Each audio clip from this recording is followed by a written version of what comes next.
Yukon King as they meet the challenge of the Yukon in their relentless pursuit of lawbreakers.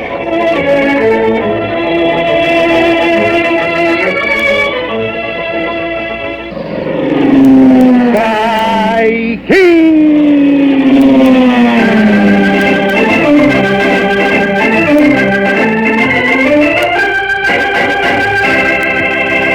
You gotta believe that this man right here is the real Sky King. That's no use, Jim. They'll never believe us until we prove who we are. Yeah, well, how are we going to prove it? In this here cave. Well, we'll have to find a way, Jim. Lieutenant Edwards. Hello, King. Didn't get very far, did I? Lieutenant Edwards, what happened to you? Some of Chief Burnwood's braves jumped me. So the ranger posse hasn't been warned of an ambush. The Adventures of Superman. You expect me to believe a fantastic story like that? Impenetrable skin. Don't laugh, Dr. Raymond. This is hardly a laughing matter. You just revealed something to me. I, in turn, intend revealing something to you, something that has never been revealed before. Well, how interesting. What is it? You've confessed that you are the voice. Now, I shall make a confession.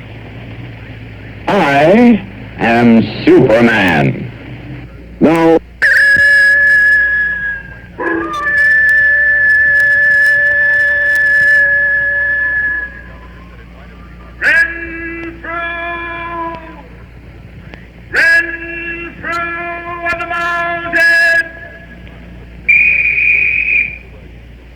Renfrew reporting, ready for action. And now, Dick Tracy.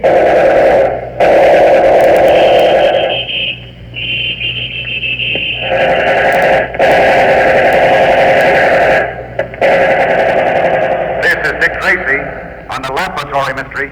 Stand by for action. Let's go, men.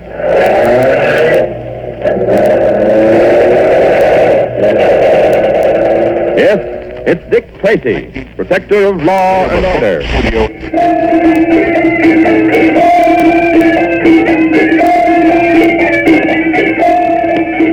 Harry and the Pirates!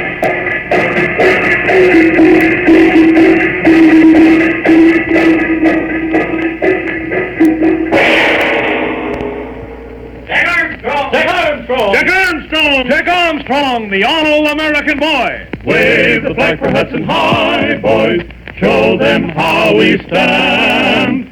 Ever shall our team be champions, known throughout the land. The thrilling adventures of Jack Armstrong, the all-American boy. Watch out for the ice on that rock, Billy. Looks pretty slippery. Where, Jack? Oh, I see. Oh, no, it's got me. Pick yourself up, Billy, quick. I can't, Jack. I'm slipping. I can't stop. Try to hold on to something, Billy. Pull out your hand. I'm coming after you. I'll grab it. Don't, Jack, don't. I'm in the snow. Don't try to stop me. You bet I'll help you. The snow isn't sliding yet. Give me a hand. Very hard, Jack. Oh, what's happening? The snow's moving, Billy. We've started the snow slide. Don't bother about me, Jack. See yourself. We're in this together, Billy. We're going to be buried in snow for a moment, but keep your wits about you. Don't fight the snow. Slide with it. That's the way. We're going to slide down to the cave in a snowball.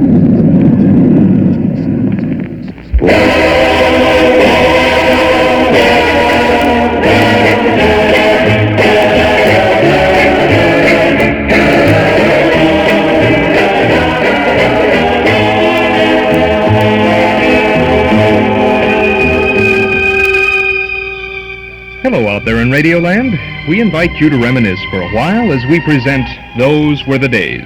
Brought to you with fond memories by Northwest Federal Savings and Loan Association in Chicago, Des Plaines, Norridge, and Arlington Heights. And by Nelson Hirschberg Ford, 5133 West Irving Park Road at Laramie. And now, stepping out of his hall closet with a trunk full of memories, here's your host, Chuck Shaden. Thank you, Mark Nelson, and welcome to another in our series of programs designed to bridge the sound gap between yesterday and today. Today is Saturday, February 21st, 1976, and today on Those Were the Days, we'll be tuning into radio's Cliffhangers. An afternoon with those exciting sounds from radio's golden age. An afternoon with Buck Rogers, Hop Harrigan, Dick Tracy, Straight Arrow, the Blue Beetle, Tennessee Jed, Terry and the Pirates, and Sky King. Plus, as a special feature, we'll be joined by author Jack Mathis, who has written a fabulous book about the movie Cliffhangers, the subject of those great old motion picture serials that we used to see every Saturday afternoon at our favorite movie houses. Lots of fun, lots of cliffhanging adventure throughout the day today, gang, so stick around. The excitement begins right now with this word from our friends at Northwest Federal Savings.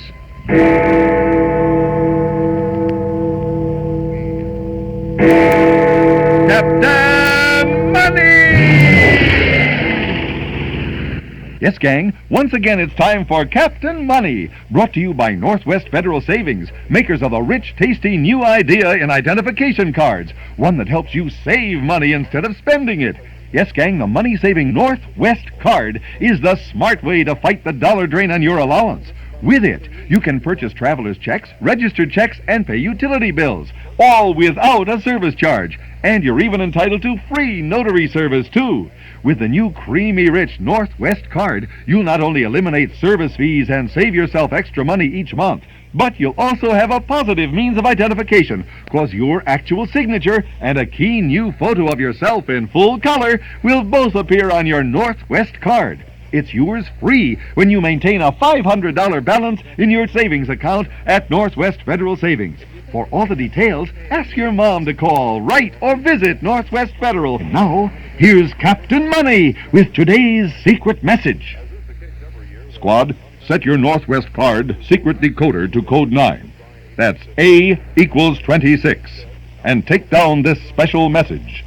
23, 9, 18, 13, 16, 12, 5, 26, 15, 7, 18, 13, 22. Got that? Happy landing! Northwest Federal Savings, serving you 63 hours a week in Chicago on Irving Park Road, in Des Plaines on Dempster Street, in Norridge at the Harlem Irving Plaza, and in Arlington Heights in the Surrey Ridge Shopping Center on Algonquin at Gulf Roads. Adventure is the subject this afternoon and this evening, too, as we present a fantastic Memory Club event in the community room at Northwest Federal Savings. This afternoon, it's radio cliffhangers, right? Tonight, it's movie cliffhangers from the Valley of the Cliffhangers. Our guest who's going to join us later on this afternoon, Jack Mathis, is also going to be our guest tonight in the Memory Club. And he has written a fantastic book called Valley of the Cliffhangers, which tells the remarkable behind-the-scenes story of the 66 movies, the serials, produced by Republic Pictures between 1936 and 1955. And tonight, he's going to be at the Memory Club to talk about the making of those serial chapters and present an evening of film clips and highlights from some of the most exciting Republic serials: Captain America, Perils of Nyoka, Daredevils of the Red Circle, Spy Smasher, Drums of Fu Manchu, The Lone Ranger, Zorro's Fighting Legion, and many others. It's going to prove to be a spectacular Memory Club event tonight in the community room at Northwest Federal. You're invited to come on over. You're a member of the club because you're a member of our audience. Dues are $1 a meeting, payable at the door. Doors open at 7:30. The program tonight will begin at 8 o'clock. And I think you'll find it very interesting, and I think you will find our program this afternoon rather interesting with the radio cliffhangers. So it's kind of this is kind of a simulcast almost, if you will, huh? A two-way deal. We'll be having radio cliffhangers this afternoon, and then movie cliffhangers this evening. So it's a 1, 2, oh, pow, pow, crack, whap, punch, bang. We're going to get things off with a bang right now. Now, I know we've had lots of calls, and there are going to be a lot of people wanting to tape some of these things this afternoon. So we'll try to remember to give you an idea of the length and things. Most everything is, we have like 15-minute chapters today. And these are not related. These are isolated things to give you a good, exciting idea of those exciting after-school radio shows. But we're going to start off with Buck Rogers in the 25th century. This is from the late 1930s. We have two chapters of Buck Rogers for you. The first is about 11 minutes, and then the second will be about 10 and a half minutes. So if you're a tapeworm out there, this will help you plan that setup a little bit. And then after that, we have Hop Harrigan and Dick Tracy. Those will each be 15-minute programs. A straight arrow, we have like a half-hour straight arrow. It's about 25 14 and 12. How much is that? 26, 20. About 28 minutes a straight arrow, because there's some seconds in there, too. Then we have a 12-and-a-half-minute Blue Beetle and a 15-minute Tennessee Jed and Terry and Sky King. Oh, boy, have we got the good stuff for you today. Well, let's take out our popsicle from the refrigerator and enjoy the first chap. Break it in half. Yeah. Break it in half. That's crack. Okay. These are nice, but I like the... remember the creamsicle? The dreamsicle? I guess the dreamsicle or creamsicle. It's got the ice cream center and the popsicle outside. That's good. And how did you eat an ice cream bar? Right? You peeled off all the chocolate first, right? You know, not you. You didn't. Well, there's no telling for taste, is there? Popsicle Pete and Buck Rogers in the 25th century. Buck Rogers in the 25th century.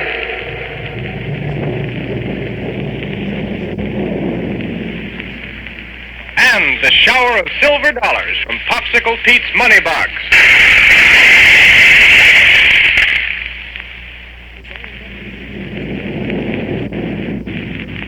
Buck Rogers, who was held in suspended animation for 500 years, and is now adventuring in the amazing world of the 25th century.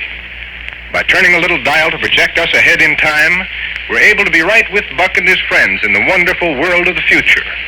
A world that sees a lot of our scientific and mechanical dreams come true. You know, there's nothing supernatural or mystic about Buck. He's just an ordinary, normal human being who keeps his wits about him. But he certainly manages to get into one thrilling adventure after another. Right now, he and Wilma and Dr. Hewer are getting ready to start on an expedition toward the center of the Earth in a huge machine called the Mechanical Mole. They're standing beside it on the landing field of the great municipal spaceport in Niagara, capital of 25th century America. Now, let's join them. Here we go, 500 years into the future.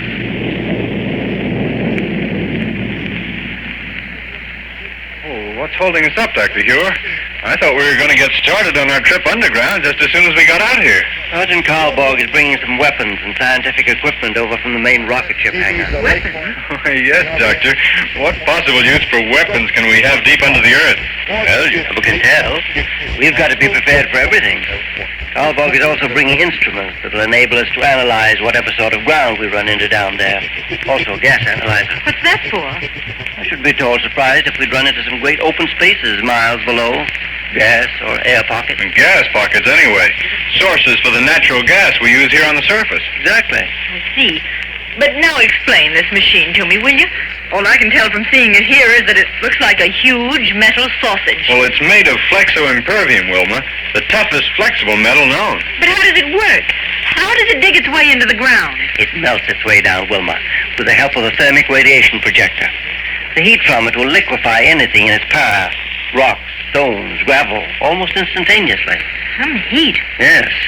The banks of non-recoil energy projectors that are spaced all around the outside of the hull will push the mold forward through the melted ground. Will we be able to see anything through the big metallo-glass windows there in front? Oh, yes, indeed. And are they really thick enough? Well, there won't be much strain on them, Wilma, because the force rays will keep pushing the melted dirt away from them all the time. Oh. Well, now how about getting into the control cabin so I can see how to operate it? All right. Notice that this metal door arrangement is rather complicated in order to permit entrance through 3 separate hulls. Here now. There. Why 3 hulls, Doctor? For protection against the extreme temperatures we may encounter. Right. Doctor, didn't you say that the temperature will increase about 1 degree for every 53 feet we go down? Yes, that's the generally accepted figure. One of the many things we'll be able to check on. There isn't much room in this control cabin. Seems to me that in a machine 50 or 60 feet long... Power units for the non-recoil energy projectors and thermic radiation projectors. Complete air conditioning and pressure equalizing system. Storage cabinets for all the scientific equipment. They all take a lot of room, Wilma. Oh, sure. But now, why these straps on the control seat? To enable us to stay in them regardless of the angle at which we're ascending or descending. And precious use. What do we ever use these for? Exploring any open spaces there may be down below. Note the instrument panel here, Wilma. Pressure gauge, depth gauge, temperature, price. Yes? Got the other equipment, Karlborg? Yes, sir. Right here, sir. Good. Listen. What's the matter? A spy. My man just caught a spy over there by the main hangar. What's this? He has a telemagnetic recorder. You mean one of those cameras for recording pictures on a sensitized wire? Yes, sir. Well, who is he? What's he look like? Well, he looks just like a perfectly respectable Martian tourist, Captain. A Martian? But he wouldn't say why he was so anxious to take pictures, so I had the boys hold on to him. Why, that old rascal Black Barney. Barney? What's he got to do with it? Oh, did you tell her about that, Buck? No, I guess it slipped my Well, mind. then tell me now. Well, Dr. Hewer first got to thinking about this mechanical mole up on Jupiter, where Barney helped us capture Cain and Ardela. Yeah? And he told Barney about his plan.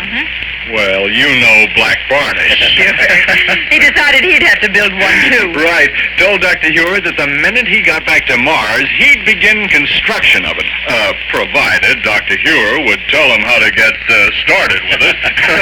No, I just joshed him a little, Wilma, and told him that if he wanted to know how I was going to build the mole, he'd have to find out for himself.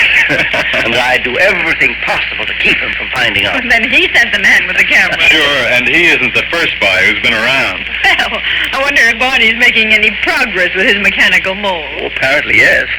Our president attended a meeting of the Council on Interplanetary Affairs there on Mars not long ago, and Barney said he was not only building the biggest and most powerful mole in the universe, but that he'd have it in operation before we'd finish with this.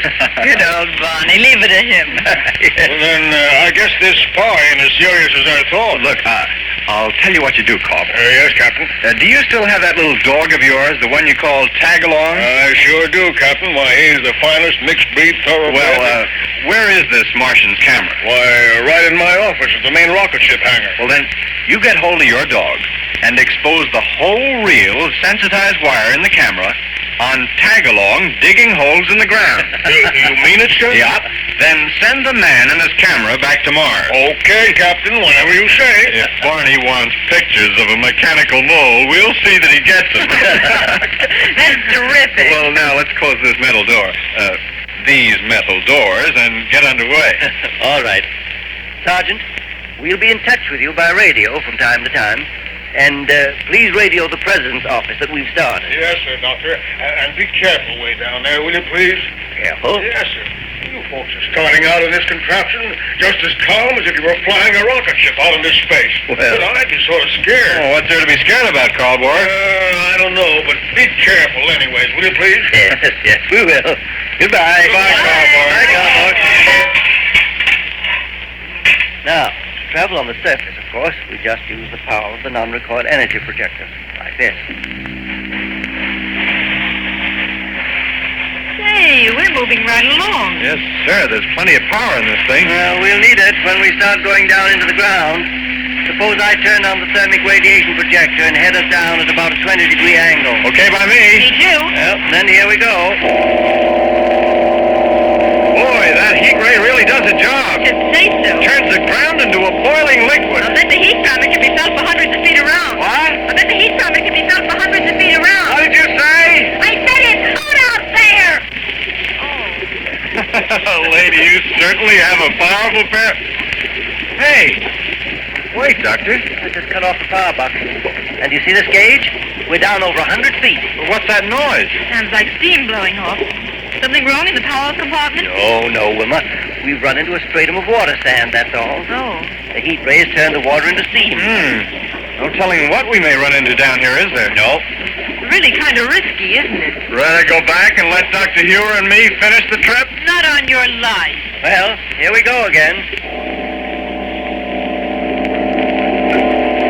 Now, somewhere down here, according to soundings taken on the surface, there's a deep... Look through the metallo-glass window. Yes, Doctor? The color of the melted stuff out there indicates we're right in the middle of it now. In the middle of what, sir? A deep layer of solid granite. We're going through solid granite? That's right, Wilma. And with no effort at all. No, sir, Doctor. What? According to this gauge here, we're stopped. Stopped? Yes, sir. We haven't moved for the last 10 or 15 seconds. Now, wait a minute. Don't you see, Doctor? Well, you're right, Bob. We've been moving in. Then back us out, Doctor. Back us up to the surface again.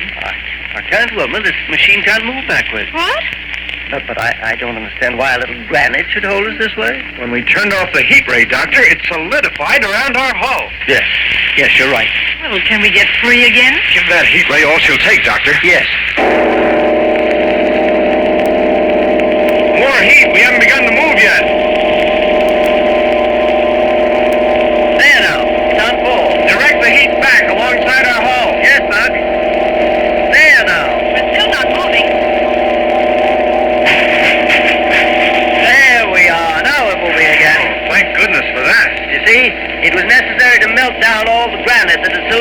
around our hull. Well, I hope that doesn't happen again. I don't mind telling you I was worried for a minute then. Well, we're moving along now, all right, really making time. Yes. I doubt, Wilma, if we'll run into any strait as hard as that again. I hope not. How far down are we now? Must be several hundred feet, Wilma. Yes, sir, because we're certainly traveling. Ground down here must be sort of loosely put together. Perhaps we're in an air pocket of some sort. The depth gauge Say, look. Yes? The heat ray usually shows red out there. Now there are a lot of little bluish puffs of flame. Buck's right. They shoot out like long blue ribbons. Air pocket, did you say? Oh, sir, we're running into a gas pocket. Gas? Why, yes. But what if it all catches fire? Yes, sir, if there's oxygen present down The here. heat ray will be like a match inside a big gas tank. You're right. Look, blue flames all around us. Gas pocket's going to explode. Good heavens. Look! Here it comes.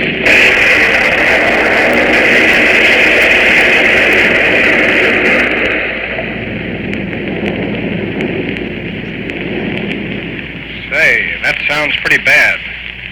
The heat from the thermic radiation projectors made that gas pocket they ran into explode. They're deep, deep underground, beyond the reach of help. But now stand by for a few words from your favorite announcer, and then we'll rejoin Buck and his friends.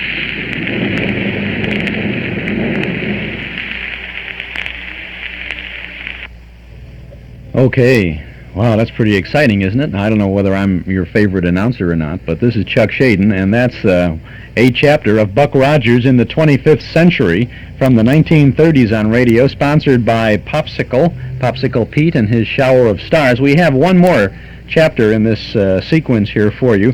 Now, you know, these are cliffhangers, and they're really cliffhangers because we won't be playing the next subsequent chapters, all of this. In most cases here today, we don't have subsequent chapters. These are representative kids' radio shows from our collection, and boy, it's really hard to find long runs of consecutive things, though you know we have some Superman and Captain Midnight and Jack Armstrong, things like that.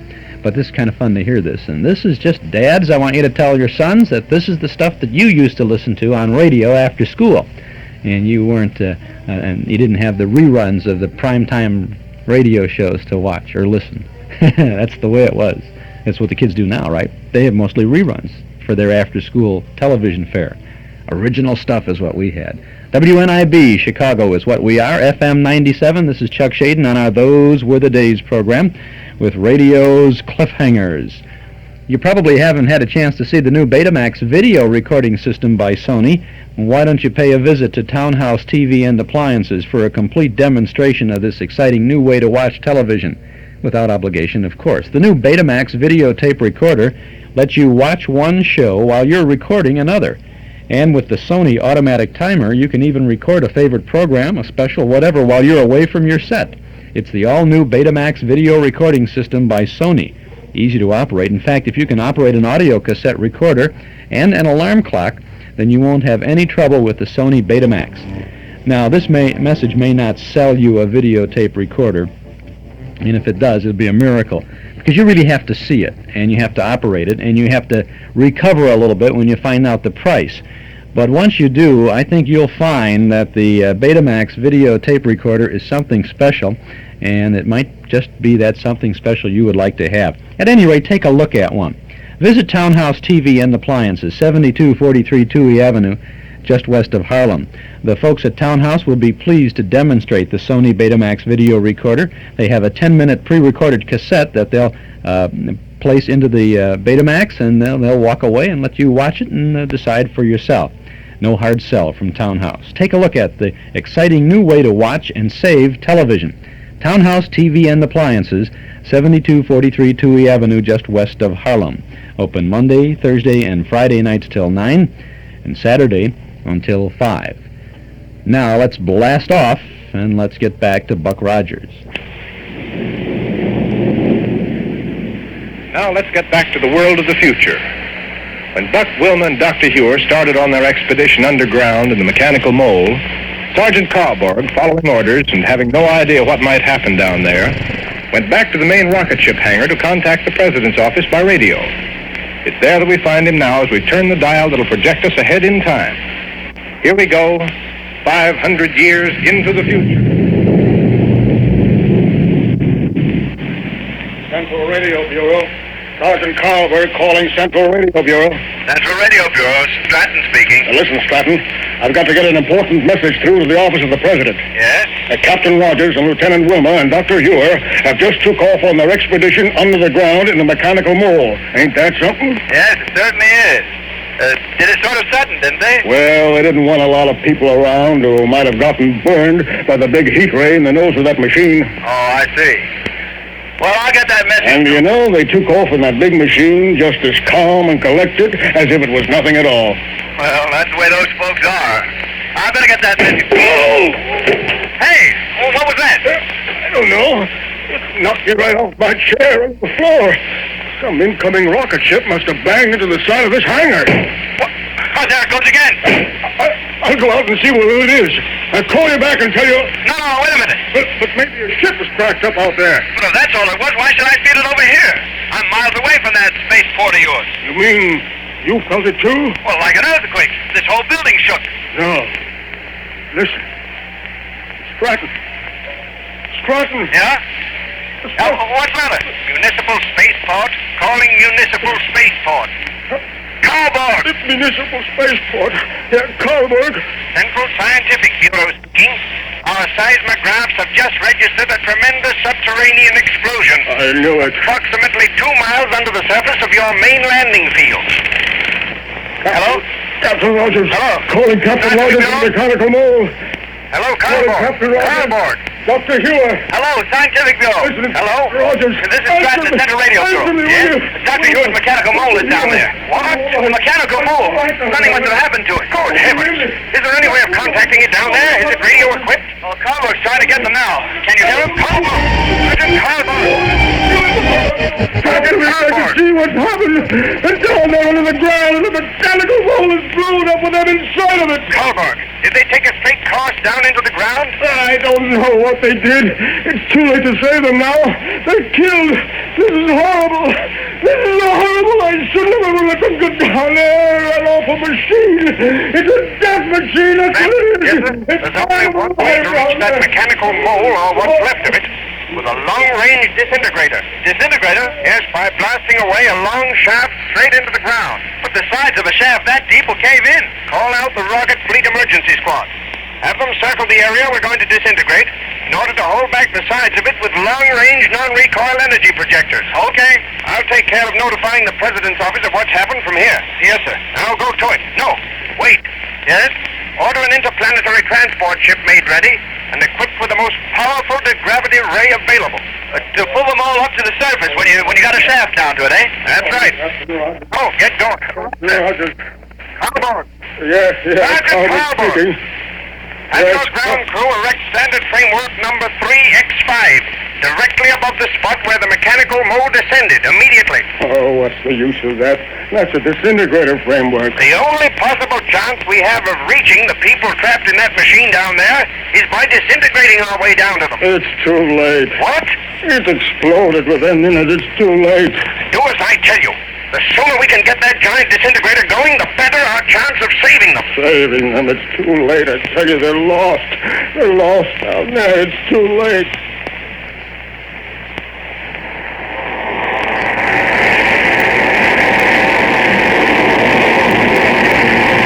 What do I know? Turn that disintegrator off. That disintegrator! No use, Major. As fast as you disintegrate out that hole, it fills in from the side. Carlberg is right, Major. We've got less than half a mile down, and yet the force rays from the rocket fleet up above fail to keep the sides of that hole from falling in. And that mechanical mole is 2 miles down. The Science Bureau said so. But we've got to get down to that mole somehow. They may still be alive in it. We can only blow up the sides of that hole as it goes down. Take too long. Now listen. Yes, sir? A corpuscular repeller ray. It exerts a constant repelling force in all directions. By aiming it into the hole as we disintegrate our way down. Yeah. Dr. Ewer has one of them things in his private laboratory. Good.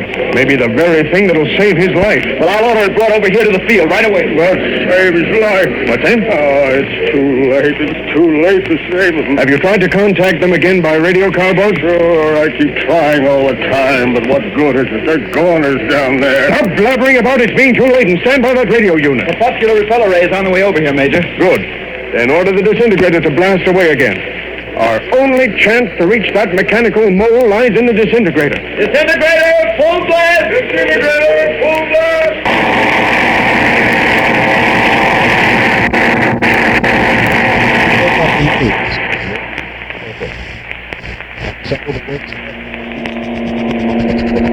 Muscular repeller is on the way over here, Major. Good. Then order the disintegrator to blast away again. Disintegrator. Our only chance to reach that mechanical mole lies in the disintegrator. Disintegrator, full blast! Disintegrator, full blast! Disintegrator. What did you say, Buck? Full blast. And keep it going, full Where blast. are we? Where are we? Buck, what's happened? I hear strange noises. Huh? Repeller ray in Listen to action. me, We can Buck. fall back to side. Dr. Hewer. Gas pocket. Explosion. But we're still in the mechanical mole. Now, wait a minute. We can't What's stay. wrong here? Thank goodness you've come to. Come to. Look. Now get that ray into position. They're all piled up on the control board. They're upside down. Dr. Hewer, are you all right? Sure, I'm on. We're still traveling. We're traveling straight downward. Cut off the power, Buck, if you can. Right, sir. Great day. Explosion of that gas pocket must have knocked us all out. But the power stayed on and the mole has kept digging its way That's down. right over the spot we blasted away. All right, then. That's it. The explosion Now didn't turn wreck on the the machine. disintegrator. Right, sir. Thank goodness for that. Listen. What's that sound? Coming through the radio unit. Sounds like a disintegrator. Seems to me I heard voices, too. A lot of funny voices buzzing around in my head. Me too. No wonder after the shock of that explosion. Well, thank heaven they're all in one piece again. Cut disintegrator. Listen, Cut disintegrator. Those are real voices. They're what we've been hearing. And they've been coming through the radio unit, too. Oh, that's no use. There's nothing we can do to keep the sides of this shaft we're blasting away from caving in. Shaft blasting away. Look, Major, they're still down there, trapped in that mechanical mold of the explosion. And heaven only knows how we'll be able to reach. wait a minute. Don't you see? Doctor, the explosion was felt up on the surface. They probably tried to contact us. That's why their radio transmitters aren't up there. So, of course, we hear them. Oh, of course. Being out cold, we couldn't answer. So now, in order to rescue us, they're trying to disintegrate a shaft down here. Dig the shaft more slowly. That voice is Major Stanton. We'd better contact him. Oh, right away. Yes, sir. Calling Major Stanton. Calling Major Stanton. Listen, the radio. That's on the mechanical mole wavelength. Hey, Major Stanton. Impossible. Hello? Hello, Major. This is Buck Rogers. What? Hey, hello up there. Captain Rogers. I told you they were all right down there. Captain Rogers, where are you? What happened? Well, we ran into a gas pocket, Major, and the blame thing sort of blew up on us. Oh, thank heaven you're all right again. Where are you? Well, a little shook up, that's all. It doesn't seem possible, Captain. That explosion fairly rocked the whole city. Yeah, it kind of banged things around down here, too. You see, when we came to a minute ago, we found the mechanical mole was still plowing its way downward. But we've cut off the power now. Oh, then it's still in working order. Yeah? Word that you're all right has got to all the people up here, Captain.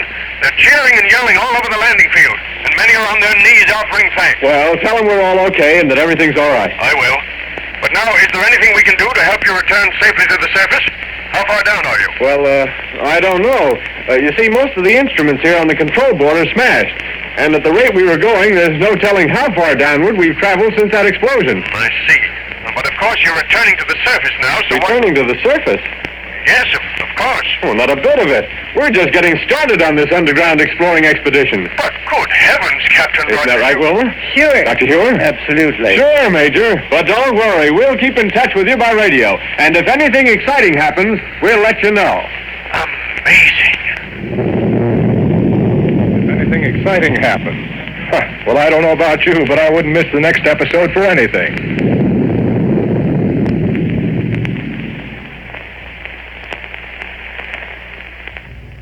Buck Rogers in the 25th century. Oh, I wouldn't miss the next episode for anything either, but it looks like we may have to miss it. You know, we did one time play a whole series of these connected Buck Rogers programs, and maybe we can do that again one of these days. It was a good adventure in space on that.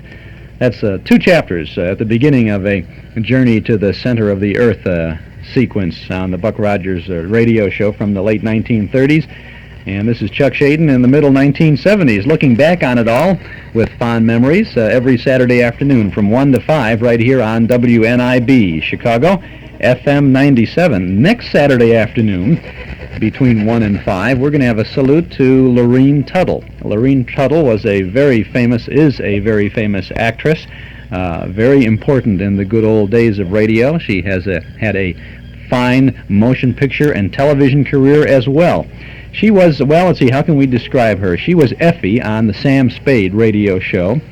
She was Red Skelton's mother on his radio programs. She was the wife of Father on of the man who played Life with Father on that series on television. She has been all over the place as far as radio is concerned, and next Saturday afternoon she will be our special guest. And she'll be reminiscing about her career in radio, television, and movies, and we will hear an afternoon of tremendously fine examples of her radio abilities. We'll have a suspense broadcast from 1947 called Ryabushenska, a Ray Bradbury thriller starring Lorene Tuttle and Joseph Kearns. We'll have a Red Skelton program for you. She will star in a very interesting story on the unexpected. We'll have a Sam Spade program with Howard Duff and Lorene Tuttle, the Bluebeard Caper, and she'll also appear on a Movie Town Radio Theater broadcast. We have a very interesting afternoon coming up next Saturday from 1 to 5 right here on WNIB. And then beginning in March, the 6th of March, and for 7 consecutive Saturdays, we are going to recreate a complete week of network primetime programming for you. In our March edition of our Nostalgia newsletter, we are printing the Sunday through Wednesday network radio log from May of 1949. That's the complete log that'll show you exactly what the 4 networks were programming from sign-on to sign-off, and we will use that log to guide us through 7 Saturday programs. Now, the second portion of that log will be printed in the April newsletter, but we'll use that log, and for 7 consecutive Saturdays, we'll tune into the primetime network programs from 1949. For example, on the 6th of March, we'll tune into the Sunday shows, and we'll hear such things as Jack Benny, Mayor of the Town, Fred Allen, Walter Winchell, Luella Parsons, and Armis Brooks. And then the next week, it'll be the Monday shows, Inner Sanctum, Sherlock Holmes, Lux Radio Theater, My Friend Irma. And then after that, the Tuesday programs, This Is Your Life, Mr. and Mrs. North, Bob Hope, Big Town, Mr. Ace and Jane. Then after that, the Wednesday shows, Gildersleeve, Duffy's Tavern, Mr. District Attorney, Curtain Time, well, all of that. And so we're going to have a tremendous, and you are going to be able to hear exactly what was heard back in 1949 on network radio. Now, we won't be playing the specific programs from a week in May of 49. That's almost impossible to recreate that. But following the log, the network log, we're going to tune from network to network to build, we'll probably have at least 6 radio shows in every broadcast. The Sunday shows, the Monday, Tuesday, Wednesday, Thursday, right through the week. It's going to be through that. And the newsletter and radio guide, you'll be able to follow that, see what was on opposite these programs. It's a very interesting approach. The Nostalgia newsletter and radio guide, by the way, is available now for the month of March. As a matter of fact, we took it to the Morton Grove Post Office this morning, and you should be getting, if you are a subscriber, you should be getting your Nostalgia newsletter for March, Monday or Tuesday for sure. If you would like to subscribe and begin your subscription with the March edition, a year subscription is only $6. You can call us right here and right now at our studio at 545-2260. That's 545-2260. We'll take your name and address. Your subscription will begin with that March edition, which you'll get before the end of this month if you call us right away. We'll include an invoice for your year's subscription, $6 for 12 issues. Call us at 545-2260. Call right now. Now, our newsletter contains the complete schedule of all of the old-time programs that we offer 7 days a week on 6 Chicagoland AM and FM radio stations. In addition to that, we have articles from the past and articles about the past. The March issue features a cover picture of Ed Wynn, the Texaco fire chief, on radio in the 30s and 40s, a 1948 reprint article about Bob Hope, and a 1927 movie magazine clip with news of the Hollywood stars at that time. There's that network radio log we mentioned a moment ago, Mark Nelson's column about the creativity of movie advertising through the years. Carl Pearson's Notes from the Bandstand offers a look at the current Glenn Miller Orchestra. And Mike Campo writes about the good old kids premiums offered to after-school radio listeners. You'll hear about some of those today, no doubt. And we have our first classified advertising page in the newsletter, too, for folks who want to buy or sell or trade or announce some special nostalgic interest. All this plus news of our regular Saturday Night Memory Club movies. Subscribe right now to our Nostalgia newsletter and radio guide. A year's subscription is only $6. You can call now at 545-2260 or send $6 to Nostalgia Newsletter, Box 421, Morton Grove, 60053. But if you'd like to get things rolling right away, without delay, we'll get that March issue to you right off the bat. Call us now at 545-2260. That's 545-2260. If the lines are busy when you call, we'd appreciate it very much if you would just wait a moment or two and then call back. Or if you get a busy, if you have to wait a moment after we get you, if you just be patient, we'll get to you as quickly as we can at 545-2260. Remember Henry Ford's Model T? Remember cranking up the motor to start the car? Remember the Model A with the self-starter? Do you recall World War II gas rationing and the little A and B stickers you had to display on your windshield? Those are great memories, aren't they? Well, Ralph Hirschberg of Nelson Hirschberg Ford has fond memories, too. Memories that roll back some 45 years to 1931, when he and Norm Nelson first started selling Fords on Irving Park Road.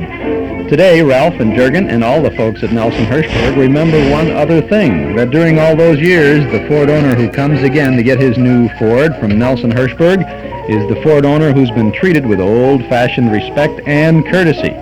Not only when he buys that new Ford, but while he owns it, too. Thousands of Ford owners come back again and again to do business with Nelson Hirschberg, one of Chicagoland's oldest, most respected Ford dealers. Find out for yourself. Get your new Ford from an old-fashioned dealer. Visit Nelson Hirschberg Ford at 5133 Irving Park Road, 5 blocks west of Cicero at Laramie. Now, let's tune into another cliffhanger from the glory days of radio. This is an after-school program from October 4th of 1944. Hop Harrigan, America's ace of the airwaves. Grape Nuts Flakes presents Hop Harrigan, America's ace of the airwaves.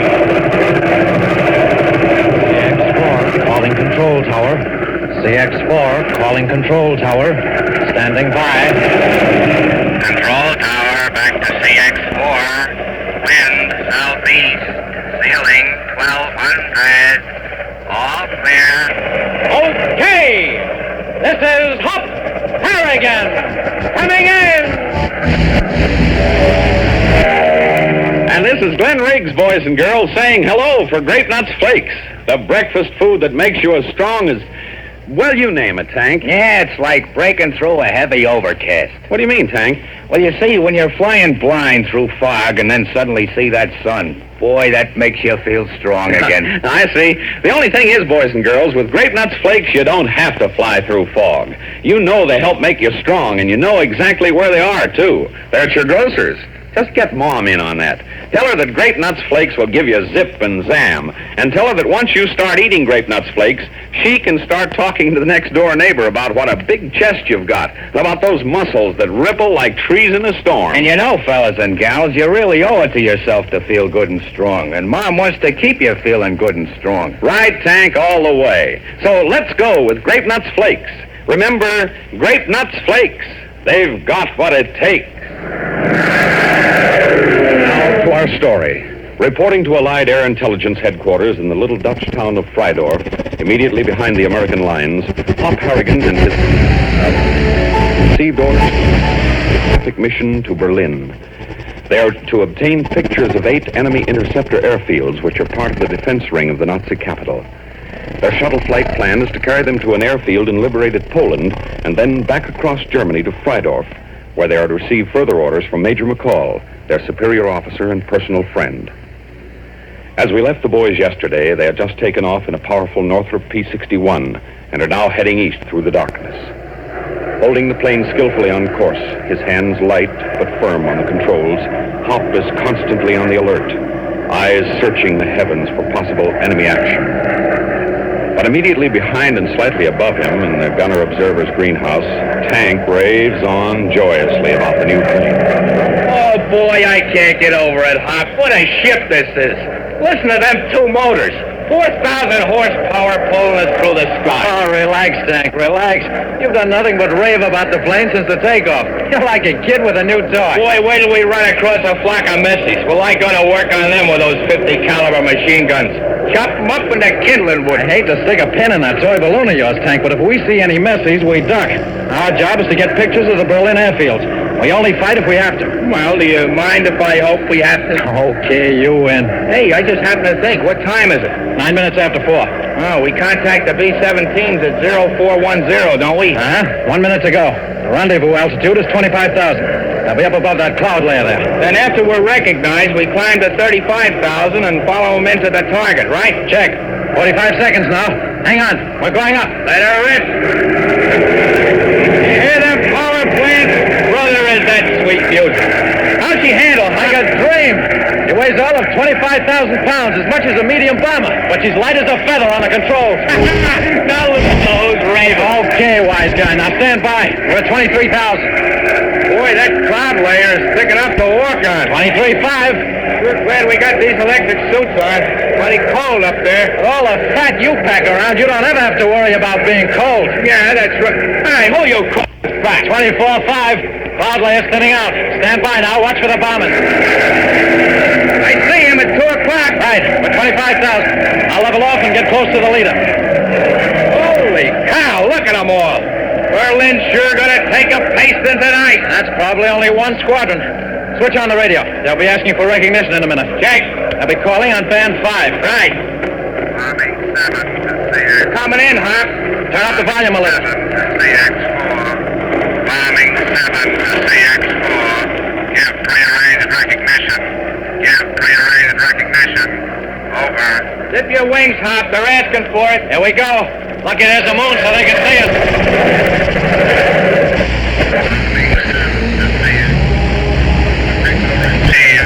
Take position as planned. Take position as planned. Over and out. They cut off. Okay. Keep the radio on, but down low. We're going up to 35,000 now. Let her rip! Hauling the stick straight back, Hop lifts the nose of the P-61 and sends it roaring up through the substratosphere. The air gets colder and thinner, and both boys double-check their oxygen masks. Hop adjusts the pitch of the propellers to give the giant blades a firmer grip on the thin atmosphere, and the superchargers pulsate strongly to keep the air pressure high in the twin engines.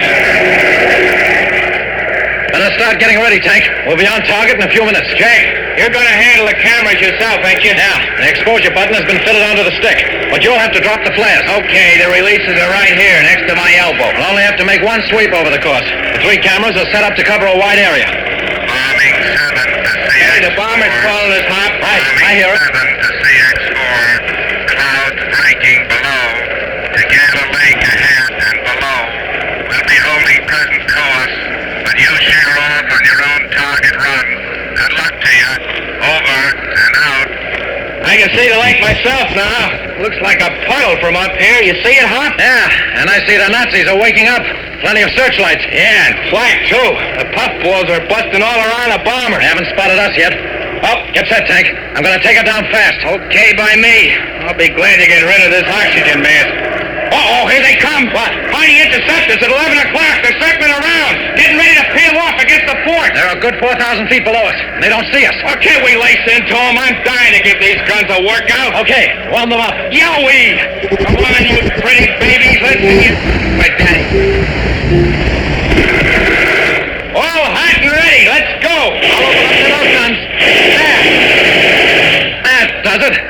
here's the plan, Tank. We'll only make one pass at them. Only one? That's all we can risk. They didn't happen to be right on our course, I wouldn't go near them. Okay, one pass is better than nothing. We'll dive right through them and break up their formation. Pick off as many as we can. Then keep going down to our assigned altitude, 5,000, and go to work with the cameras. Now, you got that? Roger. Here we go.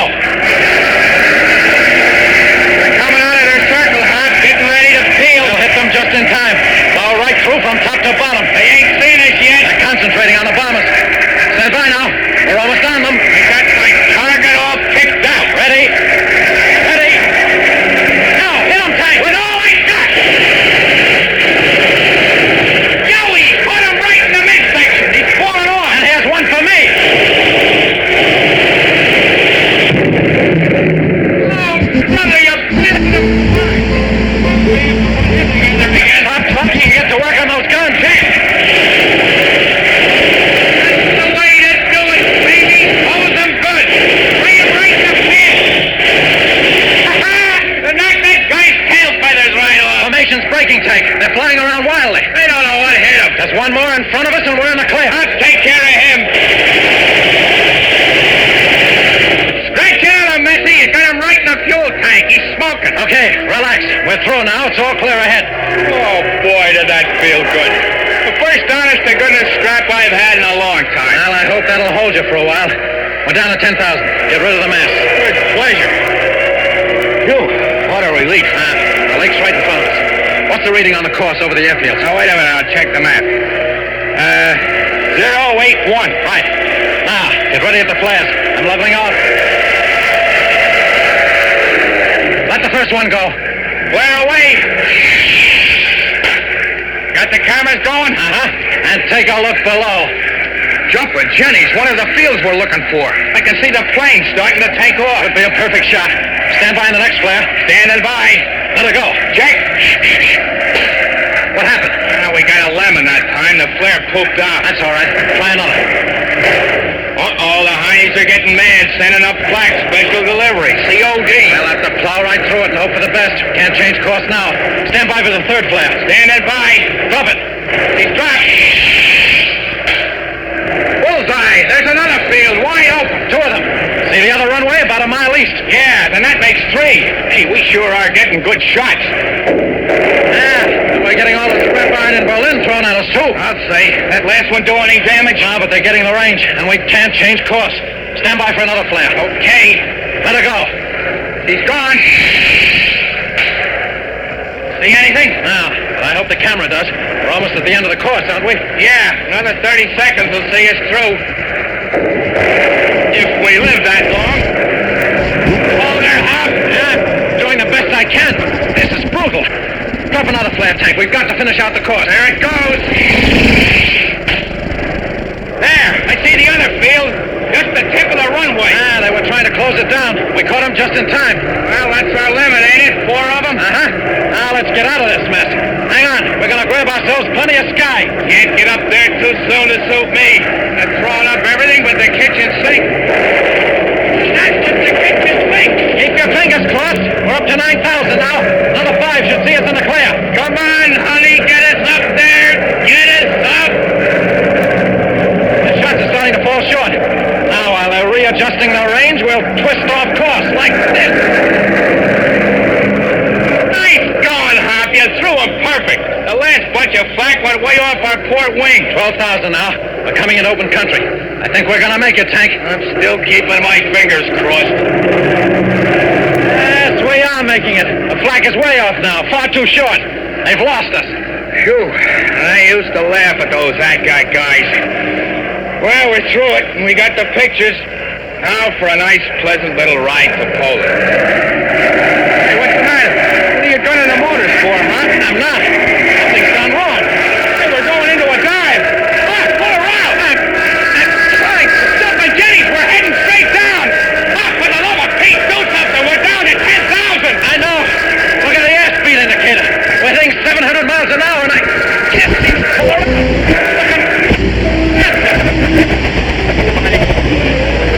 Aircraft batteries lying in wait, the controls of Hop's P-61 suddenly freeze, and the plane plummets toward Earth at a speed faster than sound, while Hop struggles desperately to pull the madly plunging ship out of its steep vertical dive.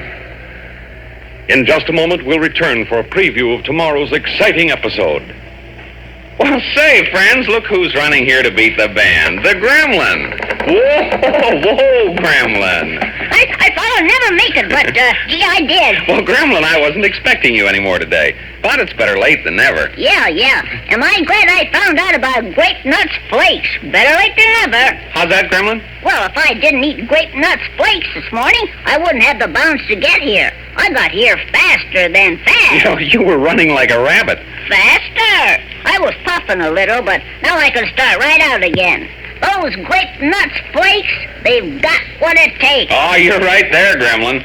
But are you heading somewhere now? I got no place to go, but I just feel like going. I got stamina. Here I go. Well, so long, Gremlin. Well, friends, the Gremlin is really taking on speed these days, and you can bet those Grape Nuts Flakes have a lot to do with it. Just you start eating Grape Nuts Flakes every morning and see. You'll have more zip than a BB gun. And delicious, say they're malty rich and toasty brown. The happy breakfast cereal. So ask Mom to get you some crisp, tempting Grape Nuts Flakes. Hop Harrigan. Struggling desperately with the frozen controls of his P-61, Hop is fighting to bring the madly plunging ship out of its vertical dive. Less than 5,000 feet below them, heavy German anti-aircraft batteries are waiting to cut the Black Widow into ribbons. Tomorrow, Hop saves the ship in an... Hop and Tank face a major decision, so be sure to listen. Tune in and fly with Hop Harrigan, America's ace of the airways. Brought to you Monday through Friday by the makers of Grape Nuts Flakes. CX-4 to control tower. CX-4 to control tower. Standing by. Control tower to CX-4. All clear. Okay! This is Hop Harrigan taking off. See you tomorrow. Same time, same station.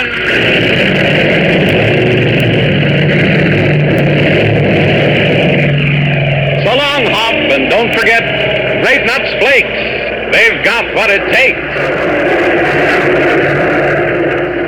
Hop Harrigan is a copyrighted feature appearing in All American Comics magazine. Hop Harrigan, America's ace of the airwaves, from October 4th of 1944. Now, that was really a radio cliffhanger right there, except, it's funny now, the announcer came back at the end of that and said, tomorrow, Hop pulls out of the dive in an amazing display, and, well, I suppose they just didn't want the little hearts to beat all night long, worried about that, huh? It was good, though, wasn't it, Hop Harrigan? The series began on the American Broadcasting Company in 1942. Actually, it would have been the Blue Network of the National Broadcasting Company, then 42. Of course, it was born of World War II. When the bombs started to fall in Pearl Harbor and in Berlin and out of there, then this Hop Harrigan show came about, and it was an exciting radio adventure through the war years. And Albert Alley played Hop on this particular episode, and Albert Alley was one of the resident actors, young resident actors of the Let's Pretend series of programs that we used to hear every Saturday morning. Cream of wheat is so good to eat, oh, we have it every day, remember that? And he was Hop Harrigan, America's ace of the airways. This is Chuck Shaden in the hall closet on our Those Were the Days program this Saturday afternoon and every Saturday on WNIB Chicago, FM 97, with 4 hours of good old radio entertainment. Coming up ahead of us this afternoon, the adventures of Dick Tracy, Straight Arrow, the Blue Beetle, Tennessee Jed, Terry and the Pirates, Sky King, and Jack Mathis, our special guest, who will be talking with us about those exciting movie cliffhangers, the serials we used to see on Saturday afternoons at the Patio Theater and the Portage and the Gateway and all of the... Those are the Northwest Siders, gang. Now, you know the South Siders, too, don't you? Boy, those were the days, weren't they? Well, Dick Tracy coming up in just a moment. Men, the Paulmeyer Shoe Store in Evanston wants your feet to be as comfortable in shoes as possible. After all, you spend most of your life in shoes, and that's why you'll find Freeman shoes at the Paulmeyer Shoe Store. Freeman Shoes, the shoes with Goodyear welt construction and the finest leathers that breathe and mold to every bend of your foot. Freeman means comfort, elegance, and flexibility. And you'll find a nice selection of Freeman shoes at the Paul Meyer Shoe Store, 2924 Central Street in Evanston. The Paul Meyer Shoe Store. Well, this is the month of February, and we have a cassette tape of the month for this and every month. Now, here's a brief excerpt from our February tape. It's a scene from the 1954 radio adaptation of George Orwell's powerful science fiction novel, 1984. In 1984, the universal slogan posted everywhere with a benign-looking portrait of the dictator is, "Big Brother is watching you." And the eyes of Big Brother and the party are the thought police. The thought police watch you through the telescreens, which are fixed on the walls at your place of work and in your home. And when or how often they have plugged in your wire is something you can never guess. The telescreens combine the functions of the earlier telephone, radio, and television instruments, and they regulate everyone's life. That's just a clip of the regulated life as portrayed on the U.S. Steel Hour in 1954 when they presented Orwell's Story of the Future, 1984, an hour-long program available as our cassette tape of the month for February. Only $5 from the Hall Closet, Box 421, Morton Grove, 60053. 1984, when that Big Brother sees and knows all. Richard Widmark stars on our February Cassette of the Month presentation, and you can have this exciting story for only $5 from the Hall Closet, Box 421, Morton Grove, 60053. Or you can get this tape at any office of Northwest Federal Savings, Chicago, Des Plaines, Norridge, Arlington Heights. Orwell's powerful novel, 1984, our cassette tape for February. $5 from the Hall Closet, Box 421, Morton Grove, 60053. We'll also include a list of previous cassettes of the month that are still available, and if you'd like to have that list without sending for the February tape, just send a self-addressed stamped envelope to the Hall Closet, Box 421, Morton Grove, 60053. The Adventures of Dick Tracy, well, an exciting Chester Gould comic strip as seen in the pages of the Chicago Tribune, was first heard on radio on the Mutual Broadcasting System in 1935, and that is no surprise because WGN, which is owned by the Tribune, was one of the original stations forming the Mutual Network. WGN in Chicago, WOR in New York, and WXYZ in Detroit. They put it all together. And then, of course, they cited all these other exciting programs, too. We have a Dick Tracy program for you now, an episode. This would be a single episode from a Friday in 1946, and by this time, Dick Tracy had moved from Mutual to the American Broadcasting Company, and we have this very interesting window adventure in the case of the broken window. And now, Dick Tracy!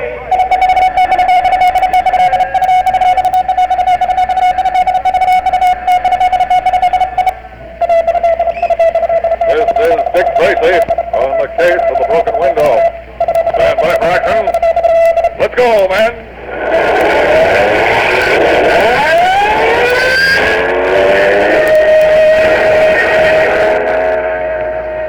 Yes, it's Dick Tracy, protector of law and order. Boys and girls, aside from the actual trees destroyed in forest fires, can you think of what else is destroyed? Well, fires destroy the life-giving qualities in the soil besides killing the seeds that would ordinarily grow into more trees. They kill the wildlife that's part of every forest, the birds, animals, squirrels, rabbits, many, many others. Think of this. If there were nothing but forests in the states of Connecticut, Delaware, Massachusetts, New Hampshire, New Jersey, Rhode Island, and Vermont, and all those forests were destroyed, there wouldn't be as much as was destroyed by fire in just the year 1943. No country, not even the United States, can afford to lose that much lumber. And 70% of the fires were caused by human carelessness. Now here's what you can do to help prevent fires when you're out in the woods. After using a match, blow it out, break it in two, pinch the burnt end until you're sure it's dead. You can be certain the match will be harmless because you won't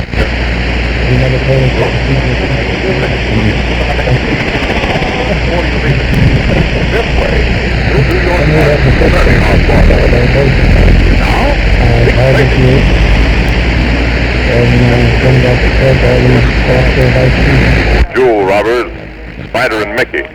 But the boys suspected a trap and escaped with about 3 minutes to spare. As a matter of fact, the squad car carrying Dick and Pat whizzed by them on the street on its way to the room the boys had just left.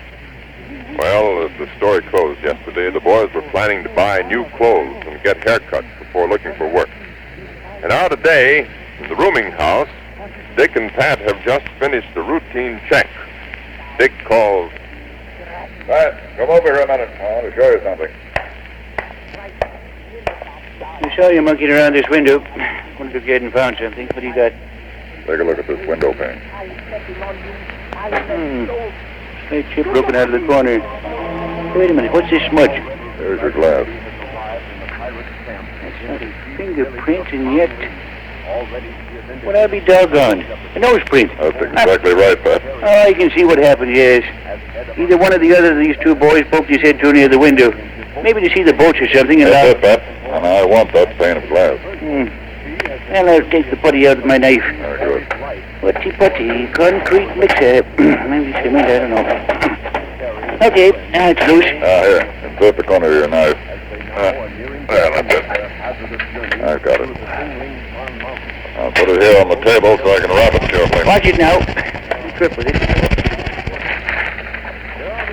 Here you are, Dick. This ought to do. Oh, thanks, Pat.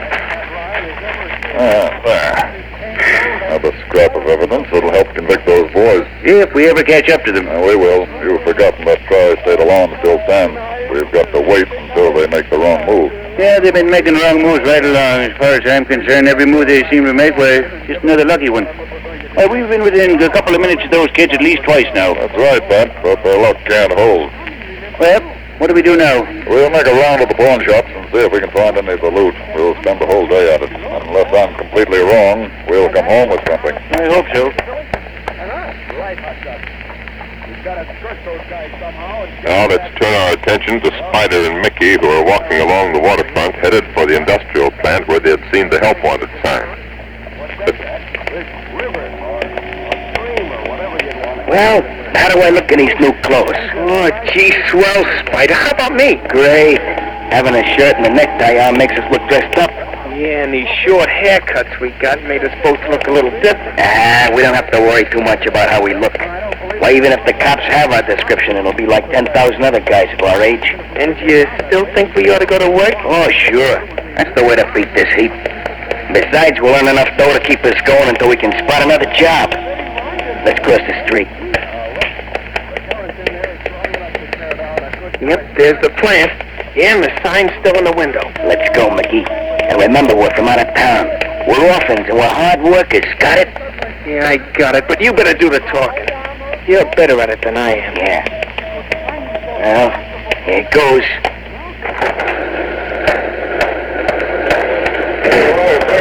Yes, boys? Looking for something? We wanted to see whoever put that sign in the window. I'm the man. Do you mean to tell me you two are looking for work? Yeah, that's it. You see, mister, we need the money. And so do I. Rather small for the job. You see, boys, I really wanted a man to... You can hire the both of us. Between the two of us, we could do a man's work. Really want work, don't you? Oh, yes, sir. Live here in town? No, sir. We're from upstate. Family? No, sir. I thought not. Well, I don't know. We'd work hard, mister. Yes, I think you would. But you better let me tell you about the job and the pay. Now, you see, I'm a manufacturer. Our product is placed in cases and cartons for shipment. These cases are pretty heavy. 40 pounds each. Yeah, we could lift them. 40 pounds ain't so much. So, I'm going to give you a chance. Well, now, I suppose you'd like to know how much you're going to earn, wouldn't you? Well, gee, mister, the pay's not everything. What we want to do is show you we can do the work, that we really want the job. Good for you. The starting salary is $17.50 a week. And if you boys prove to be satisfactory, you won't regret it. I'll give you each a raise as soon as I think you deserve it. Now, when do you want to start? Well, gee, right away. We need the money. Well, then go in and sign up with the bookkeeper and then come back to me. Tell him I said he was to take you both on. You'll find him in the room behind that door. Now hurry, boys, as I need help right away.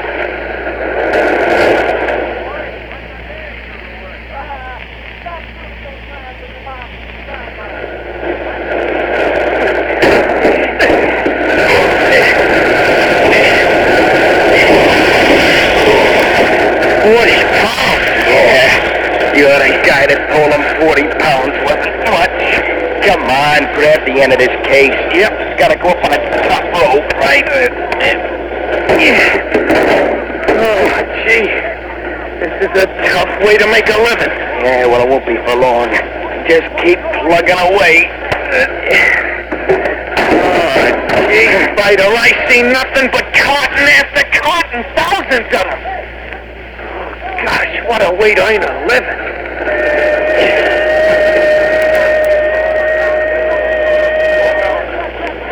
Boy, that's enough for one day. Yeah, you said it. My back's almost busted. Phew. Well, boys, how does it go? Feeling pretty tired? No, mister. No, that was nothing at all. It's like I said, me and Frankie can handle 40 pounds easy. Well, I had my doubts, but you boys have proved yourselves. That's a day's work you've done. Now, tell me the truth. Have either of you any money? Well, I thought so. You're both broke. Now, here. Here's an advance of $2 apiece. That'll keep you going for a day or so. Stop in on the bookkeeper tomorrow and get another advance of $10 each. Oh, gee, thanks, mister. That's swelly. I told you if you proved yourselves, you wouldn't regret it. I've been watching you today. You've worked hard and well. And if you continue, you'll find that I'm a pretty good man to work for. You see, I like boys, and particularly boys that show a willingness to work. Well, now on your way, and I'll see you at 8 o'clock tomorrow morning. Good night. Yeah, good night. Come on, Mickey.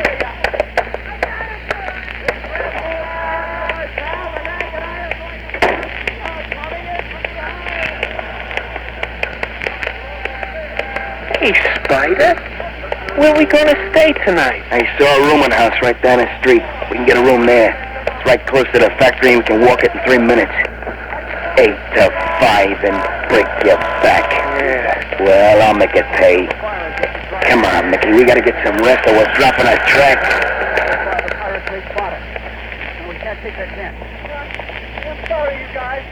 For the next 3 days, both Mickey and Spider worked long, hard hours under the watchful eye of the owner, who seemed completely pleased with their work. And during this time, Dick and Pat combed the city for traces of the two boys. Receiving no answer from his tri-state alarm, Dick began to believe the boys had left town. However, events are shaping up that will change Dick's mind. Mickey! Mickey, come here. Coming. Oh, here, Mickey, here's a job for you. Take this check and this money to the bank on the corner. Just give it to the third teller on the left. He'll know what to do. I've just talked to him on the telephone. Yes, sir. I'll be right back.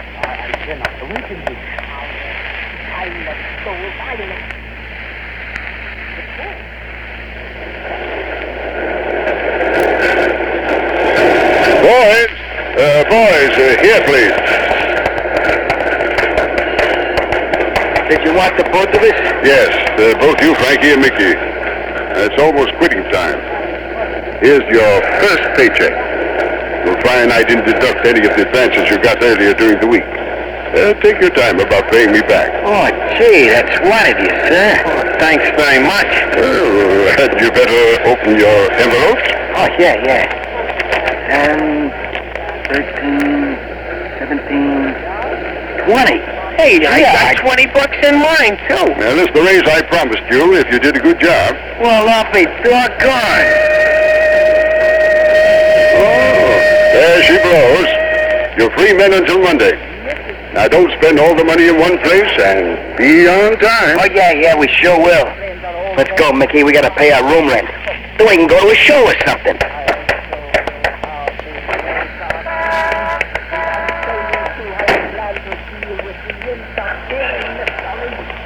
What a sap.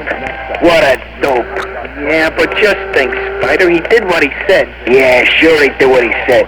He hands us $250 extra when if he hired a man, it would have cost him twice as much. A wise guy, that's what he is. Yeah, maybe you're right at that. Sure I'm right. And you know, Mickey, I've been thinking. When we took this job, it was to give us time to find another quick take. Yeah, that's right. Well, we found it. I don't get it, Spider. He sent you to the bank, didn't he? Yeah? Well? Yeah, I am a dope at that. You sure are. How much was in that envelope that you took to the bank? Gee, I don't know. You are a dope. Why didn't you look? I never thought to. Well, look the next time and then come tell me before you go to the bank. You got it? Yeah, I sure have. Gee, Spidey, you're smart. I never would have thought of that myself, at least not as soon as you did. Well, let's get cleaned up and go out and spend some of this hard-earned dough of ours. In a moment, we'll return to Dick Tracy. But first, whether you take your golfing thrills out on the fairways or in the sports pages of your favorite newspaper, you won't want to miss the excitement of the final round of the U.S. Amateur Golf Championship tournament tomorrow afternoon. The Cavalcade of Sports will broadcast this outstanding golfing event over most of these ABC stations. In addition to colorful descriptions of the tournament's crucial shots, Harry Wismer and golf expert Harry Nash will bring you a resume of the scores and the highlights of earlier rounds, plus interviews with famous golfers. Tomorrow, the 64 golfers who qualified for match play will finish up. They'll be the cream of the original group of 900 golfers selected by sectional qualifying rounds. Automatically qualified for the tournament proper were former winners of American and British amateur titles, including William Ternesa, Charlie Yates, Richard Chapman, and Marvin Bud Ward. These players, the cream of America's amateur golfing talent, will be planning it out all the way to post the lowest scores, and every stroke counts. So be sure to hear the Cavalcade of Sports broadcast of the 1946 Amateur Golf Championship tomorrow afternoon on the air over most of these ABC stations. Check your local newspapers for the exact time. Now, back to Dick Tracy. Repeating tri-state alarm. Refer to bulletin 1176. Knock it off, Pat. Are you hearing that bulletin, Dick? Yes, Pat, and I'm going to do something about it. Let's go.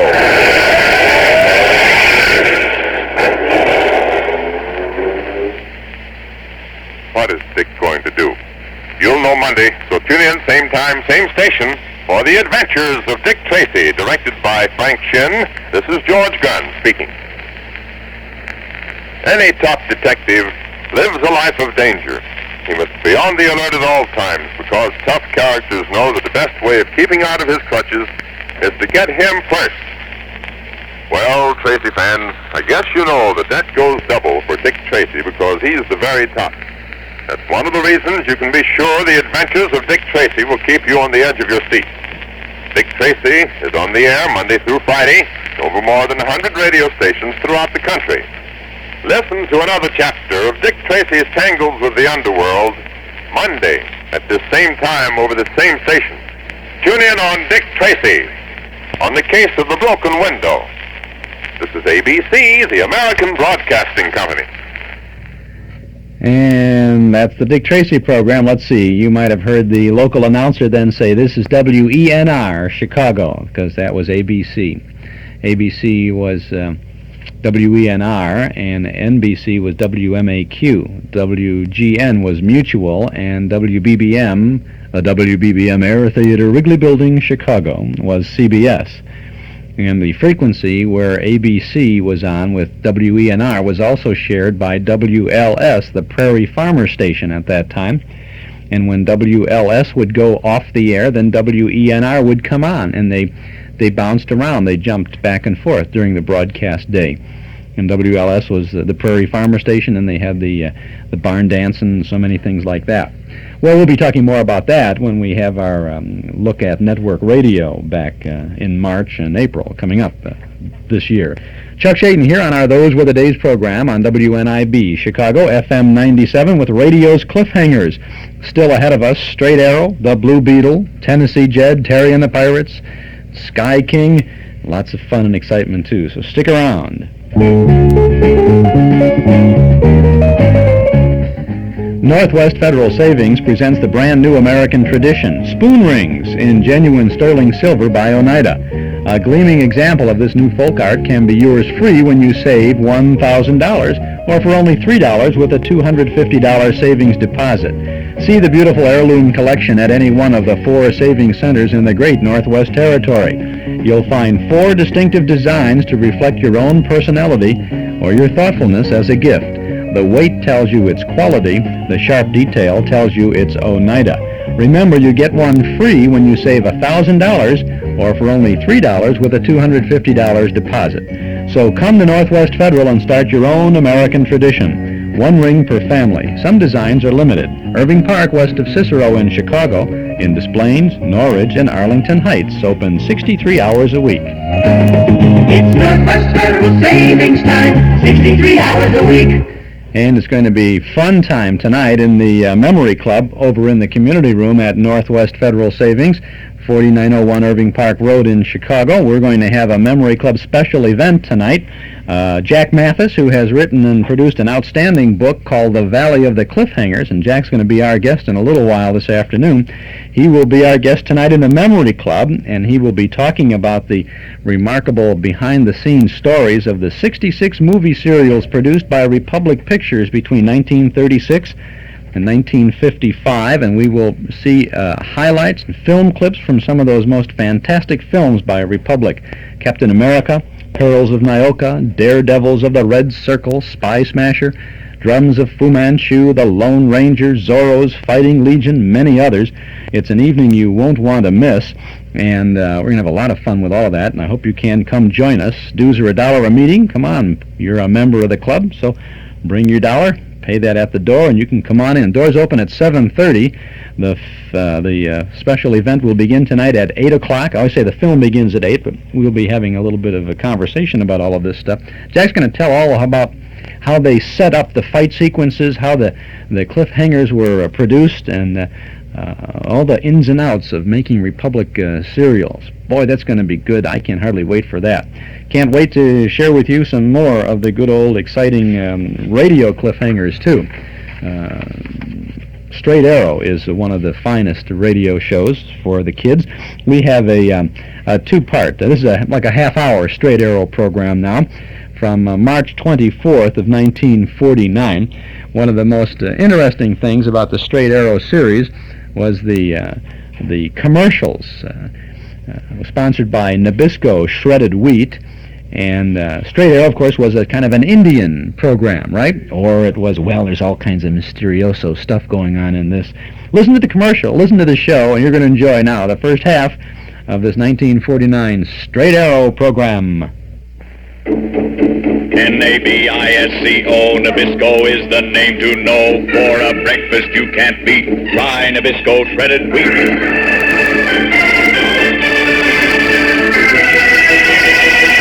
Keen eyes fixed on a flying target. A gleaming arrow set against a rawhide string. A strong bow bent almost to the breaking point. And then...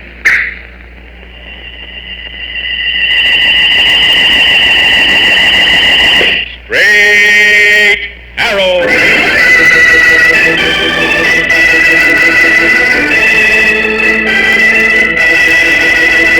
Nabisco Shredded Wheat presents Straight Arrow, a new, thrilling adventure story from the exciting days of the Old West.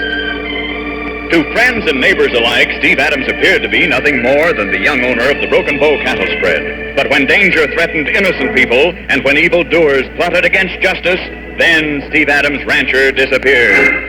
And in his place came a mysterious, stalwart Indian, wearing the dress and war paint of a Comanche, riding the great golden Palomino Fury.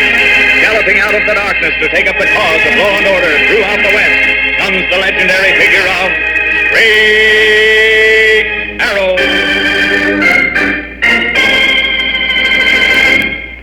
With the westward expansion of the United States came many settlers who were good people and learned to live in peace with the Indians of the prairie country.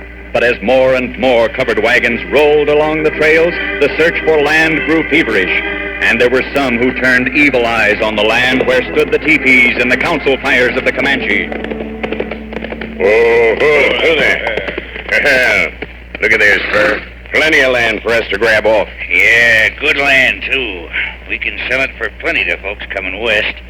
Only it's Injun land, Marty. What if it is? We'll grab it off right under their noses. How? We ain't strong enough to fight all them red men. We ain't, Spur. But supposing all the settlers around here started in to fight. Fight the Injuns? Well, they won't. They're peaceful. Yeah. But they won't be long. I got a scheme, Spur. A scheme that's going to bust this Injun territory wide open. Come on. Get it. There you go.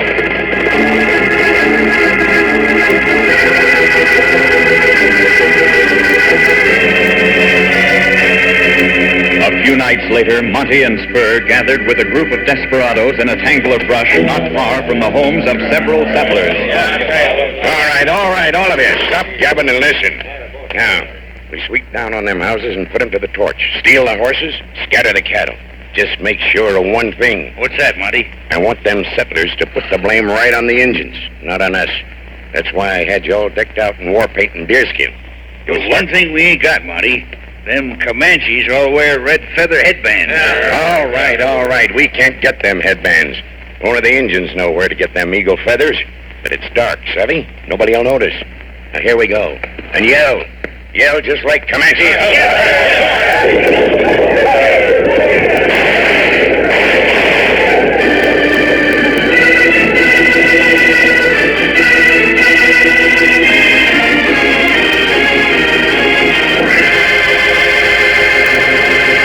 It took rugged people to survive in pioneer days. It was all work, hard work that called for hearty food. Makes you wonder how men like that fabulous redskin straight arrow can keep up his fast pace of danger and excitement. It takes plenty of energy to keep going like that. The pushing, driving energy you can get from Nabisco shredded wheat. Try a bowl full of these crisp cereal biscuits whenever you need extra energy.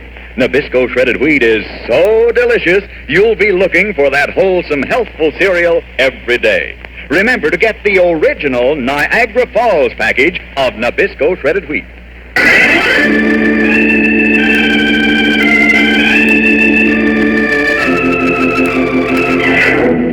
Monty and his gang, dressed as Indians, made one night raid after another. Outlying settlers living near Comanche territory awoke night after night to hear the thunder of hoofs,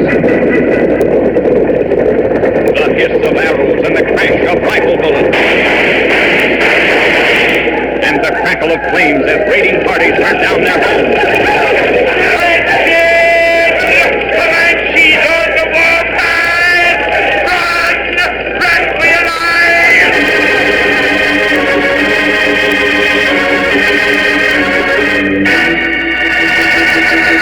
Now, Packy, that just doesn't make sense. You and I know the Comanches are at peace. They have a treaty. They'd never violate a treaty. Steve, I just now come from El Camino. The town's boiling over. Folks say there's been 4 raiding parties in the past week alone. Can't believe it. Keno, I know, Steve. After all, you was born a Comanche yourself. But wait, you ain't heard the worst of it. Why, there's talk about taking that land away from them Comanches. What's that? Folks is roused up, Steve. They're calling a meeting. They've even got a big judge sent out special from Washington. In El Camino, partner? Got there just last night. Federal judge, huh? Come on, partner. Let's head for El Camino. I aim to have words with that judge. Heat up there. Heat up there, paint horse. Come on.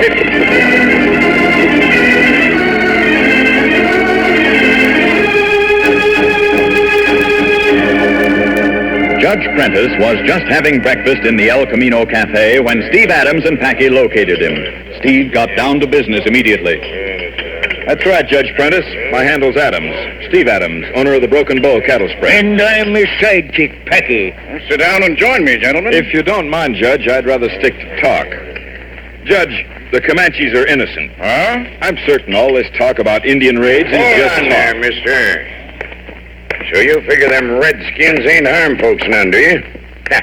You hear that, Spur? Yeah, Monty. We were having a private confab with Judge Prentice. You weren't asked to horn in. We're doing it on our own hook then, stranger. And what you're trying to say is a dead blamed lie. Why, you dead blame buzzard, you can't call Steady, Steve partner. Adams. I'll handle this. But Steve... Gentlemen, I didn't come here to witness gunplay. I came to solve a difficult problem. Yeah, Judge. And it was me and Spur here sent for you. Well, now that's mighty interesting. I suppose it was your place that was raided? Well, no, not exactly. Or this spur gent's, maybe? Well, no, not me neither. Just what is your stake, then? You wouldn't be land agents now, would you? Suppose we are. Just wondering, mister. If that land is taken away from the Comanches and thrown open to settlers, you can make plenty of cash selling it, can't you? Now, look at here. I've taken enough lip from you. One moment, please. Mr. Adams. Yes, Judge? As representative of the law, I take no sides. I'm here to learn for myself who is right. But I tell you this. There have been Indian raids already, many of them. I've already spoken to dozens of settlers whose homes have been leveled to the ground, whose cattle and horses have been scattered to the winds.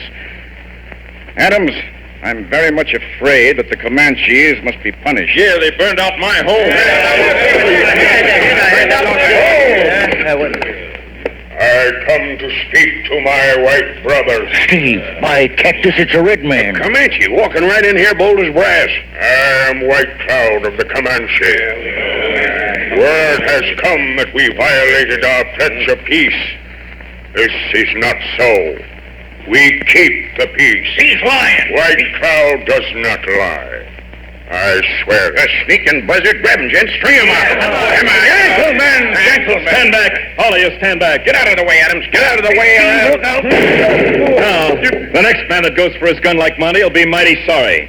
White Cloud, back, out the door. I am not afraid. Do as I say. Pack in, Meal, come along with you.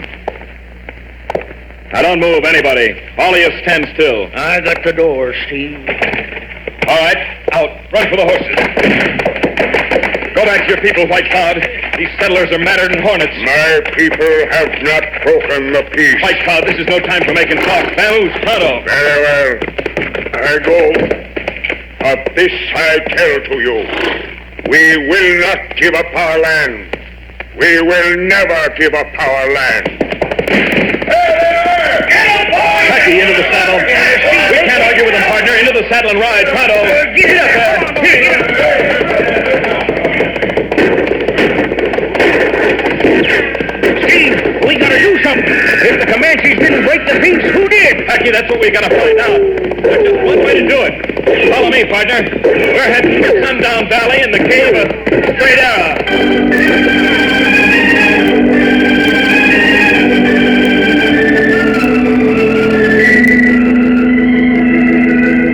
A mysterious valley, a hidden cave known only to Steve Adams and Packy. Its walls glitter with gold, and in the cave stands the great golden Palomino Fury. There, Fury. Now, out of these clothes. A Comanche bow and arrows hang on the wall. There is Comanche war paint, Comanche garb. In a moment, Steve Adams' rancher is gone, and in his place... Steady, Fury. It is I, Straight Arrow. A clatter of hoops in the vast open cave. An Indian war whoop that rings from the glittering rock. Out into the open gallops the great golden Palomino Fury, and riding bareback, clad in Indian garb from head to toe, Straight Arrow on the trail of justice.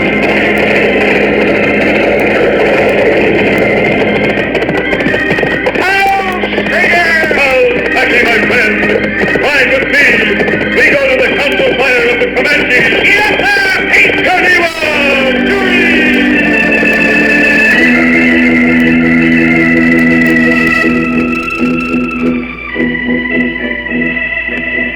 After leaving El Camino, White Cloud had galloped back to the Comanche village and called a council of Indian braves. He told them what had taken place, and as he finished, the faces of his fellow warriors grew fierce and troubled. No! They will never take our land! Never! Is that not so, warriors of the Comanche? We will fight to keep our land! We cannot fight. We have smoked the pipe of peace. It is not we who break the peace. It will be they. Let the peace pipe be broken and cast to the four winds. This is our land, the land of our fathers. We shall... Oh, Harry! Look, my brothers. A Comanche in war paint. A bow and arrows that glitter with gold. And he wears the red feather headband. It is Straight Arrow. House! Oh, Fury! Oh! House, the honey! Oh, Straight Arrow! Straight Arrow, we have heard of you. And now you come. When my brothers, the Comanche, are in danger, Straight Arrow shall always come. Even so, Straight Arrow.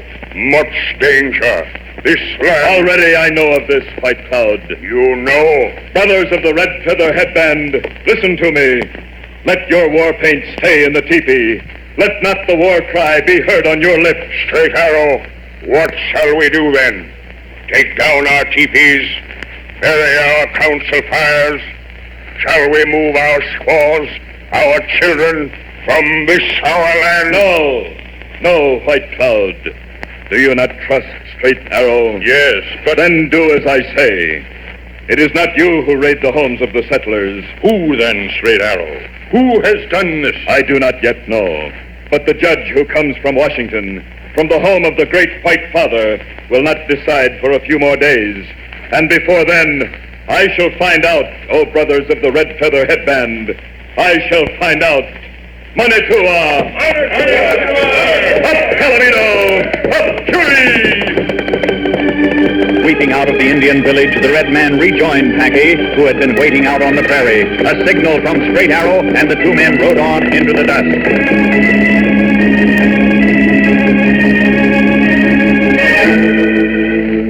But that night in El Camino... Monty, we gotta do something, I tell you. I've been listening to that Judge Prentice. He's too blamed honest. I don't savvy, Spare. What's eating you? He still ain't convinced the Comanche's been pulling them raids. He plans to hold a regular hearing to ask the Comanche themselves to show up. What's that? Why, that'll bust our scheme wide open. Spur, we gotta do something that'll make that judge dead set against them Injuns, savvy? Yeah, Monty, but what? Hey, he ain't staying in town, is he?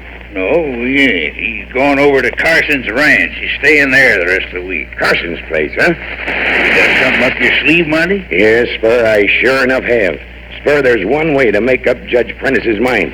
Just suppose that Injuns was to raid Carson's place right while he was there. Injuns? You mean us, Monty? Yes, I mean us. Round up the gang, Spur. We gotta figure this out pronto.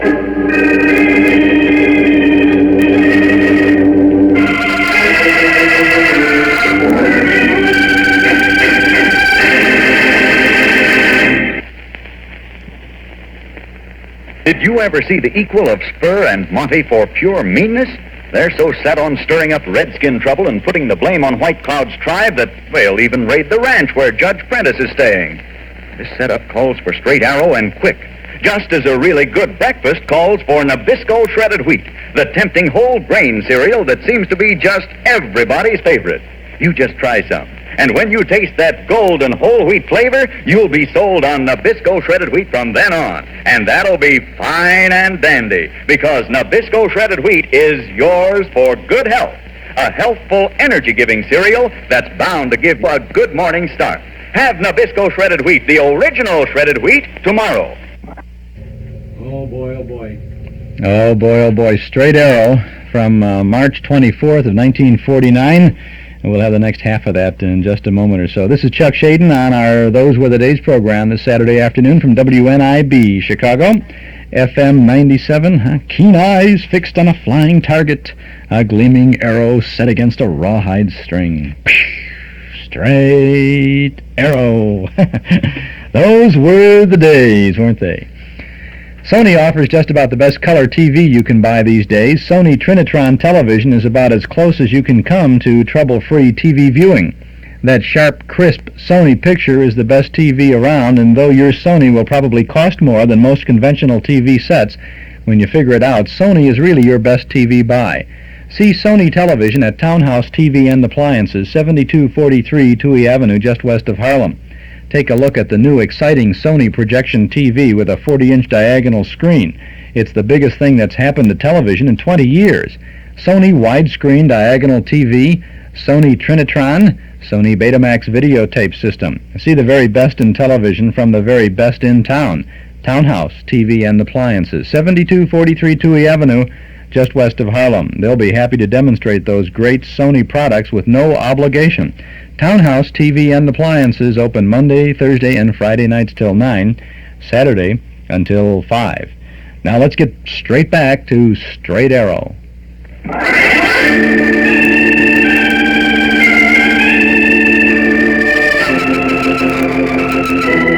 Monty and Spur, two unscrupulous land grabbers, fake a series of Indian raids on outlying settlers in order to have a federal judge take land away from the Comanche and open it for settlement. But Straight Arrow, certain that the Comanche are keeping the peace, takes up the chase. Knowing the federal judge to be an honest man who will countenance no wrongdoing, the red man prevails on White Cloud's tribe to leave matters in his hands. And that night, after traveling from the Indian village, he and his partner Packy arrive in the town of El Camino.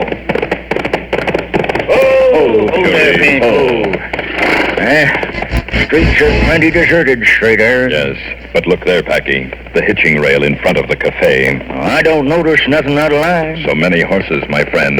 And look now, yet another one stops before the cafe. Well, why shouldn't they be there? If they're going into the cafe... The cafe is dark. Huh? No light shines from the window. My cactus, that's so. It's closed up tighter than a drum. And watch.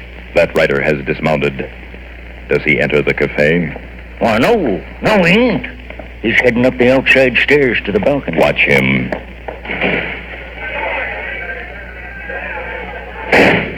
Well, hog tie me for a blister. Keno, Straight Arrow. He went into a room up there, a lighted room. Yes, and for a moment when the door was open, I saw many others already inside, and speaking to them was Monty. Monty? When you and I were in El Camino this morning, you do not recall? Monty? Why, cactus now I do. Yeah, he's one of them there land grabbers. He and another called Spur. I grabbed Keno, Monty and Spur. Packy, others can go up on that balcony also to listen and hear while these bad men talk. Fury, under the balcony. Yeah, under paint.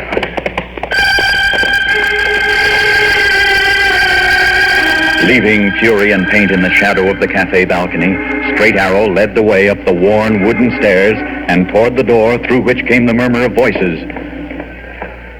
Softly, Packy, if they hear us. Keno, I'll be careful. Closer now. Quickly, Red Man and White moved across the balcony. Lamplight gleamed through the cracks of a closed door, and soon they could hear Monty's voice. All right, then, gents, it's all settled. We'll put on a good act for that, Judge Prentice. So good he'll order the Comanche land thrown wide open. When are you right out, Monty? What's wrong right now? We'll head out of town, change the engine, close the war paint, and then... What was that? Hey, Straight Arrow, my gun, it bumped up against the door. Quiet, Packy. Perhaps they will pay no heed to it. Monty, Jack, next to the balcony. I wonder, there ain't nobody out there hanging out behind to find out. Who's out here? Who is it? Oh, Packy jumped quickly over the railing. Oh, we don't blame. Monty, what happened? I don't know. Something hit me out of There ain't nobody out here now. There was, I tell you. There must have been that. Hey, there they go. Three of them had the horses right under the balcony. Slugged me and jumped. well, we'll get 'em. Never mind that. Don't be loco and waste lead. They're gone, slanted around the corner. Who was they, Monty? How much did they hear? I don't know, and we ain't waiting to find out, Chevy. We're hitting the trail pronto. For Carson's place? Yeah, to stage our engine raid. And the faster we get there, the better. Come on, gents. Get to your horses.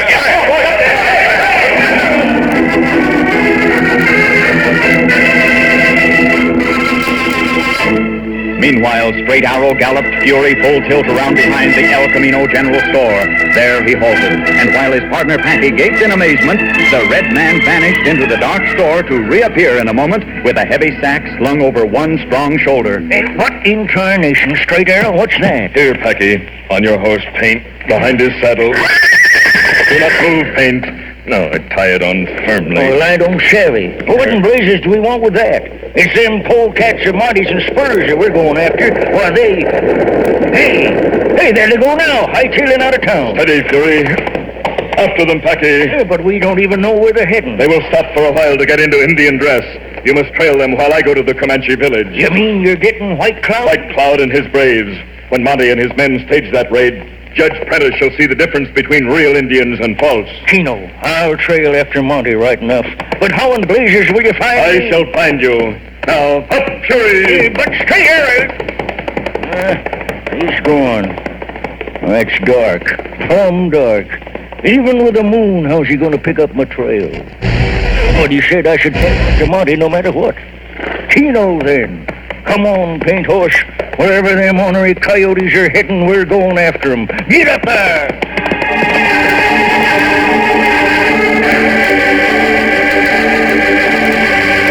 The moon laid a silver blanket over the wigwams and teepees of the Indian village as Straight Arrow's great horse Fury flashed over the dark prairie and down among the tethered horses in the buffalo hide lodgings.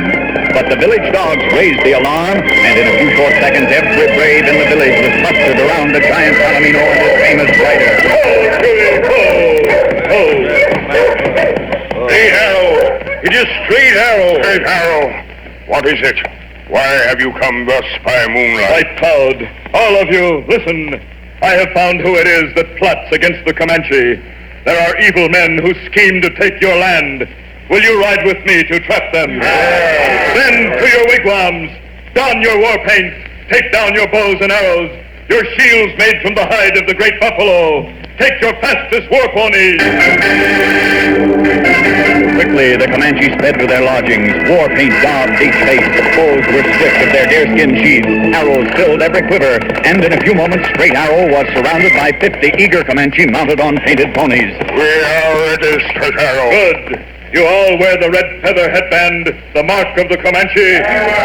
Straight Arrow, one moment. Yes, White Cloud. These evil men who pretend they are us, where shall we find them? I do not yet know. You do not know? But it is dark. How can you find them? White Cloud, put your trust in me. We shall pick up the trail somewhere near El Camino. But such a trail, can it be followed quickly? We shall follow it quickly. But now there is much ground to cover. After me, up Fury! From the Indian village streamed the Comanches, moonlight glittering on the black braided hair, gleaming on the copper skins and polished bows, shining on the spotted ponies. Faster and faster they swept across the prairie toward El Camino, and at their head, his golden coat shimmering in the pale moonlight, the great Palomino Fury.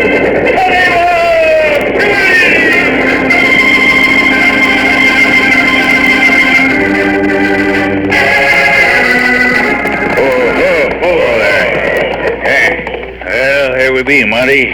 Yonder's Carson's place. Yeah. Got a lamp out on the porch, too. It looks like the judge and Carson sitting there.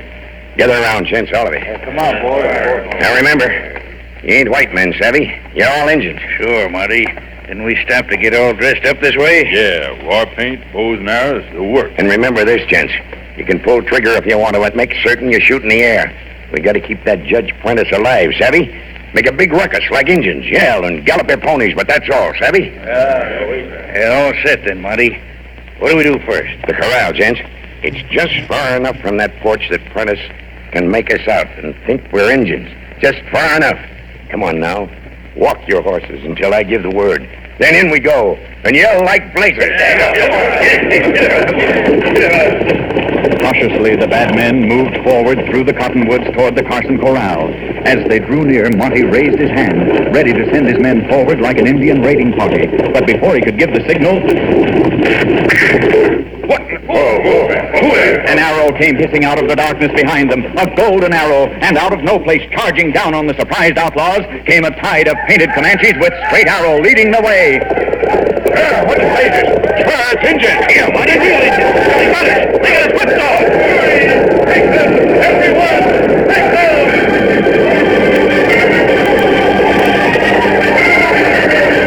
At the sound of battle, Judge Prentice and Carson leaped to their feet and peered out out of the moonlit prairie. They could make out horses and men tangled together, but who would stand and who would fall, they could not tell.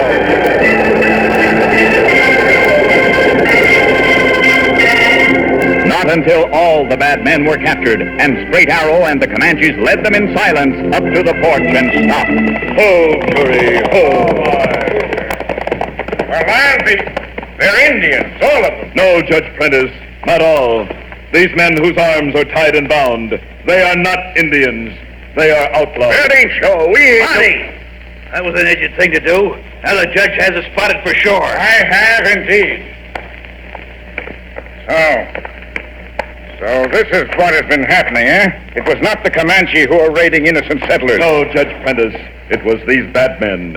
They hoped to get the Indian land for themselves to sell. Never, Red Man, I assure you. That land belongs to the Comanches, and it shall belong to them. White Cloud, do you and your braves hear? We hear, Straight Arrow. We hear, and we are grateful to our brother who rides the golden Palomino. Oh, straight arrow by cactus, you done it. I was watching from the cottonwoods. But how on sassafras... How was I able to pick up your trail? Yeah. Look behind you, Packy. Behind me? Well, I'll be a lop-eared mule. A trail of white stretching behind my horse. White flour, my friend. That sack I put on paint was full of flour. I cut it open before I left you. In the moonlight, it was easy to follow. Judge Prentice. Yes, Straight Arrow? These men shall go to jail. They shall indeed, Red Man. They certainly shall. But do you know, even now I have difficulty in telling you real Indians from them. Look for the red feather, Judge. Huh? The red feather? The mark of the Comanche. The red feather headband. Others may use war paint, bows, and arrows to pretend they are Comanche. But only the Comanche himself, honest, fearless, and loyal to the land of his fathers. Only he wears the red feather headband of the Comanche.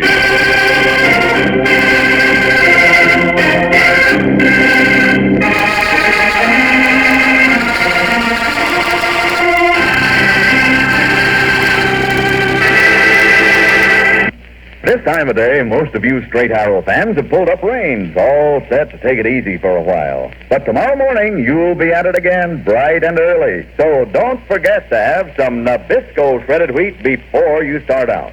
Nabisco shredded wheat has what it takes to make you feel really shipshape. Those crisp, whole wheat biscuits give you Energy Plus to help keep you going for hours. And you won't be feeling hungry way before lunchtime, for Nabisco shredded wheat is the kind of breakfast food that stays with you clear through to the next meal. Hot or cold, plain or piled with fruit, Nabisco shredded wheat makes the best breakfast ever. Tell Mother you'd like a big bowl full every day starting tomorrow.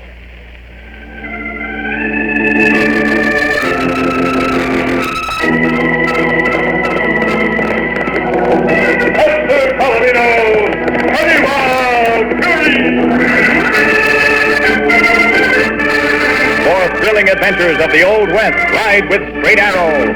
And remember, Nabisco, Nabisco is the name to know. For a breakfast you can't beat, try Nabisco shredded wheat.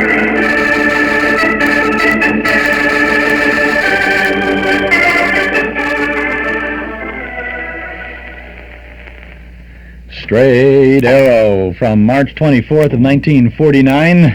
Good old Straight Arrow. Their program first heard on the Mutual Broadcasting System in 1948. This is Chuck Shaden with our Those Were the Days program this Saturday and every Saturday afternoon on WNIB Chicago, FM 97. Would like to invite you to subscribe right now to our Nostalgia newsletter and radio guide.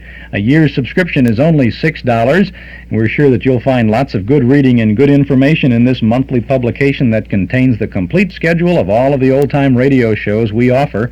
We're on the air 7 days a week on 6 Chicagoland AM and FM radio stations. And you can subscribe right now by phone if you'll call us here at our Nostalgia Broadcast Center at 545-2260. That's 545-2260. We'll take your name and address, and your subscription will begin with the March issue, which you will have at the beginning of next week, because we send our regular newsletter subscribers their March issue today. Took the whole stack of those newsletters to the post office, the good old Morton Grove post office this morning, and you folks who are subscribers will have your March issue Monday or Tuesday for sure. And if you're not a subscriber but you would like to get in on all the fun and excitement in the year ahead, you can subscribe right now, $6 for 12 issues, and we'll get that newsletter in the mail on Monday morning, 545-2260. The March issue of the newsletter features a cover picture of Ed Wynn, the Texaco fire chief on radio from the 30s and 40s. We have a 1948 reprint article about Bob Hope and his various charitable works. We have a 1927 movie magazine clip with news about Hollywood stars. There's that Sunday through Wednesday network radio log from May of 1949. That's the complete log that'll show you exactly what the four networks were programming from sign-on to sign-off, and it will help you follow our special series of 7 Those Were the Days Saturday shows, which will recreate an entire week of network broadcasts. You'll find Mark Nelson's Film Clips column about the creativity of movie advertising through the years, Carl Pearson's Notes from the Bandstand, taking a look at the current Glenn Miller Orchestra, Mike Campo's article about the old kids' premiums offered after-school radio listeners. Our first dime store classified ad page for folks who are interested in buying or selling or trading or announcing. We have a full page of classified ads in the March newsletter. 10 cents a word, you know. And, of course, news of our regular Saturday night Memory Club movies. Subscribe now to our Nostalgia newsletter and radio guide. A year's subscription, only $6. 545-2260 now or any time at all this afternoon. If the lines are busy, just wait a second and then check back with us. Or you may send $6 to Nostalgia Newsletter Box 421, Morton Grove 60053. But if you would like to get things rolling right away, without delay, call today. 545-2260. That's 545-2260. When this tune was popular back in 1931, Norm Nelson and Ralph Hirschberg opened their Ford automobile agency on a small piece of land at 5133 West Irving Park Road. The first year they sold about 100 new Fords. Today, 45 years and thousands of new Fords later, Nelson Hirschberg Ford occupies a whole city block at the same location on Irving Park Road at Laramie. And thousands of Chicagoland families have not only bought their first Ford from Nelson Hirschberg, but they've returned again and again for all their new Fords. The proof is in the seeing. Next time you're out for a drive, notice how many Fords bear the Nelson Hirschberg emblem. And you'll notice how many Fords are driven by Nelson Hirschberg drivers, one of Chicagoland's oldest, most respected Ford dealer. 5133 West Irving Park Road at Laramie. 7 days a week, Monday through Friday till 9, Saturday and Sunday to 5. Nelson Hirschberg Ford, Irving Park at Laramie.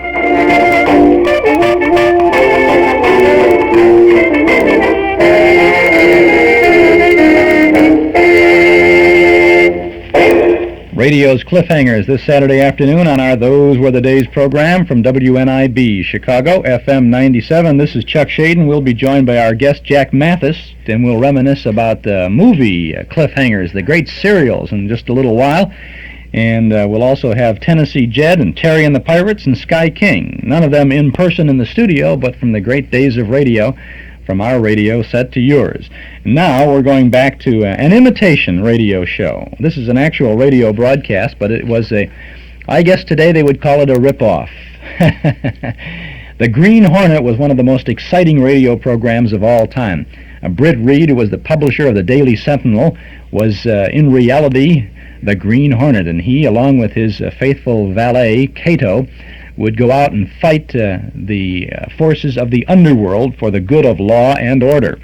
Well, that program was so successful that the Blue Beetle was created for radio, and the Blue Beetle was in reality a rookie patrolman, and he fought for the good causes of law and order, fought against the denizens of the underworld each week. And, well, you'll be able to, if you remember the Green Hornet, you're going to have some fun as you tune in now to this invisible facsimile of the Green Hornet. This is the Blue Beetle.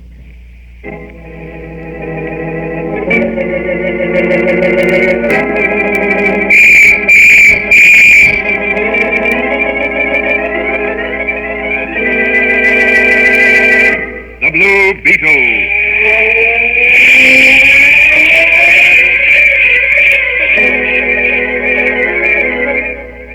Sweeping down upon the underworld to smash gangland comes the mysterious, all-powerful character who is a problem to the police, but a crusader for law. In reality, Dan Garrett, a rookie patrolman, loved by everyone, but suspected by none of being the Blue Beetle. As the Blue Beetle, he hides behind a strange mask and a suit of impenetrable blue chain armor, flexible as silk, but stronger than steel.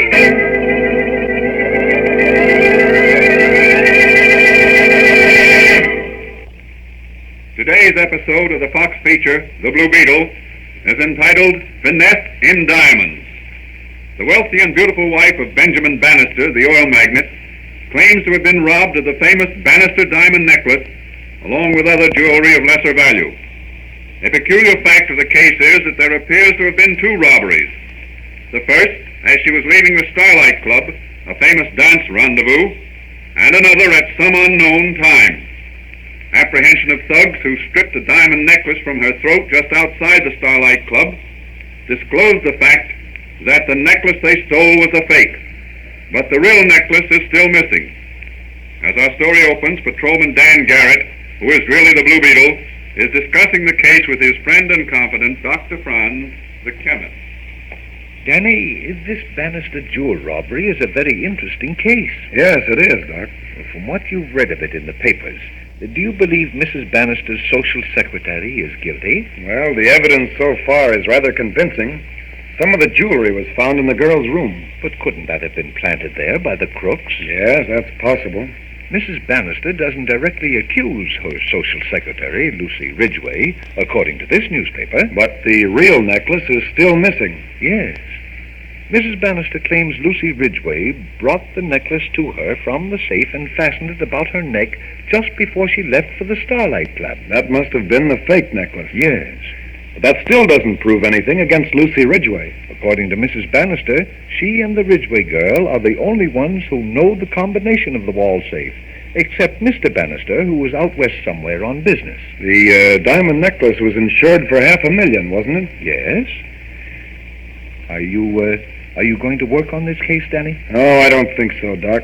The Acme Insurance Company has its own investigators, the best in the country. And besides, it's out of the Blue Beetle's line. No unfortunate individuals are involved. There's the phone. Excuse me, Danny. Hello? Oh, hello, Charlie. Yes, he's here. Just a moment. It's for you, Danny. Charlie Storm of the Sun. Thanks, Doc. Hello, Charlie. Now, what's on your mind? What? Really? Your girl's sister? Oh, I didn't know that. What? Yes, sure. Sure, you bet I will, Charlie. Sure, goodbye. Sounds like the Blue Beetle will be sharpening his nippers soon. Yes, Charlie Storm just told me Lucy Ridgway is his girl's sister, and he wants me to see what I can do to help her out of this jam. Well, what are you going to do? Have a talk with the Ridgway girl, and then get Manigan and drive down to the Bannister place and interview Mrs. Bannister. The commissioner will assign me to the case. I think he'll do that all right. If he doesn't, I'll have to operate entirely as the Blue Beetle. I'm not ready to do that until I can get certain information. Well, good luck to you, Danny. Thanks, Doc. I'll be back later. I'll have your Blue Beetle chain armor and mask and equipment ready when you need them. That's fine. Well, so long. It looks as if I was going to be up to my neck in diamonds, but they won't be around my neck.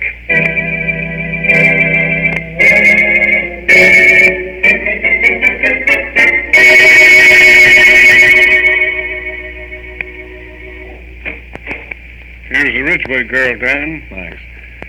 I'm Dan Garrett, Miss Ridgway, a friend of Charlie Storm's. Oh, yes? Charlie asked me to do what I can to help you in this unfortunate case. Now, suppose you tell me what you know about this jewel robbery. Well, all I know is that the night Mrs. Bannister was held up and robbed of what proved to be a joke diamond necklace, I was awakened by Mrs. Bannister and some police officers and questioned about the disappearance of a diamond necklace. Were you aware of the fact that there were two almost identical necklaces? Yes. Mrs. Bannister told me some time ago her husband had urged her to have a duplicate necklace made of imitation diamonds to wear when she went out in public.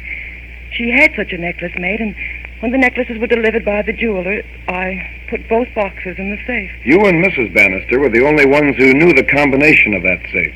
Mr. Bannister also knew it. Oh. He's away, I believe. That's right. Well, now, what can you tell me about Mrs. Bannister's private life that might be helpful in solving this mystery?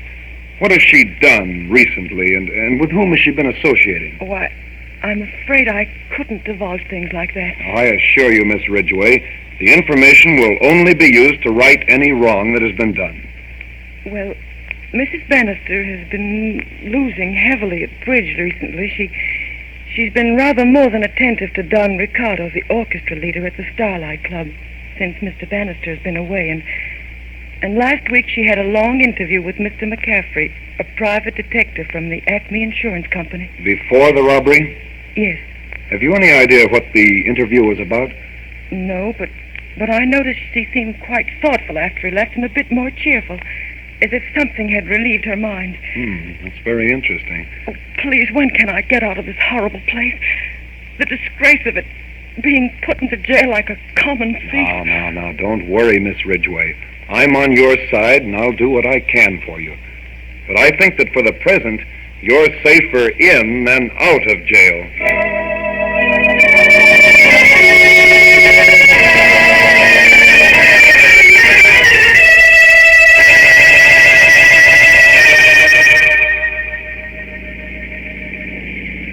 Well, Danny, I got the commissioner to assign us to this Bannister case like you asked me to. Now, where do we go from here? We separate at the next corner. What's that? Say, what sort of a game is this? Sorry, Mike, but we've got to work fast in this case, and we can get results quicker if we each work on separate leads. That way, we'll still be solving the case together. Okay. Well, what do we do? Well, you run over to the Bannisters' townhouse and interview Mrs. Bannister. What do I ask her? Ask her what her interview with McCaffrey of the Acme Insurance Company was about. And also ask her if it's true that she's lost heavily at bridge recently. Well, maybe she'll refuse to answer the question. That doesn't matter. The important thing is to study her reactions to the questions. Okay. Well, what are you going to do?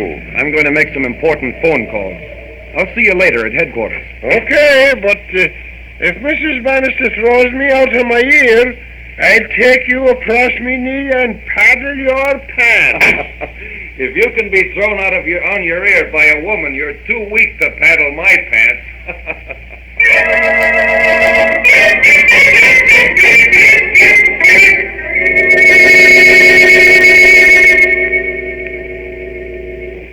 Well, everything's ready for you, Danny.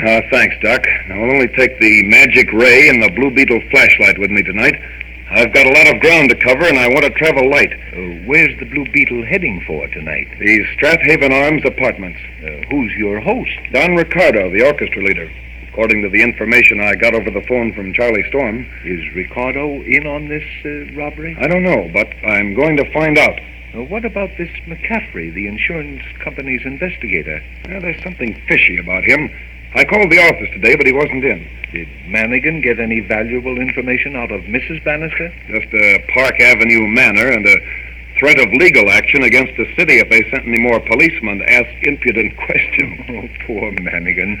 I'll bet his face was red. Yes. Well, I've got to be going, Doc. Ricardo is just about playing his closing number at the Starlight Club. So long, Doc. Diamonds are trumps, and the Blue Beetle is playing to win.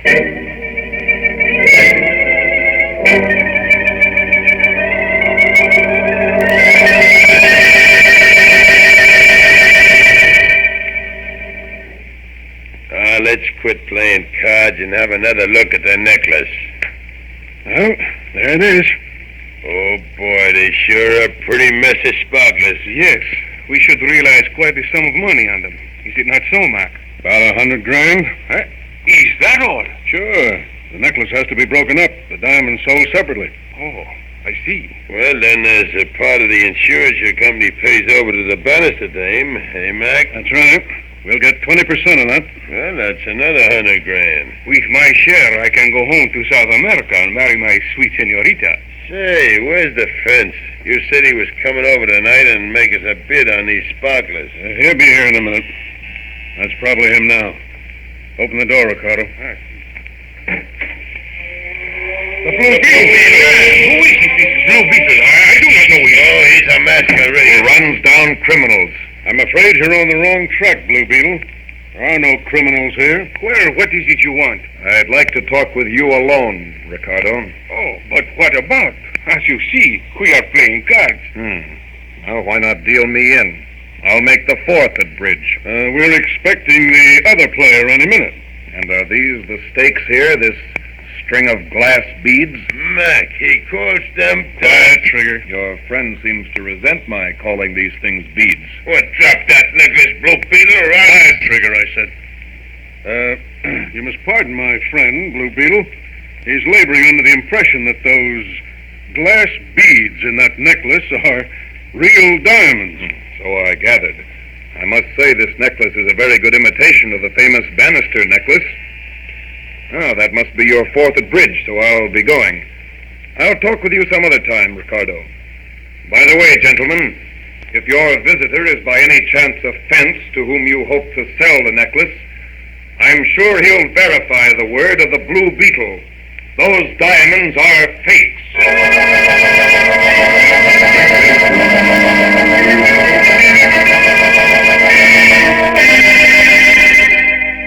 Were the diamonds in the possession of Ricardo, Mac, and Trigger fakes?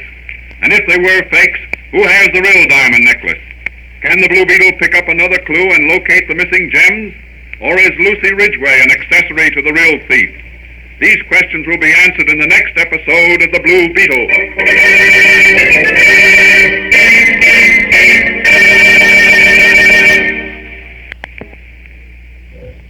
The Blue Beetle, the nest in diamonds.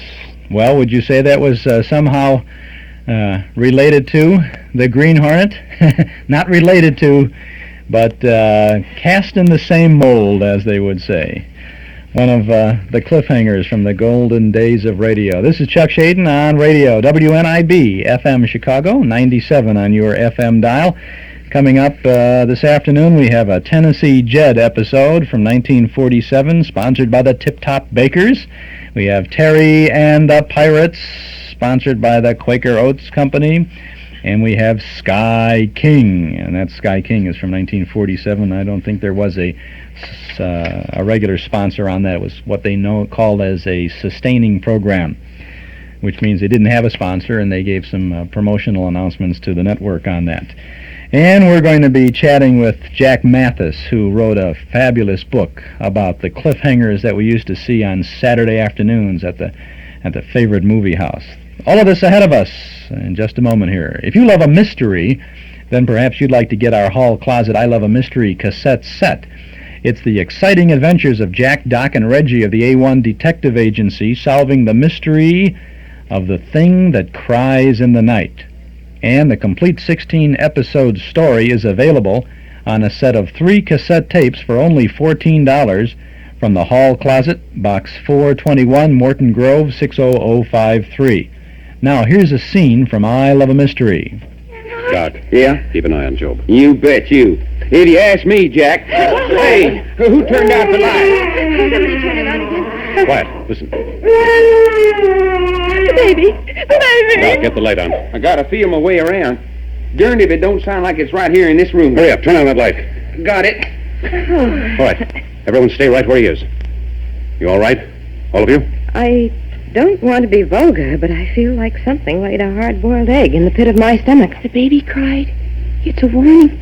It's a warning to Joe. Nonsense. I won't have it. What I want to know is how those lights were turned off. No one was within 6 feet of that switch. But the baby, the warning. Doc, you stand there right beside that switch from now on. Okay, fella. I'd like to see it. Job. Job. He's been shot through the head.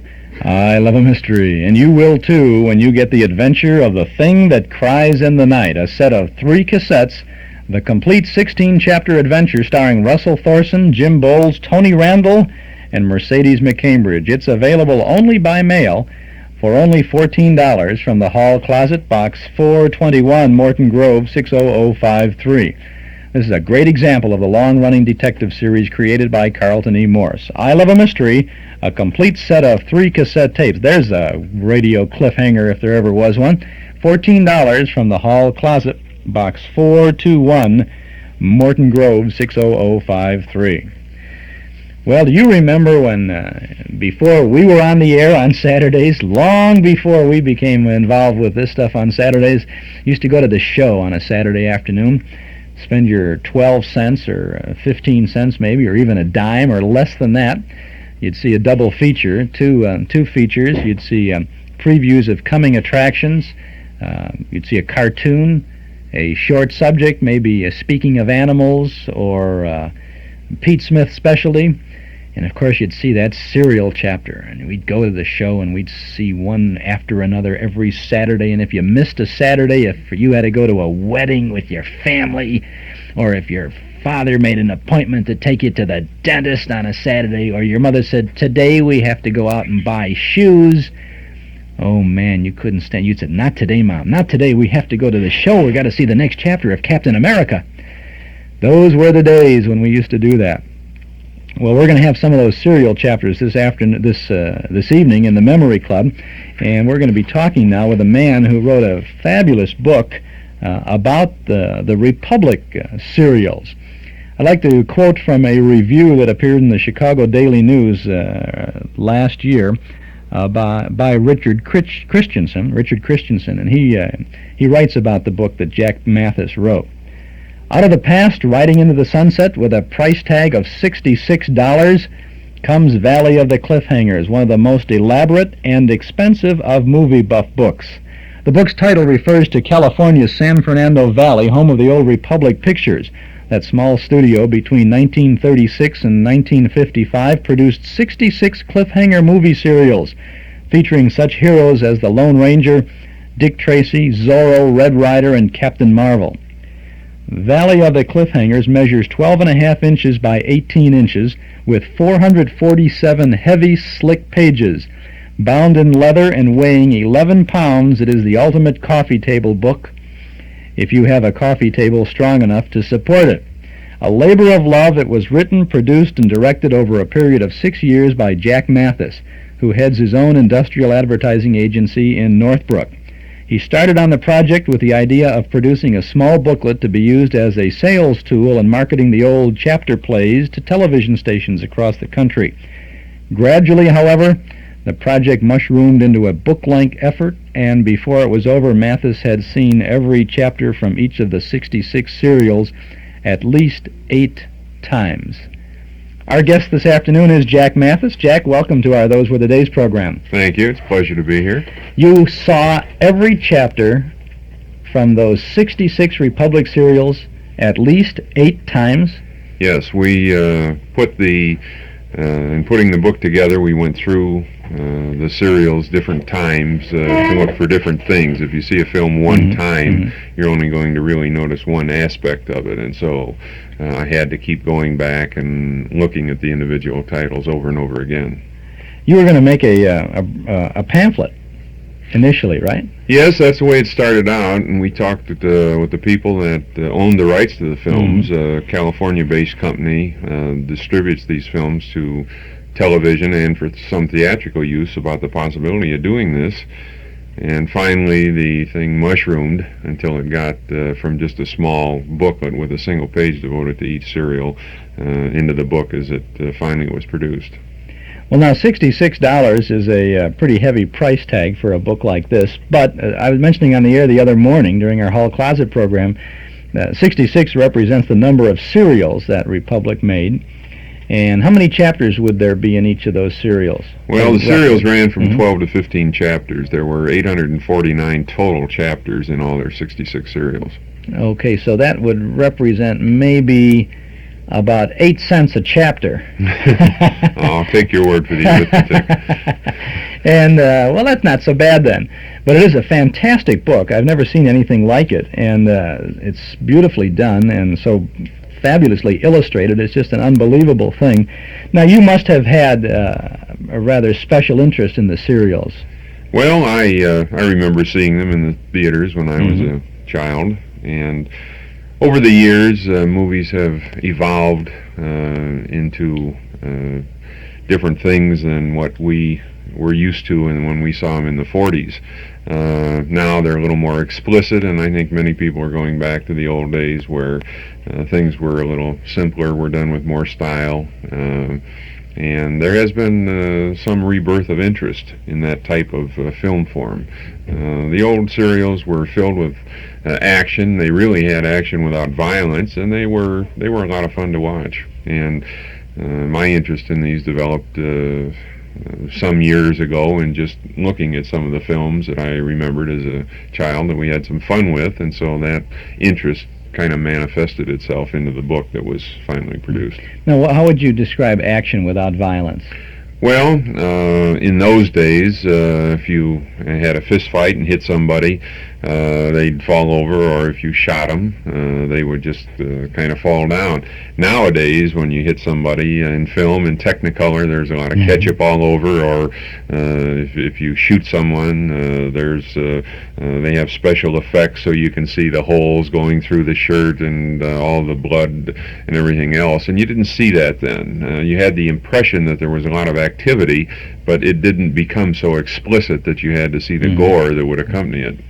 There had to be at least one fist fight in almost every serial chapter. Generally, at least one, and many times as many as three, because you might have one that continued from the previous episode, then you might have one in the middle of the chapter, and then you might have one at the end. And so there was much action in those. You know, I can remember seeing the serial chapters, and I would know that, so somebody was falling out of an airplane, and you'd see him fly out of the airplane, and then, of course, the technical work of the studio would do. The spiral would come across the screen, and words would be flashed up. Wow, what's going to happen? You know, come to this theater next week, and you knew there was absolutely no way that our hero could get out of that fall. He had fallen from the plane, and next Saturday we'd be back at the Portage Theater, you know, and he'd fall out of the plane again, but somehow he caught onto the rudder. Well, that's why the serials were so exciting, because the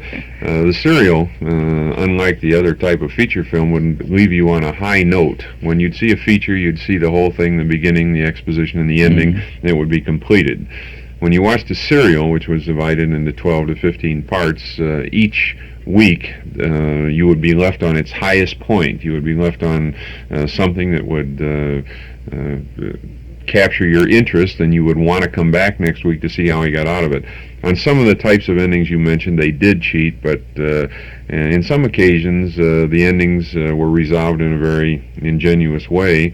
A fall from a high place, you might be caught, you might fall into some water, you might fall into a haystack, might grab something on the way down, you might fall into an awning, into a laundry truck. There were all kinds of ways these things were resolved, and some of them were fair, some of them were difficult to believe. From your point of view, which was the best of the Republic serials? Well, Republic was certainly the leader in serial making. They were done also by Columbia, Universal, and a few of the independents. Columbia played them for laughs, and Universal played them a little straighter, but I think the Republic serials were the best, and Republic produced an awful lot of good serials from the period between 1938 and 1944. That was the era really of the best sound serial, and it's difficult to select really one title, because there were probably 20 of them during that time that were produced very well, depending on whether you liked period adventure, outdoor action, or westerns, or modern day. They produced some very fine wartime serials.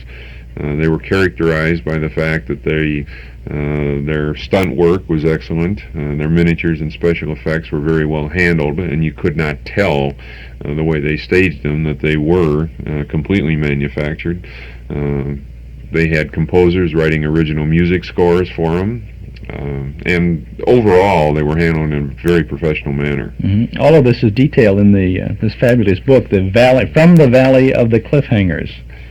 And at great length, of course. At great length, yeah, it's unbelievable. And the artwork in here is just overwhelming. There's a section here on Dick Tracy, for example, and we see blow-ups from the various frames, the title cards, and we see... yes, they're frame enlargements of all the main titles, and also frame enlargements of key action sequences from the serials themselves. I have over 3,000 pictures in there.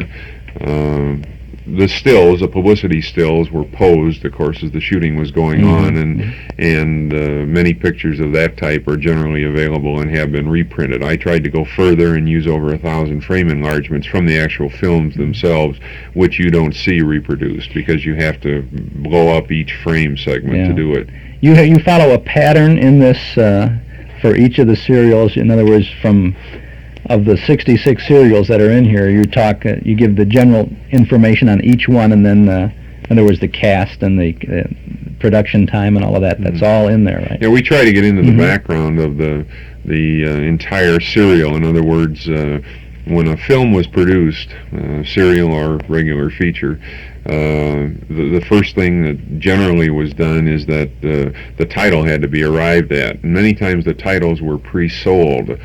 Republic, for example, would announce 4 serials over the course of the year, and they would pre-sell these to the trade, and then they would go to the different theater exhibitors and say, this is our serial program for the year, and they would make up generally 4 serials that would cover the 52 weeks.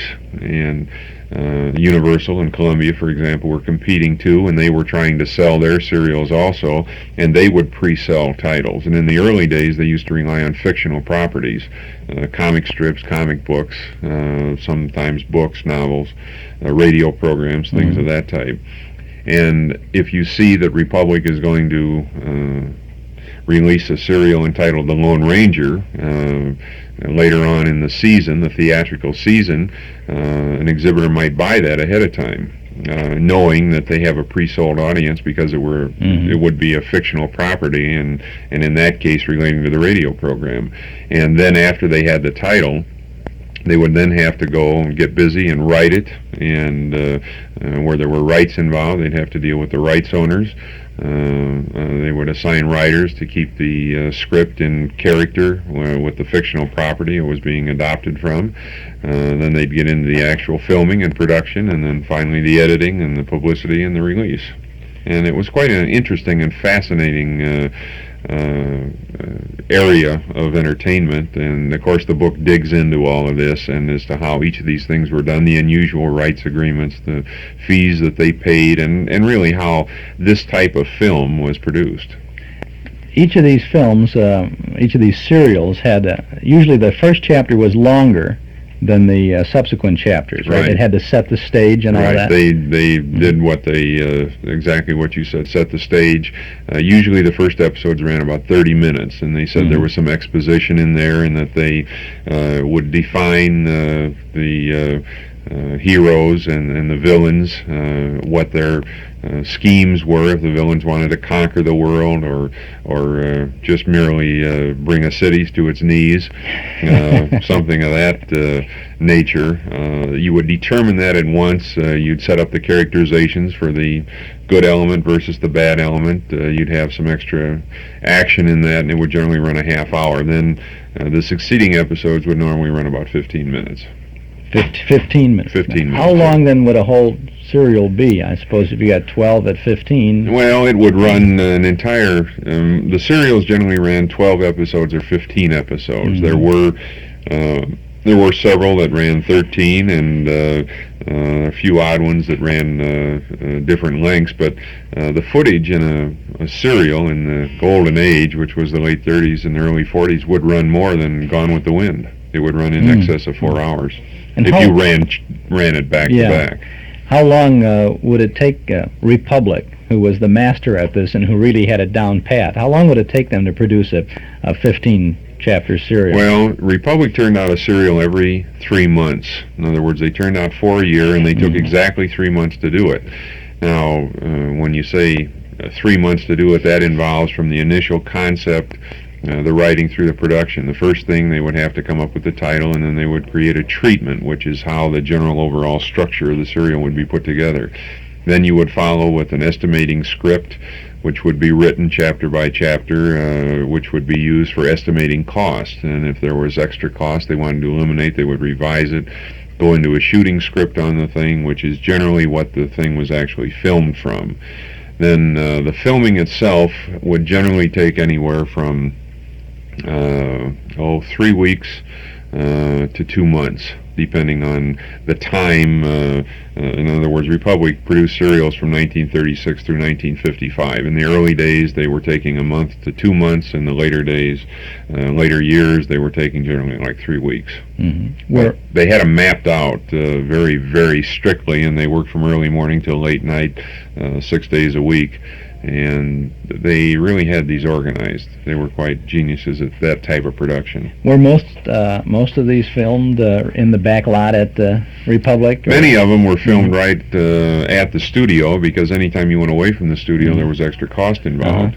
On occasion, they would go out on location, sometimes for a week. On some of their Western serials, they might go to an adjoining community, such as Big Bear, which was a very scenic location in California. They went up into the high Sierras to work on another serial. They went into St. George, Utah, to film one of their early serials, but there, of course, you had other things that were helping them insofar as cost was concerned, because if they had a serial with Indians and horses and things like that, you might have to rent those in California. But if you went on location, many times in a Western community, the townspeople would pitch in on the thing, and you get horses and people for free at a very small cost. They would film most of their things within an hour of this, either on the studio backlot or within an hour in places like Chatsworth, and that were within 45 minutes to an hour. That would give you some of the scenic locations where you needed outdoor pictures. Anything that was inside was almost always a set on a soundstage. You have a stack of film that you're going to bring over to our Memory Club tonight, and we're going to talk about some of that material and what we can look forward to seeing tonight in just a moment after this little serial chapter of ours from Northwest Federal.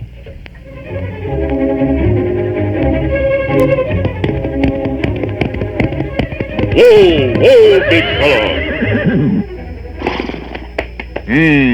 Scout. Well, Pronto, here we are at the Northwest Federal Silver Mine. Heap plenty silver here for making loans. Right, Pronto. Wait. What's that? Sound like footsteps. Yes. Look, it's a man. Let's see what he wants. What you want? Huh? Oh, pardon me. I must be lost. I'm new out here. I just agreed to buy that ranch down the road a piece. I see. Have you arranged for financing yet? Huh? Oh, well, no. I really don't know how to go about it. Here, take this silver bullet. On it is inscribed the name of Northwest Chicagoland's leading financial institution. Northwest Federal Savings. That's right. They'll send out their faithful companion for a prompt appraisal of your ranch. And in a couple of days, you'll have the best loan quotation in town, with no obligation. That's right, Kimosabe. Say, that's great. Northwest Federal Savings, huh? Wow, I'm glad I happened along here. Well, thanks, Mr. Hey, where'd he go? He's gone, and I wanted to thank him. Well, who is he, anyway? Him, loan arranger. We've got silver to lend away! Northwest Federal Savings serving you 63 hours a week in Chicago on Irving Park Road, in Des Plaines on Dempster Street, in Norridge at the Harlem Irving Plaza, and in Arlington Heights in the Surrey Ridge Shopping Center on Algonquin at Gulf Road. And tonight in the Memory Club in the Community Room at Northwest Federal Savings, from the Valley of the Cliffhangers, a special Memory Club event. Our guest this afternoon, Jack Mathis, who has produced this outstanding book, Valley of the Cliffhangers, which tells the remarkable behind-the-scenes story of the 66 motion picture serials produced by Republic Pictures between 1936 and 1955. The Memory Club doors open at 7:30. Our program begins at 8 o'clock. Dues are $1 a meeting, payable at the door. You're a member of the Memory Club because you're a member of our listening audience. We meet in the community room at Northwest Federal Savings at 4901 Irving Park Road in Chicago. There's plenty of free parking in the large lot at the rear of the Northwest Federal Savings office on Dakin Street. CTA Transportation will take you right to the door. And we're going to have a fabulous evening this evening. By the way, this is Chuck Shaden on WNIB Chicago. FM 97 are those were the day's program. Radio's Cliffhangers, and all sorts of cliffhangers this afternoon. After we finish our chat here with Jack, we'll be tuning in to Tennessee Jed, Terry and the Pirates, and Sky King. But Jack Mathis, what can we look for tonight? You're going to talk a lot about how these serials were made. You're going to explain some of the fight scenes and how the technical crew did their thing on this. And then we're going to see examples of what you're saying, right? Well, we'll try to put the accent on film, of course. I'm not sure that people would care to have me lecture for 2 hours, but basically it will be primarily film, and then where we have certain sequences that have special effects in them, I'll explain for a few minutes after they see the film clip as to how these things were done. I would plan to invite questions from the audience, from people. If they see something on the screen that they want to know how it was done, if I didn't explain it, I'll be glad to get into it. If they have any other questions that are associated with the serials in particular, or filmmaking in general, I'll be glad to answer those as best I can. We really want to run the whole gamut of filmmaking, but basically it will be showing the best segments of a dozen different serials, showing many of the cliffhanger endings, selected footage of what I consider to be the best moments from the Republic serials, which were the best serials made. Well, you've got, I know one of the things, you've given me a note here on some of the material tonight. We're going to see the Drums of Fu Manchu and Spy Smasher. Now, Spy Smasher was a very big serial, wasn't it? An important one. Spy Smasher was an important Republic serial. It was produced right at the beginning of World War II, and came from a comic book character. Spy Smasher became very big during the war. And then, of course, at the close of the war, since he was associated very closely with the war effort, he kind of went the way of the war characters. And he did come on existence during the Cold War in 1940 and 41, and he flourished during World War II and then kind of disappeared following the close of the war. A lot of these serials were featurized, I guess if that's the right word, for television in the 50s, weren't they? Well, the serials really ran back from the silent days through the mid-1950s. When television came on the scene, or became a more important medium in the late 40s and early 50s, many of the serials appeared on TV. They appeared in two ways. Some of them appeared in their regular, the way they regularly had been prepared, chapter by chapter, day by day, and in some cases they did make feature versions out of some of these. They made feature versions out of the serials even originally that go back into the 30s and 40s. And they made individual features of these that ran an hour to an hour and a half, and they also made, they cut down 12 chapters into 6 chapters and presented them 5 days a week. In 1966, they made 26 feature versions that ran 100 minutes apiece, which was the Century 66 package, and those are still available. They're still shown on some of the TV stations. We've been talking with the station here about possibly presenting them as a showcase this summer, which may develop. And there has been an interest in these. They're shown at fan conventions. Many television stations around the country will program these, and in some cases they are still shown theatrically. I noticed your note on the sequence from Spy Smasher that we're going to see. It says we're going to see tonight, from the fight sequence at the garage to the ending at the plant. Show the chopping blade. Oh, man. I've selected what I consider to be some good footage. In the Spy Smasher segment, it was one of Republic's top serials. There's an action. We're not showing complete episodes on these, but there'll be segments that might run anywhere from 2, 3, 4 minutes apiece up to 7 or 8 minutes. The Spy Smasher serial was one of the better serials. That sequence would show an action fight that took place in a garage, tracking down the heavies to a plant where they are about to put one of the good people on a conveyor belt, and if they don't sign a paper, they're going to be chopped up, and of course Spy Smasher intervenes at the appropriate time, and there's a big fight, and while there's a fight going on, the person is knocked unconscious on the conveyor belt and drawn into the cutting wheel toward the cliffhanger ending. It's really a spectacular sequence. Now, another one you've got tonight is the G-Men versus the Black Dragon. It was a wartime serial with Rod Cameron, as a matter of fact, who went on to bigger pictures. bigger he was mostly in westerns then. He was in westerns, and he was in features too.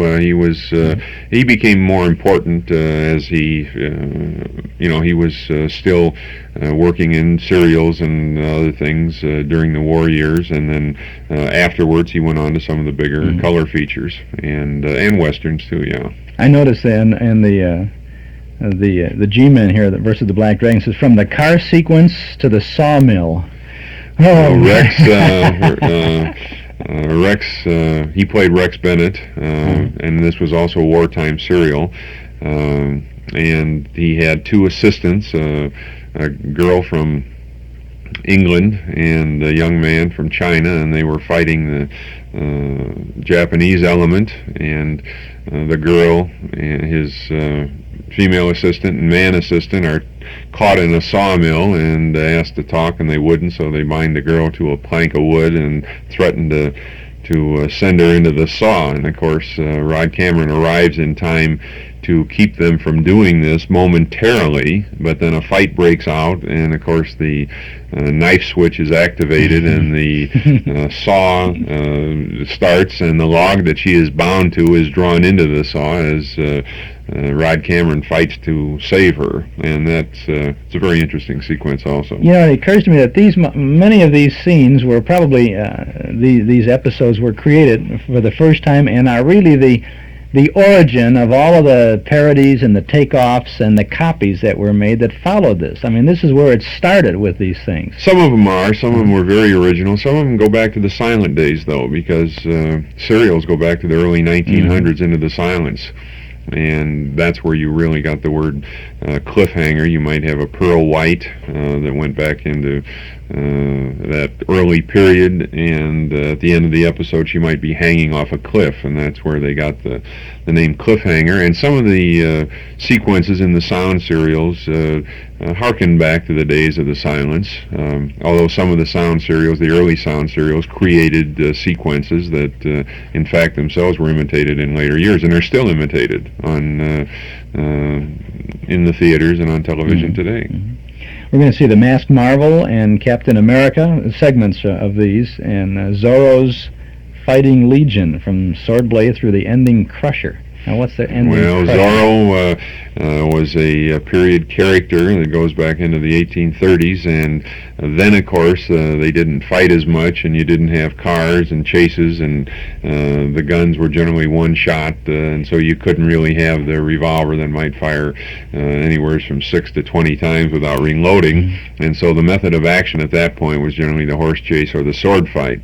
And the sequence I've selected for showing this evening, Zorro is trapped in a structure. He has to outduel 4 of the heavies that are with swords that are attempting to puncture him, and they finally force him into a room that has a moving wall in it that appears as if it may crush him.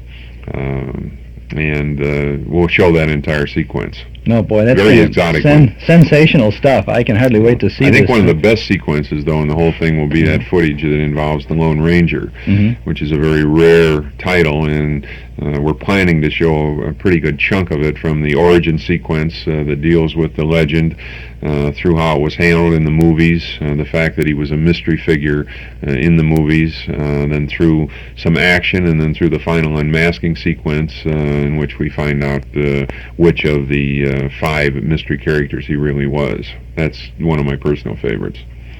Well, it looks like we have an exciting evening ahead of us tonight, and well, it's really an exciting book, so perhaps you're going to bring a copy of the book with you. Yes, I'll have a copy there if people want to see it. Take a look at it. And now I understand you have another book in the works. Since the first one was completed, we really had a great response to it. And the first one dealt entirely with the 66 serials. Now the second one, which has been tentatively entitled Republic Confidential, will deal with an objective overview of the entire Republic studio. Republic was a unique motion picture studio because they started in the mid-30s. They did the very low-budget and B films, and they also aspired to the major movies, the color films. They did many big pictures.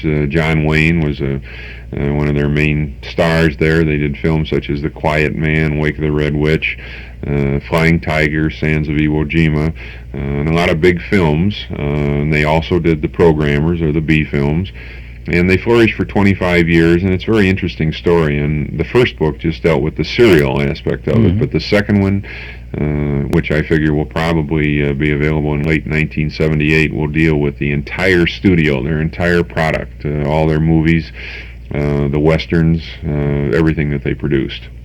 Sounds great. You're really doing a lot of research into this. You are really into it, and we're glad that you could get into it with us this afternoon a little bit, Jack. I appreciate your having me here. Look forward to this, and you can get this book at any book dealer, any place around town, or you can order it directly from you at Jack Mathis Advertising, Box 714, Northbrook, Illinois 60062. Or if you, perhaps some people would like to get some promotional information on the book, and, it's kind of a thing, you need something else on. You're going to bring some of these... yeah, we'll have some material there tonight. I'll bring a copy of the book because it's hard to describe it without seeing it. It's, as you indicated, a 12 by 18-inch book, and it weighs 11 pounds. And for the serial enthusiast, even though it's a steep price of $66, it's really well worth it. It's being sold for much more in many places around the country. And for those with an interest in this type of film, it is an invaluable reference. It does have 3,000 pictures in it, and it contains a complete description of how serials were made, and it goes into each individual serial that Republic produced, and into each of the 66. There'll be a copy of it there for people that might like to see it, or promotion literature on it, or if they want to, they can leave their name and address, and we'll be glad to send information to them. Okay. Or if you want to write to Jack, too, you can write to him at that same address. Jack Mathis, M-A-T-H-I-S, Box 714, Northbrook, 60062. And if you didn't get that, you can call us at any time, and we'll pass that information along to you. This little get-together on the Cliffhangers has a cliffhanger ending, because this is to be continued tonight in the Memory Club at Northwest Federal. Thanks very much for popping by, Jack. Thank you for asking me, and I hope to see all of you there this evening. Yeah, we'll be there. Oh, it's going to be good. It's going to be great. Well, let's see. Before we get into Tennessee Jed now on our Those Were the Days program this Saturday afternoon on WNIB FM 97 from Chicago, want to make a quick reminder to you about our Nostalgia newsletter and radio guide. A year's subscription is only $6. We're sure that you'll find lots of good reading and good information in our monthly publication that contains the complete schedule of all of the old-time radio shows we offer 7 days a week on 6 Chicagoland AM and FM radio stations. We're on this station, WNIB, every Saturday afternoon from 1 until 5, Monday through Friday mornings from 8 until 10 on WXFM 106 on your FM dial. Sunday nights, we're out in Arlington Heights on WWMM from 7 until 9 with old-time radio and all that jazz. Monday nights, it's 8 until 10 on WTAQ out in LaGrange with a couple of hours of our Hall Closet special.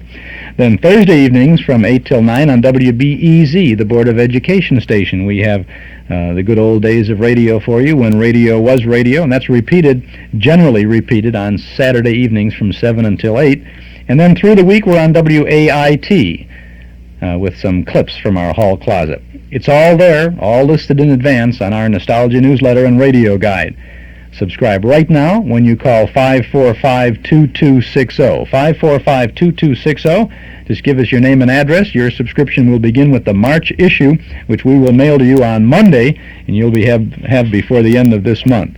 And we'll include an invoice for your year's subscription. $6 for 12 issues. 545-2260. Call us right now. The March newsletter has Ed Wynn on the cover. He's the Texaco fire chief in radio in the 30s and 40s. We have a 1948 reprint article about Bob Hope and the 1927 movie magazine clip with news about the 1927 Hollywood stars.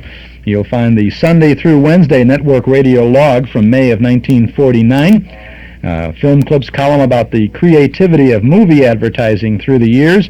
Notes from the bandstand offering a look at the current Glenn Miller Orchestra. Mike Campbell writing about the old kids' premiums offered to after-school radio listeners, and our very first classified advertising page, our nostalgia newsletter dime store for folks who want to buy, sell, trade, or announce their special nostalgic interest. Plus news of our regular Saturday Night Memory Club meetings. Subscribe right now to our nostalgia newsletter and radio guide. A year's subscription is only $6. Call us now at 545-2260 or send $6 to Nostalgia Newsletter, Box 421, Morton Grove, 60053. But to get things rolling right away, so you'll get that March issue before March is here, call us at 545-2260. Come clean with Magicist. Hi, Carmelita Pope with great news from Magicist. This is the time of year for Magicist once-a-year 2-for-1 sale. Now you can have 2 rugs clean for the price of 1. You can have 2 rooms of carpeting clean for the price of 1. You can have 2 pieces of upholstered furniture or 2 pairs of draperies clean for the price of 1. The Magicist service and quality during the sale is as professional as ever. The only change is 2-for-1 prices. Stop in or call Magicist for details. This is a limited offer. We're always loaded with work during the sale. We don't want to disappoint anyone. Chicago phones call 378-8600. That's 378-8600. Suburbs, see your phone book. Master Charge and Bank Americard are welcome. The 20% cash and carry discount also applies even with the 2-for-1 sale in effect. Come clean with Magicist and get your whole house Magicist clean. Hurry, sale ends March 1st.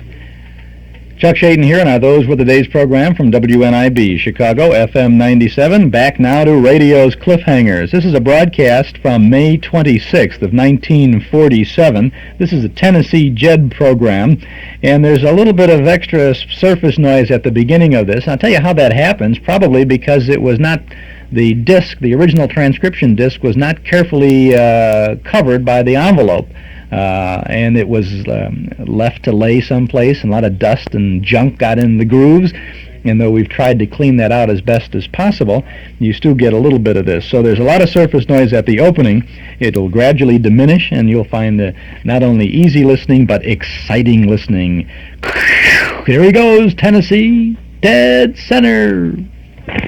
There he goes, Tennessee. Get him! Got him! Center. That's Tennessee Jed.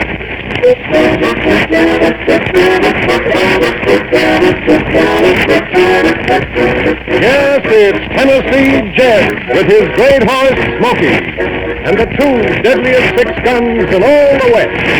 Brought to you every day, Monday through Friday, by the bakers of enriched Tip-Top breads and Tip-Top cakes. Today, Tennessee gets Red Downey's job as foreman. We'll see how in just 1 minute. What's the good word, fellas and girls? Well, the good word for bread is Tip-Top. See for yourself. Try a piping hot, buttery piece of Tip-Top toast for breakfast tomorrow. And some Tip-Top sandwiches for lunch. With peanut butter, maybe, or cream cheese and jelly.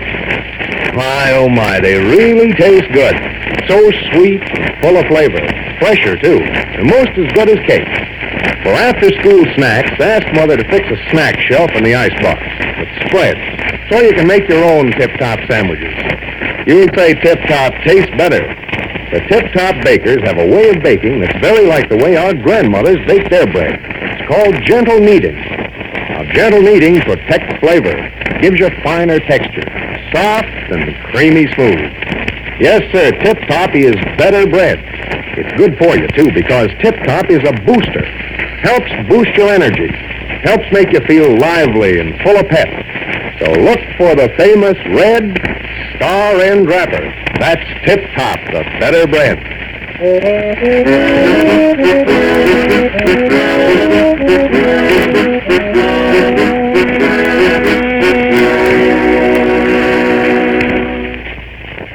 Tennessee Jed, secret agent of the President of the United States, has uncovered the greatest rustling ring in America. It is led by the villainous Sanchez de los Riveros, York. To collect evidence against York, Tennessee tries to get a job as York's foreman. But York is highly suspicious of his background until the federal marshal arrives with a murder warrant for the arrest of... What is that name again, Dalhart? Clem Dalton, alias Tennessee Jed. You act like you never heard of him. Clem Dalton? But certainly I've heard of him. Is there a man who has not? One of the most famous outlaws of Cherokee Street. You flatter me, Dalhart, that you think such a man would be working for me. Does he not, Mr. Sloan? Sure does. Don't believe I've met this gentleman, Mr. York. Oh, how thoughtful of me. I was so carried away by your news, I'm forgetting my manners. Dalhart, this is my new foreman, Handsome Sloan. Pleased to meet you. Same here. New foreman, huh? What happened to Red Downey? Oh, Red. He met with an accident. I fear he will be laid up for a few days. So Sloan is taking over. New on the Rancho Diablo, aren't you, Sloan? Been around a few days. How do you like it? No complaint. Well, I got work to do. Any idea where I'll find this fellow Dalton? No, I have not. Have you, Sloan? Wanted for murder, huh? What makes you think he's on this ranch, Marshal? Pal confessed. Pal got him outside. Whom have you outside? Clem Dalton's partner.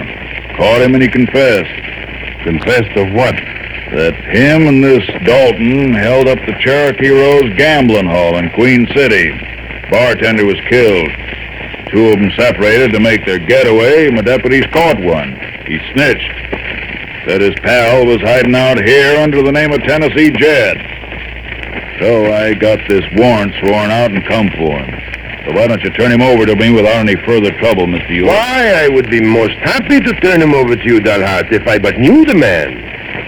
Tennessee Jed, you say he is known as? There's no one here by that name. You've heard of Clem Dalton, Mr. Sloan? Yeah, sure. He's famous. He's a killer, a vicious killer. Must be quite a man. Yeah, he is. I aim to take him if it's the last thing I do. I don't blame you, Dalton. It will be quite a feather in your cap capturing Clem Dalton.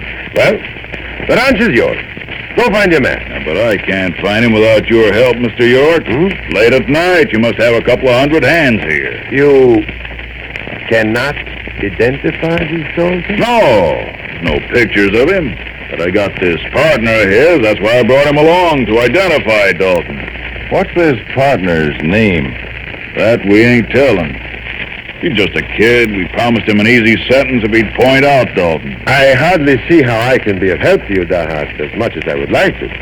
I have never heard of this Tennessee Jed, and you do not know what he looks like.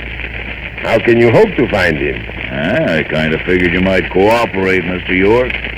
In what way? Order all your hands to turn out, line up, and march in front of me and my witness. Oh, come now, Dalhart. You ask the impossible.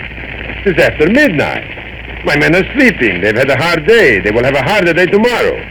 I cannot have them rooted out of bed just to satisfy your curiosity. Am I not right, Sloan? I'd say there's nothing more ornery than a sleepy cowhand rooted out of bed at night. I've seen them go hog wild. Well, there might still be some awake. Let me ask around. See if any of them knows a fellow named Tennessee Jed. Not tonight, Dalhart. Not tonight. I've had enough. Now take your squealer and get off the ranch. My foreman and I were in the midst of an important discussion when you interrupted. I was sure counting on you being more helpful, Mr. York. You know what you told me? If I'd overlook anything that might happen on your property, you'd help me uphold the law outside. Yes, that was our understanding, Dalhart, and I intend to abide by it. Well, this crime was committed in Queen City, therefore... Therefore, it is completely out of my hands. Not if you're harboring the criminal. Of that there is no evidence. But this pal of his... Pal? Hardly a pal if he turned his partner in. All right, call him a squealer, call him anything you blame, please, but he still insists Tennessee Jed is here. And I insist that he is not. But I insist he is not. Now, are you getting off my property, Dalhart, or do I have to put you off? I'm getting off, all right. Ain't nothing else I can do. Me against your army. Good. Now you are beginning to show a bit of intelligence. As you have so crudely put it, Dalhart, I do have more or less of an understanding with you, or rather, your superiors. Do they know you are out here tonight? No. Didn't want to bother any of them. I got the warrant drawn up and come out here alone. I suggest next time you do bother them in any matter which involves the Rancho Diablo. But, now Mr. get out. Yes, sir. And don't come back. But Mr. York... Don't come back! No, sir. Pleased to have met you, Sloan. Likewise. Wait, don't say anything. I'll make sure he's gone.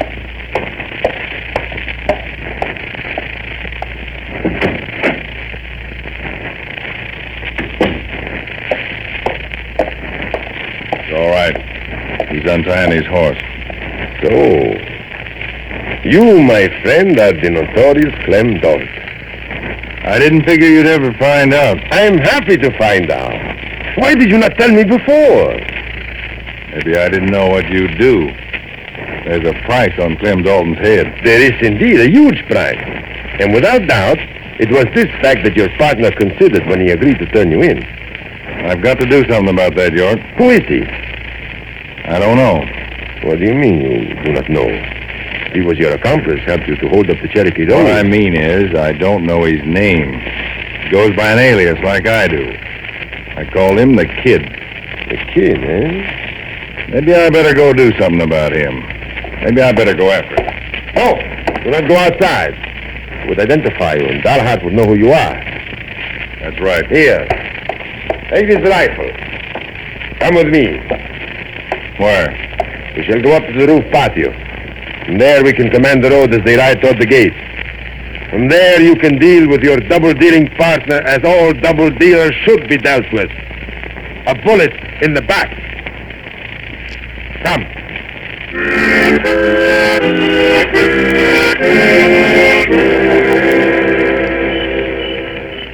You were sure gone long enough, Marshal. I thought you weren't ever coming out of that house. How'd you make out? Fine. Couldn't have worked out better, Davy. Did you talk to York? Yeah, and his new foreman, too. New foreman? What's his name? Sloan. Well, that's him. That's Tennessee shit. Not so loud. Right inside there. Come on, let's mount up and go. Hold it, Buck. Hold still, pal. I tell you, I gotta talk to Tennessee. It's important. That was the whole reason for coming out here. Come on, make tracks. Get out, Buck. Get out, pal. Come on. I knowed it was Tennessee, Jed, the minute I set eyes on him. He was just like you described him. Well, then why didn't you fetch him out? You know I wanted to tell him about them telegrams. I couldn't get him away from York without raising suspicion. And I knowed once York got a look at you, the whole jig would be up. Yeah. He knows me from that time he ordered Whispering and Corntop to string me up. Yeah. Now he's afraid of you, Davy. York's afraid of me? Yeah. Afraid you'll identify Tennessee Jed. He figures he's got himself a real bad man for a foreman this time. He believes it, then. Saw it my story, hook, line, and sinker. I could see Tennessee's price going right up by leaps and bounds. Yeah, sure wished he was Clem Dalton, and I could collect that reward. Get York. There's a heap bigger reward. Yeah, we can't get York, Davy, the two of us. Well, he's got this whole territory sewed up like winter underwear. He hasn't got you sewed up, has he? I'm just about the only man that ain't. And I might just as well be for all the good I'm doing. And he hasn't got Tennessee sewed up, not by a long shot, and he hasn't got me, so that's three of us at least. Whoa, Pibo, whoa! Now what? I'm not going without Tennessee. Look, we can't stay here tonight, Davy. By one false step, even one word out of line, and York would know what we're up to. We can't go away and leave Tennessee. What about that telegram? We'll prove a plain trail.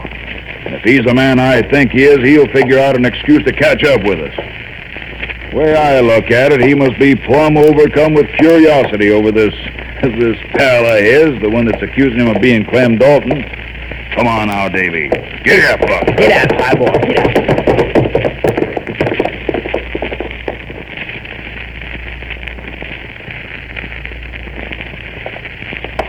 This way. Ah, the moon is up. See how beautiful it is, like a great golden coin. Yeah. If we go over there to that corner of the roof, you can draw a good bead. Come, I'll show you.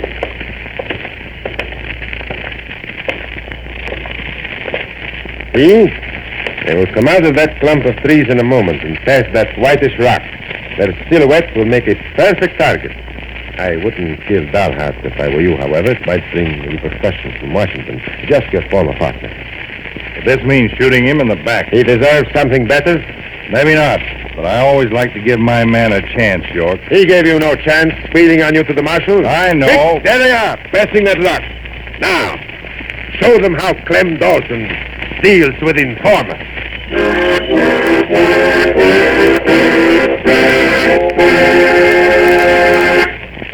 That's all, Tennessee. Just shoot young Davy in the back, and York will never doubt you again. Easy. You can do it, Tennessee. But if you miss, what will York think then? Let's not miss the next chapter of Tennessee Jed. Say, how was your toast this morning? Tough and leathery? Full of burnt places? Well, sir, I have news for you. News about a bread that makes better toast. I'm talking about enriched tip-top bread. Boy, tip-top toast is really something. Golden brown, tender, and full of mouth-watering fragrance. Now look, don't just take my word for this. Convince yourself. Tomorrow morning, toast a slice of tip-top bread yourself.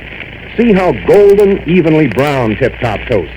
No burn spots, no pale places. Now take a bite.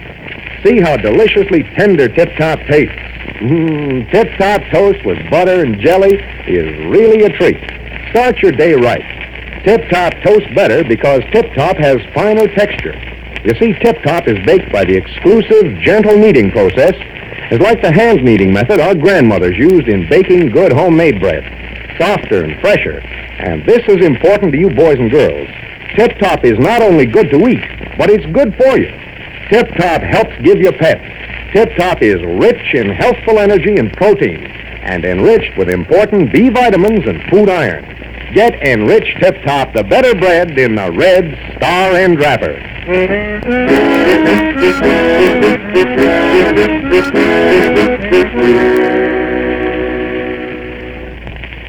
This is Court Benson speaking. Music arranged and played by the Harpers. Be sure to listen every day, Monday through Friday at this same time, to the thrilling adventures of Tennessee Jed. Tennessee Jed is brought to you by the bakers of Tip-Top Bread. Enriched Tip-Top is a booster, helps boost your energy. Pick the red star end wrapper for delicious Tip-Top bread. This is ABC, the American Broadcasting Company. Adam, Tennessee, dead center. From May 26th of 1947, Tennessee Jed. Pretty good show there, huh? Nice, all that tip-top stuff. Remember the little character on television that used to say, "Hello, tip-top ladybird"? I don't know what made me think of that. This is Chuck Shaden on our Those Were the Days program this Saturday afternoon on WNIB, Chicago, FM 97, radio's Cliffhangers. And we have Terry and the Pirates and Sky King, and we even have time for a Lucky Strike Extra on the air this afternoon. We're not going to tell you what it is, but at the end of the Sky King episode, we'll have another radio cliffhanger for you. The friendly family of Paterno at Paterno Foremost Liquors, 5303 Milwaukee Avenue at Central, just north of Foster, invite you to visit their fabulous wine cellar for all your entertainment needs. In fact, to encourage you to pay them a visit, Paterno Foremost will give you a 10% discount on any and all Fifth and Quart wine purchases if you'll mention our old-time radio broadcasts. That's a pretty good inflation stopper if there ever was one. A 10% discount on any and all Fifth and Quart wine purchases, excluding sale wines, for a limited time only. And while you're there, check Chicagoland's one-stop beverage mart for domestic and imported wines, beers, cordials, soft drinks, whatever. Visit the wonderful world of Paterno, Monday through Saturday from 9 in the morning till 10 at night, Sunday from noon till 8. Paterno Foremost Liquors at 5303 Milwaukee Avenue at Central, just north of Foster. Now, before we tune into Terry and the Pirates, I have a chance to tune into an excerpt from our cassette tape of the month for February. This is a scene from the 1954 radio version of George Orwell's powerful science fiction novel, 1984. Even the date of the year becomes uncertain. The past is dead. The future is unimaginable. In the end, the party will announce that 2 and 2 make 5, and it will have to be believed. You wander in the forest on the bottom of the sea, and always there are the eyes watching you, enveloping you. But if the party can thrust its hand into the past and say of this or that event, it never happened, that surely is more terrifying than mere torture or death. That's just a clip from the U.S. Steel Hour radio version of Orwell's Story of the Future, 1984. It's an hour-long production, available as our cassette tape of the month for February for only $5 from the Hall Closet, Box 421, Morton Grove, 60053. The story takes place in the future, in 1984, at a time when the world is divided into 3 large and powerful dictatorships, whose purpose is world domination, where the minds of the people are controlled and Big Brother sees and knows all. Richard Widmark stars in our February Cassette of the Month presentation, and you can have this exciting story of the future for only $5 from the Hall Closet, Box 421, Morton Grove, 60053. Or you can get this tape at any office of Northwest Federal Savings, Chicago, Des Plaines, Norridge, Arlington Heights. George Orwell's powerful novel, 1984, on radio from 1954. Our cassette tape for February, $5 from the Hall Closet, Box 421, Morton Grove, 60053. We'll also include a list of previous cassettes of the month that are still available, and if you'd like to have that list but you don't care to send for the February tape, just send a self-addressed stamped envelope to the Hall Closet, Box 421, Morton Grove, 60053. Milton Caniff drew Terry and the Pirates for the comic strips, and in 1937, Terry and the Pirates moved to radio on NBC. By 1947, Terry and the Pirates and his gang of good guys and bad guys were on the American Broadcasting Company and their network, sponsored by Quaker Oats. Now, we've got radio cliffhangers this afternoon, but this is the concluding chapter of an adventure, the adventure of the Limestone Ledge, and this is the end of the cliff, right? He fell off the cliff. There's no more hanging on this broadcast from May 29th of 1947. Quaker Puffed Wheat Sparkies bring you...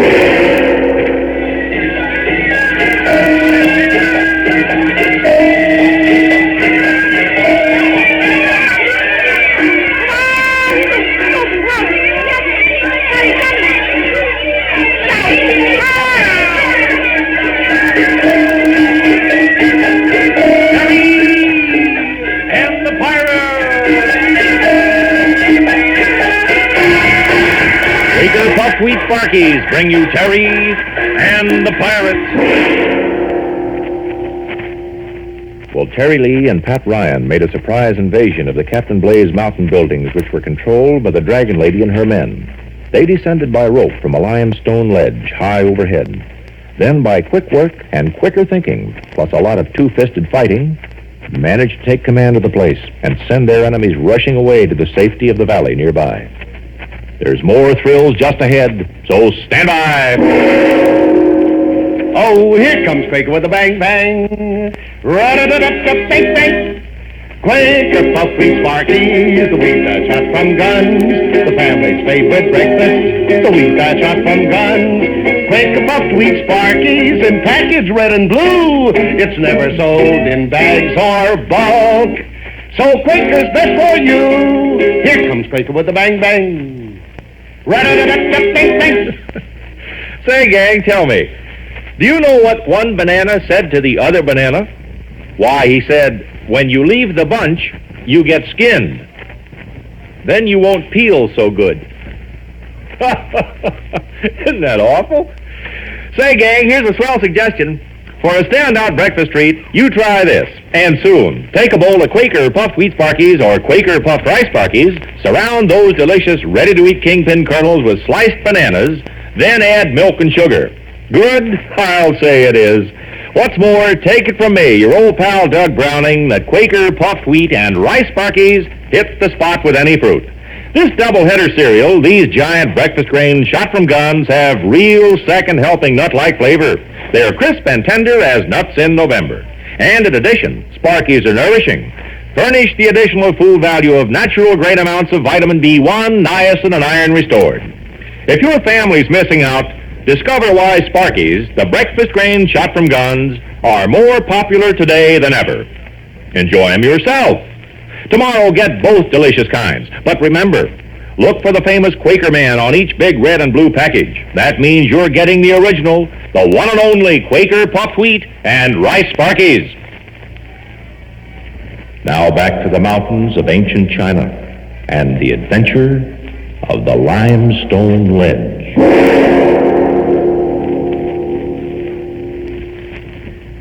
Terry and Pat were able to rescue Elata, the girl flyer. Yes, and they captured the Dragon Lady. One by one, these women were hauled by a strong rope up along the jagged mountain wall to the ledge by brawny Captain Blaze. Well, these mysterious disappearances frightened the Dragon Lady's superstitious men. They found themselves without a leader. They were bewildered. Taking advantage of this confusion, Terry and Pat rigged up a light and flashed a code message up the ledge. As if in answer to the message, someone started to slide down the rope.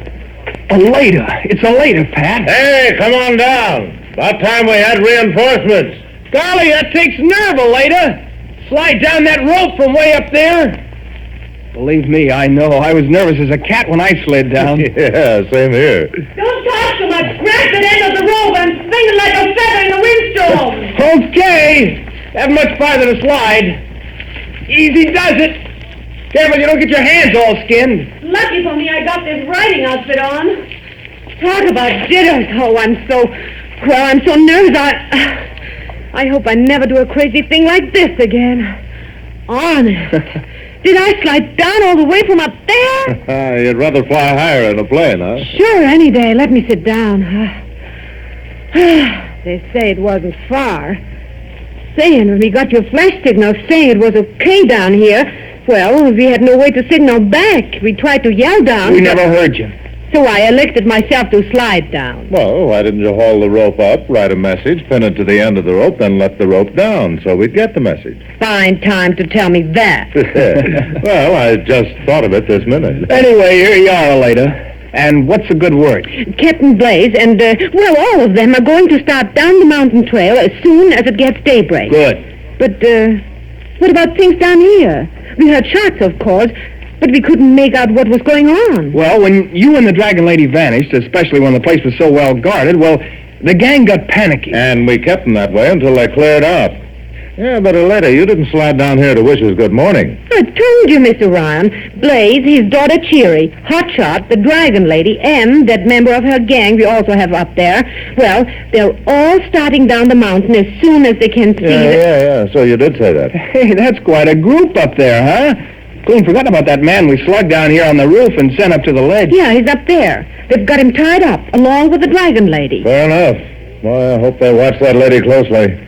She's as tricky as a jigsaw puzzle. If she gets half a chance, she'll make a getaway. Old Blaze will find a way to keep an eye on her. Well, I suppose all we can do now is wait here until they leave the ledge and come down here along the narrow trail.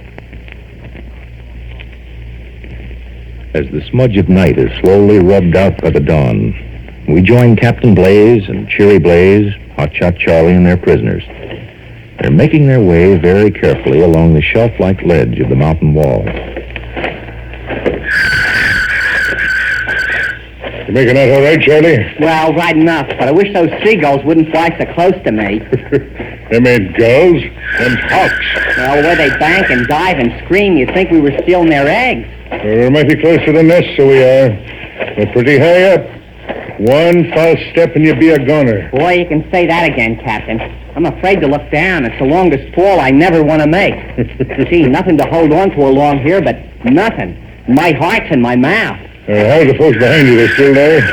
I can't see unless I turn, and I can't turn. It's too narrow for the likes of me. Yeah, they're still with us. No place to go except down. You, Dragon Lady, are you all right, I don't hope? I shall manage. Just an inquiry. Captain Blaze is in front of me. He can't turn around. You're behind me. Well, keep moving, young man. I am, but what about Cheery and the other prisoner? Are they still behind you? I presume so. I am not interested. Don't talk to her, Charlie. She don't make good conversation. Gee, we're inching along.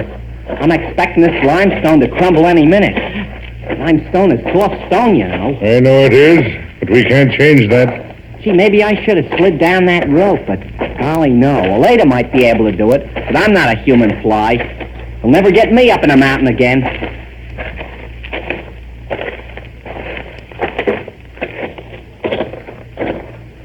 Hey, how much farther do we crawl like this? The trail's getting wider, so it is, just up ahead. Then we can tie our prisoners' arms and legs again and hurry on down to my diggings. I'm anxious to meet up with Terry and Patrick Ryan.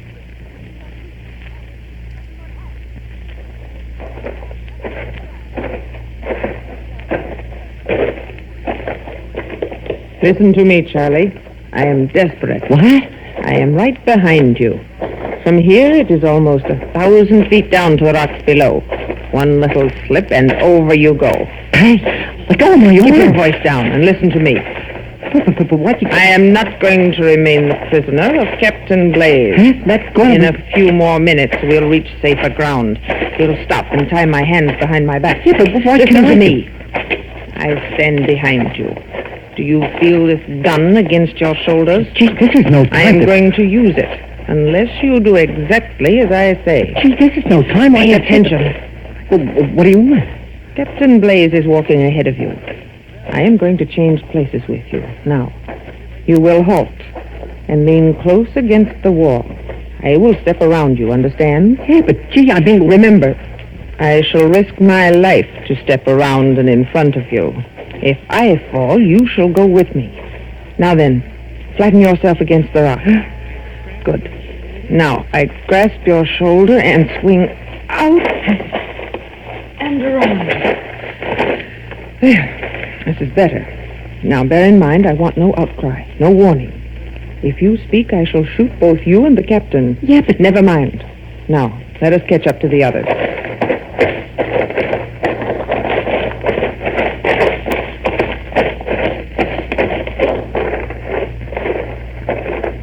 Well, Charlie, boy, we'll soon be where we can see each other as we walk. I hate this walking in single file where you can't turn around and talk to the fellow behind you. You make it out back there, hotshot. You know, I don't pay to talk too loud. They do say the vibrations of a voice can start a landslide. And we don't want that, now do we? No, Captain Blaze. What's that? We don't want that. Where? I'm right behind you, not Charlie.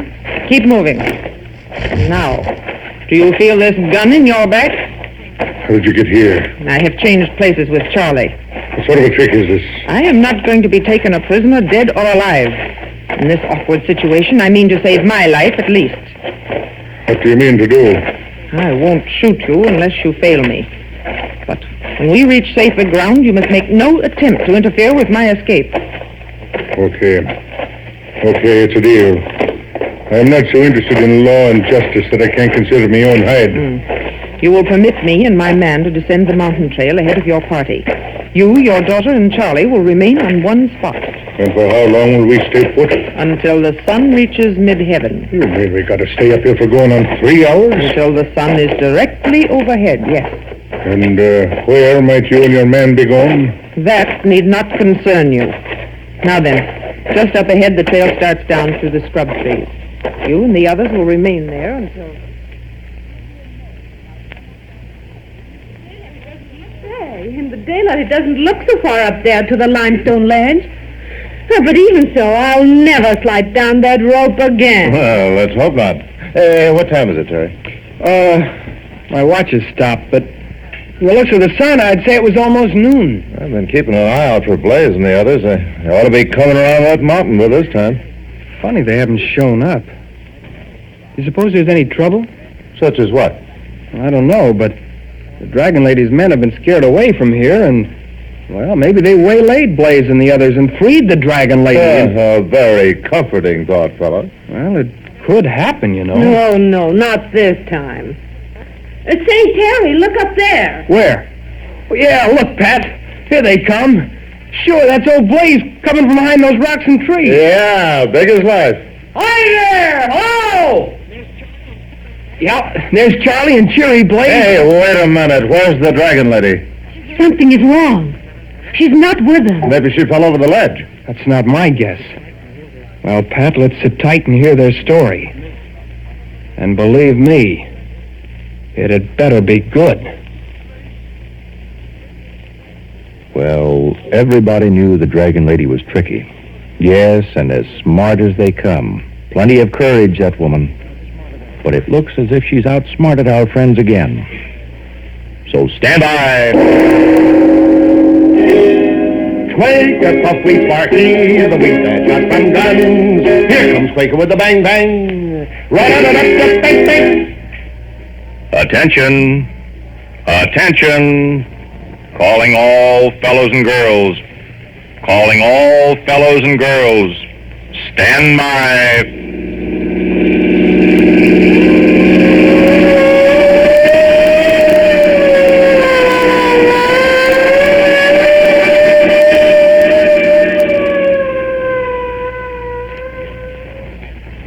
Yes, gang, stand by. Don't miss the big announcement. Monday's the day. Next Monday on Terry and the Pirates. You'll hear it. It's really swell news, so don't miss out. Tell all your pals to be listening, too.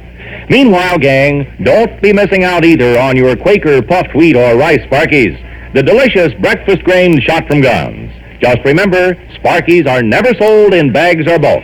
No, sir. They come only in the big Quaker packages that are red and blue.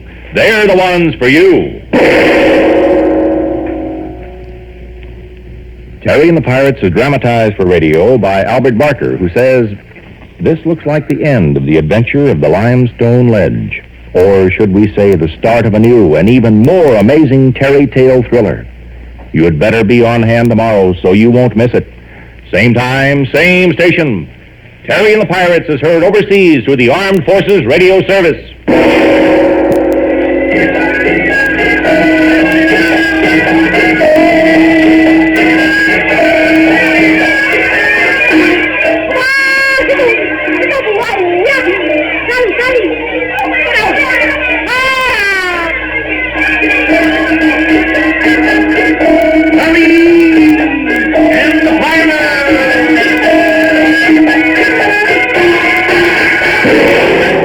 This is ABC, the American Broadcasting Company.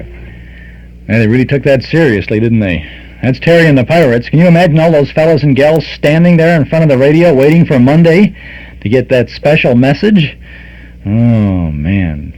May 29th of 1947, the wrap-up of one adventure, but a new Terry Time adventure coming up. Oh, those were the days, weren't they? Quaker puffed wheat Sparkies. We used to have those all the time. They floated. They floated in your bowl of milk. They sure did. They didn't snap, crackle, or pop, though. Someone called before, and they said when they got the shredded wheat from Straight Arrow, the packages, you know, they were shredded wheat, sponsored Straight Arrow, in the boxes, and there were little cardboard dividers to divide the shredded wheat in there, and there were Straight Arrow adventures printed on those dividers. I mean, not only did you ate, you read while you ate. You got the whole adventure there. Remember Kix? Remember before, Kix was very puffed up, but early on in the General Mills Kix stuff, it was little tiny like BBs. They were like BBs, and they came in 3 cylindrical type boxes, coated with the same kind of wax coating that you find on a Cracker Jack box. I guess you still find it on the Cracker Jack box, but that was Kix too. And you could not get at the cereal without getting all that wax under your fingers as you reached over that box to get it out, you know. This is Chuck Shaden on our Those Were the Days program this Saturday afternoon on WNIB Chicago, FM 97 Radio's Cliffhangers.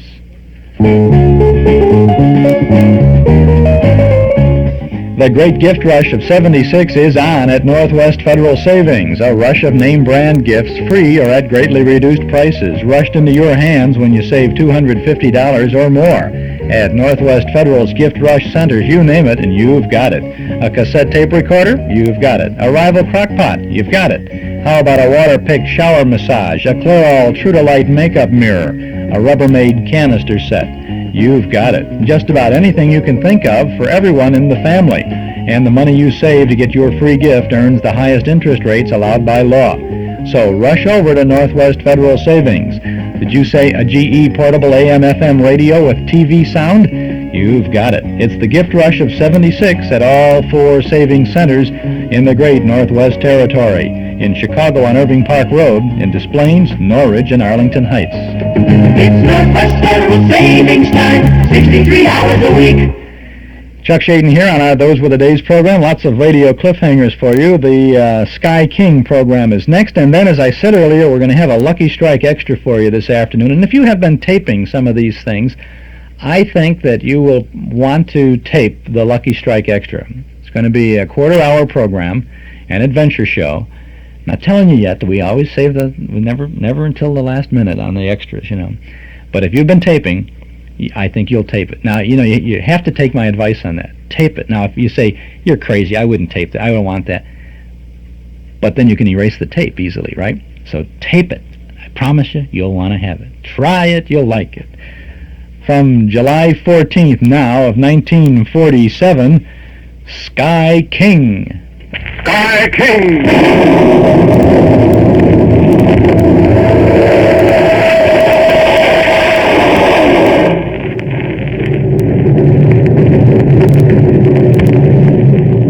Say, gang, have you ever stopped to think of this?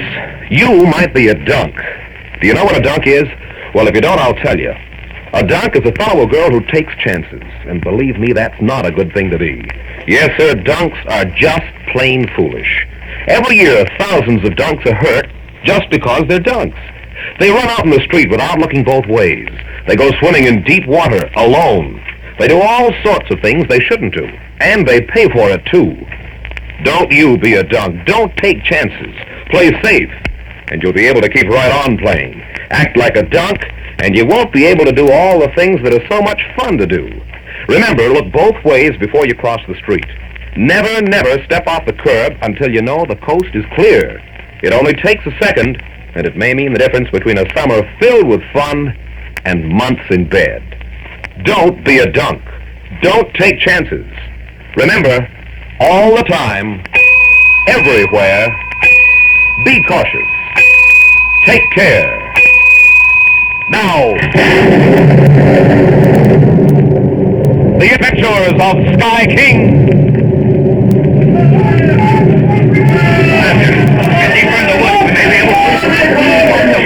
No chance at all. They'll get us sure. They will. Keep going. Down this way. We'll try and pull them. Make it we can. Hey, listen to those giants. What cooks? All this. Hey, look back there. The bridge, it busted. Yeah. Them owl roots was too heavy for us. Their weight broke it down. Yeah, their weight and Sky cutting it halfway through. Oh, Sky, we're safe. We're safe. From them giants, maybe. Look ahead there. Through them trees. Go. Blue, man. All blue. Their faces, their clothes, everything. Oh, Sky. Sky, what can we do now? That was the picture a few seconds ago. You remember what happened, don't you? Sky King, Penny, Clipper, Martha, and Jim Bell had managed to get across the river with the yelling, shouting giants close at their heels. Sky tried to cut down the bridge, but the blade of his knife broke. And then, with long, deadly spears whistling through the air, with the giants screaming at their back, Sky and our friends ran into the forest. There they heard the bridge go down, heard the giants as they fell into the river, saw ahead of them an army of blue men. Now, with the frenzied howls of the giants still echoing in their ears, and with the blue men still coming toward them, Sky King speaks. They haven't seen us yet. Quick, behind these bushes. Sky, what are we going to do? What can we do? There's hundreds of them. All right. They may not be looking for us, Penny. Them giants yelling down there in the river is what kept them from seeing us. All of them are looking down there. Maybe we'll get a break. Maybe they'll go down there to investigate. If they don't, they ain't human. Oh, look at them. All blue. Their hands and their hair. Waving their guns and swords. Me, I ain't caring what color they are, as long as they stay away from us. Hey, they're going down the bank. They're down to the river, Sky. Yeah. Well, not all of them. Some of them are staying up there. Wish we could hear what they're saying. We might find out what gives with those blue boys. If they're looking for us... Oh, gosh, how could they be, Sky? How could they know we're here? That's what I'm getting at, fella. If they are looking for us, Then King Ramesses, or whatever the gent's name is, has been able to keep a pretty close track on our movements. Are we in his country, Sky? Is this the land of the Diamond Scarab? That's how I'm betting, Penny. According to the dope I got from Prince Takiki, we're there. Watch it, Sky. Some of them Jaspers is coming this way. Yeah. Get down, fly on the ground. That's it. Under this bush. Quick now, quick. There's only two of them. Oh, two of them is enough for me. Shh, don't move, any of you. If they stay on that trail, we're okay. No talking. Dead or alive is what the captain said, Lycomedes. Dead or alive. And I hope it is I who has the opportunity of running my sword through this man called Skylar King. Let us hope we both have a chance, Hammurabi. There will be glory enough in it for both of us. Glory in the claim. Acclaimed by all. Perhaps we might even become captains. At least captains. Then it would be our turn to look down our noses at the palace guards. Merely because His Majesty has given them the task of guarding the woman called Nancy Campbell, they think they're better than the men of the Blue Legion. I care nothing for that, but wait. What is it, Hammurabi? I thought I heard something. From this bush here. Listen. It is only the wind stirring the leaves, Hammurabi. If the North Americans could not be this close, we would have seen them from the hill. Just the same, Lycomedes. I think I'll have a look. If I can find this man called Skylar King. We will both look, Hammurabi. We will both... Soldiers! This way! Soldiers! This way! Our captain calls us, Hammurabi. They have probably found him. This way, men of the Blue Legion! This way! We must go, Hammurabi.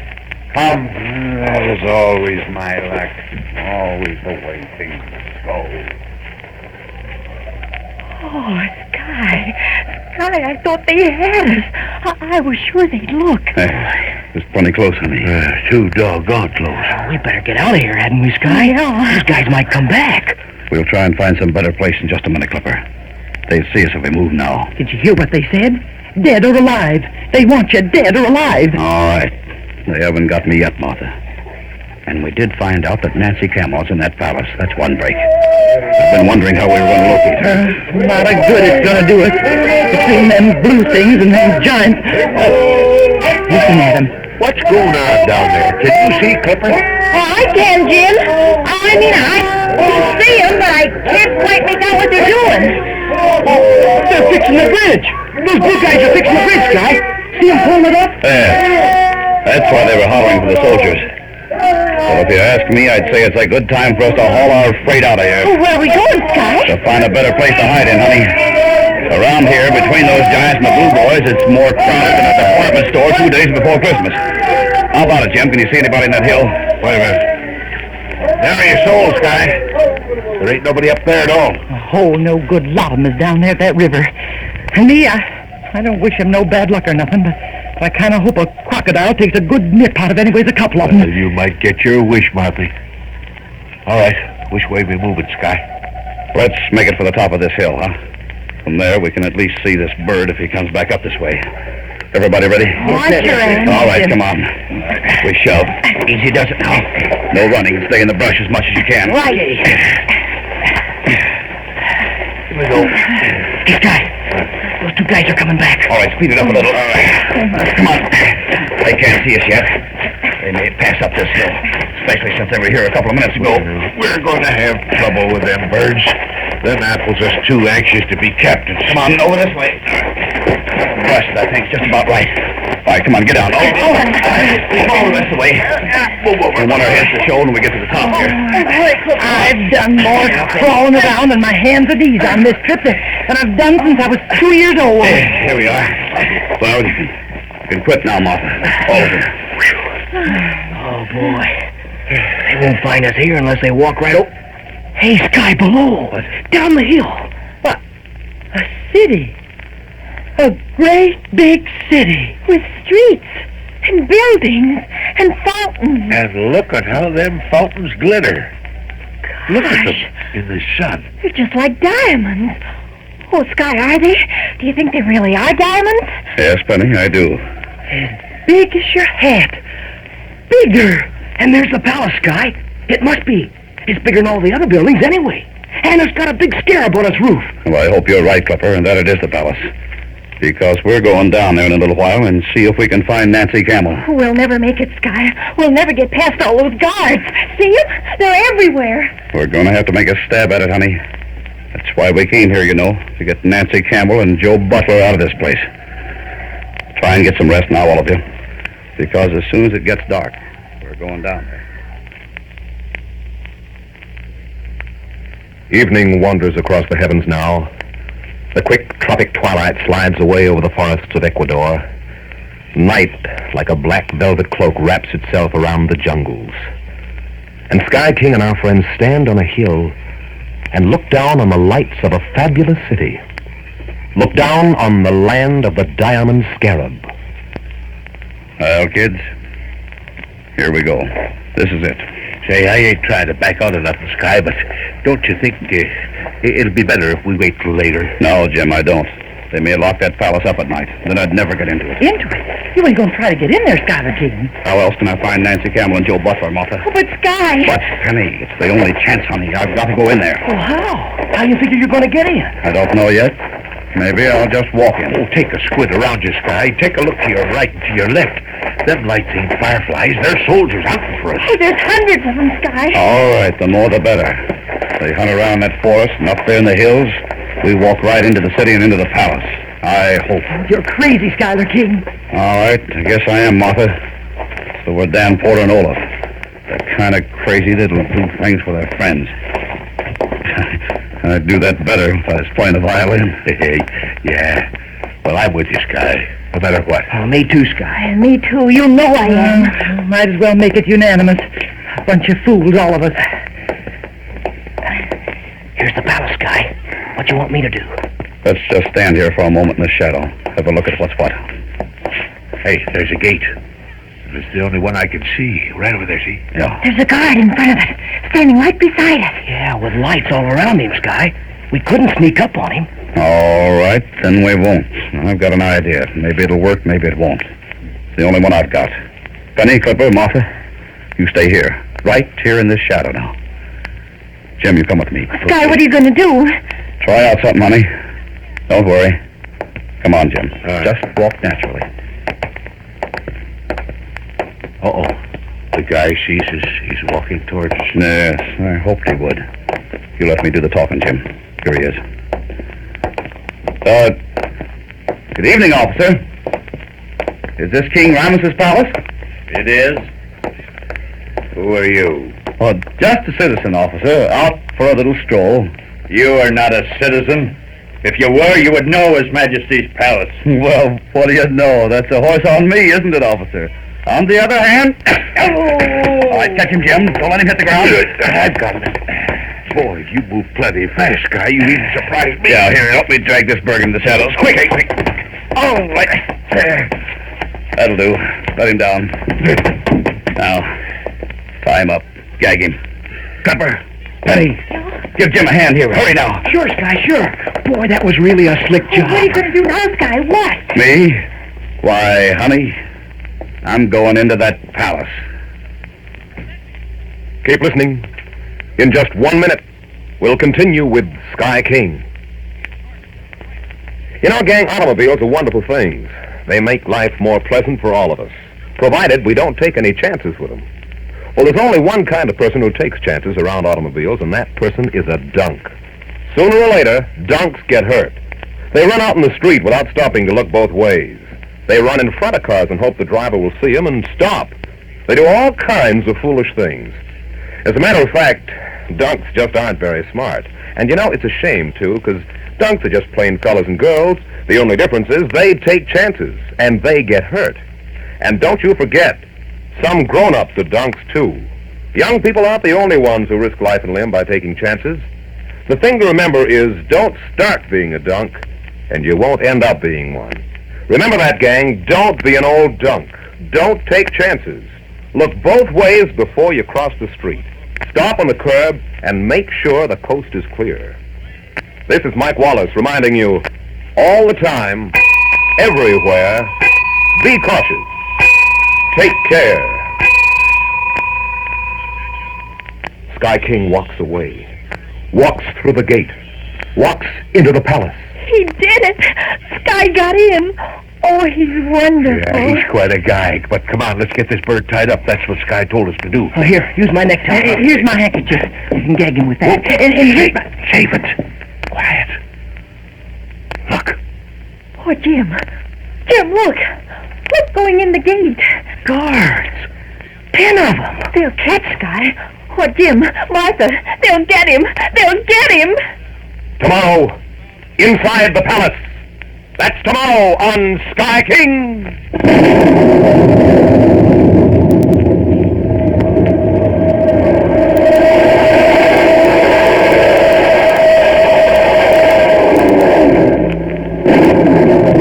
This is ABC, the American Broadcasting Company.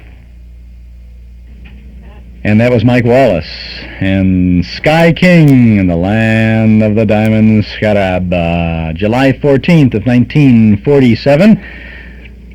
Radio Cliffhangers, a good one right there for you. This is Chuck Shaden on our Those Were the Days program this Saturday afternoon from WNIB, Chicago, FM 97. Well, I promised you a Lucky Strike Extra, and we're going to have it for you in just a moment or so. I'll tell you what it is now. It's a Superman adventure from January 2nd of 1946. This is rather a rare Superman adventure.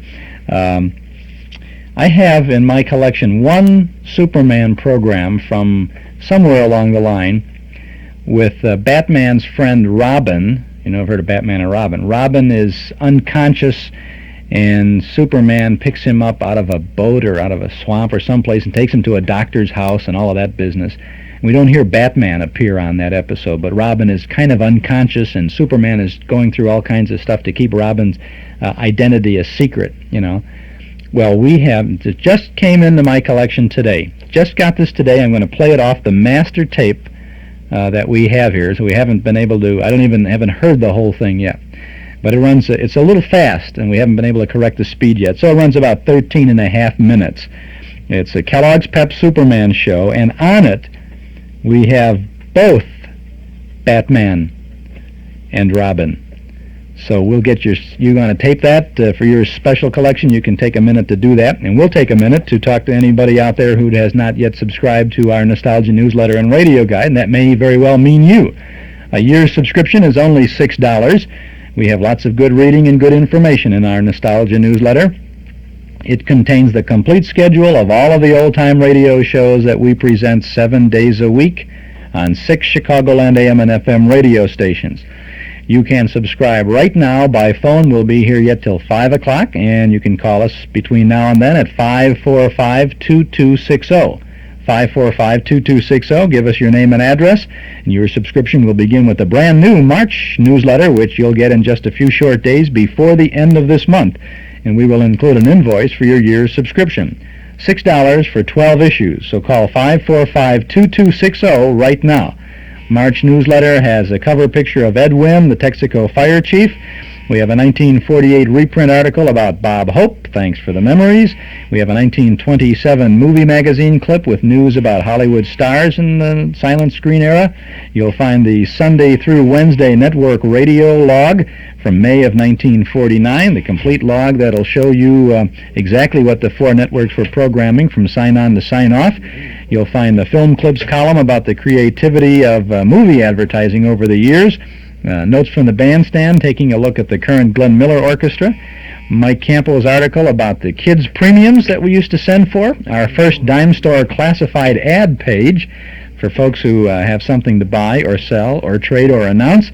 And, of course, news of our regular Saturday Night Memory Club movies. A year's subscription to our Nostalgia newsletter and radio guide, only $6. You can call us now at 545-2260, or you can send $6 to Nostalgia Newsletter, Box 421, Morton Grove, 60053.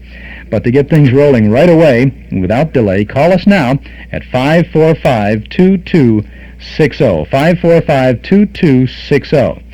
Now, this is the Adventures of Superman. As far as I know, it's a very rare tape, very rare program, because we will hear the voice of Batman on this program, along with Superman, Clark Kent, and all the others. This is from January 2nd of 1946. A little Lucky Strike extra for you this afternoon. Kellogg's Pep, the super delicious cereal, presents The Adventures of Superman. Faster than a speeding bullet, more powerful than a locomotive, able to leap tall buildings at a single bound. Look, up in the sky, it's a bird, it's a plane, it's Superman! Yes, it's Superman. And today, the wily Mr. Jones is waiting to catch the Man of Steel in his trap. We'll learn what happens in a moment, but right now, let's see what Dan McCullough has in store for us. You know, gang, if there were a Hall of Fame for funny paper characters, we could hang pictures of those comic buttons you're all collecting from packages of Kellogg's Pep. Because every one of those characters is really famous. Take Off and Annie, for instance. Folks have followed her adventures with her dog Sandy for years and years. And Skeezix, well, he's famous as an all-round typical American fellow. And Superman himself, everybody's heard of the wonderful things he does to straighten out people's troubles and stop crime. So it's a real thrill to wear these comic buttons pinned on your jacket or your dress or cap. The colors are so bright and dazzling that, well, these pictures really stand out against the white enamel background. And what fun it is to work on your collection and to swap duplicates with your pals and get a new comic button every time Mom opens a package of Kellogg's Pep. That's the only way you can get them, you know. You don't send in any money, not even a box top, and you can't buy them anywhere. All you do is to ask Mom to get you a good supply of that super delicious whole wheat flake cereal, and you'll find an exclusive prize in every package. Get your comic buttons, gang, from P.E.P. Pep, made by Kellogg's of Battle Creek.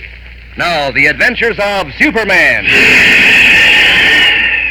Convinced that he can destroy Superman, Mr. Jones, the murderous and eccentric leader of the Crescent and Star Gang, allied himself with a powerful racketeer called the Laugher, who has one of the 2 stolen pieces of kryptonite, the strange, deadly element which robs Superman of all his strength.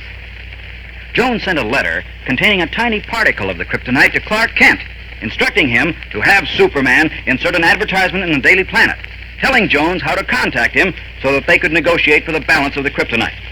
As we continue now, it is late afternoon of the following day. In his guise of Clark Kent, Superman waits anxiously in his apartment with his friend Batman for a phone call from Mr. Jones. Listen.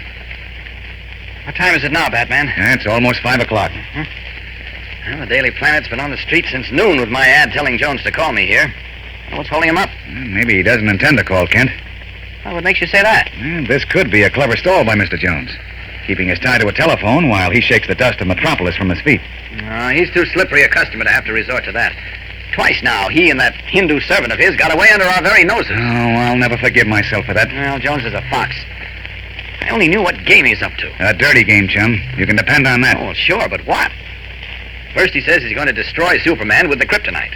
Then he writes me a letter telling me to contact Superman so they can negotiate for the stuff. Well, it's obvious he's trying to trap you. Yes, that's the trouble. It's too obvious. Jones is far too clever for that. Well, we'll know more when he calls. If he calls. Oh, I think he will. Oh, I don't... Oh, hold everything. Might be he now. If it is, hold the phone a little away from your ear so I can listen in. Right. Hello? Mr. Kent? Yes. This is Mr. Jones. Is it? Yes. Oh, yes, Mr. Jones. I understand you've been in touch with Superman since you received my note yesterday. Yes, I was lucky enough to be able to contact him. That's a hot one. Did you show him the sliver of kryptonite I enclosed? He saw it. I presume he's interested in securing the 2 stolen pieces. That's right, Mr. Jones. Do you have them? I do. And I'm willing to give them to Superman. What? You are? For a price, of course. Oh, what's your price? My representative will inform Superman of that personally. Who is your representative? My brother has consented to act for me. You mean your twin brother, Algernon Phillips? Exactly. Exactly. My brother will be home this evening. If Superman will call on him alone, he will be given my terms for the kryptonite. If Superman accepts the terms, my brother will tell me when I communicate with him later, and I will then arrange for the transaction to be carried out. Is that clear? Well, yes, but Goodbye, Mr. Kent. Wait a minute. Hello? Hello? Oh, he hung up. Did you hear everything, Batman? I sure did. Now, look, I don't like this. Jones knows he can't make any deals with Superman. Well, a crook believes every man has his price. No, I don't like it, I tell you. He's setting a trap for you. Uh-huh, that's what we're going to find out. Come on. Where? There are a couple of hours left before dark. Plenty of time for us to look the land over thoroughly. I'll strip down to my costume and we'll make the first look-see at Algernon Phillips's house by air. I still don't like it, but okay if you say so. I'll give Robin a ring and have him meet us. He's a smart little potato and might come in handy. Good. P-L-Q-1. But even as Kent and Batman prepare to investigate the home of Algernon Phillips, the gentle little choir leader has just been roughly pushed into his twin brother's hideout by two burly men and Tara, Mr. Jones's Hindu servant.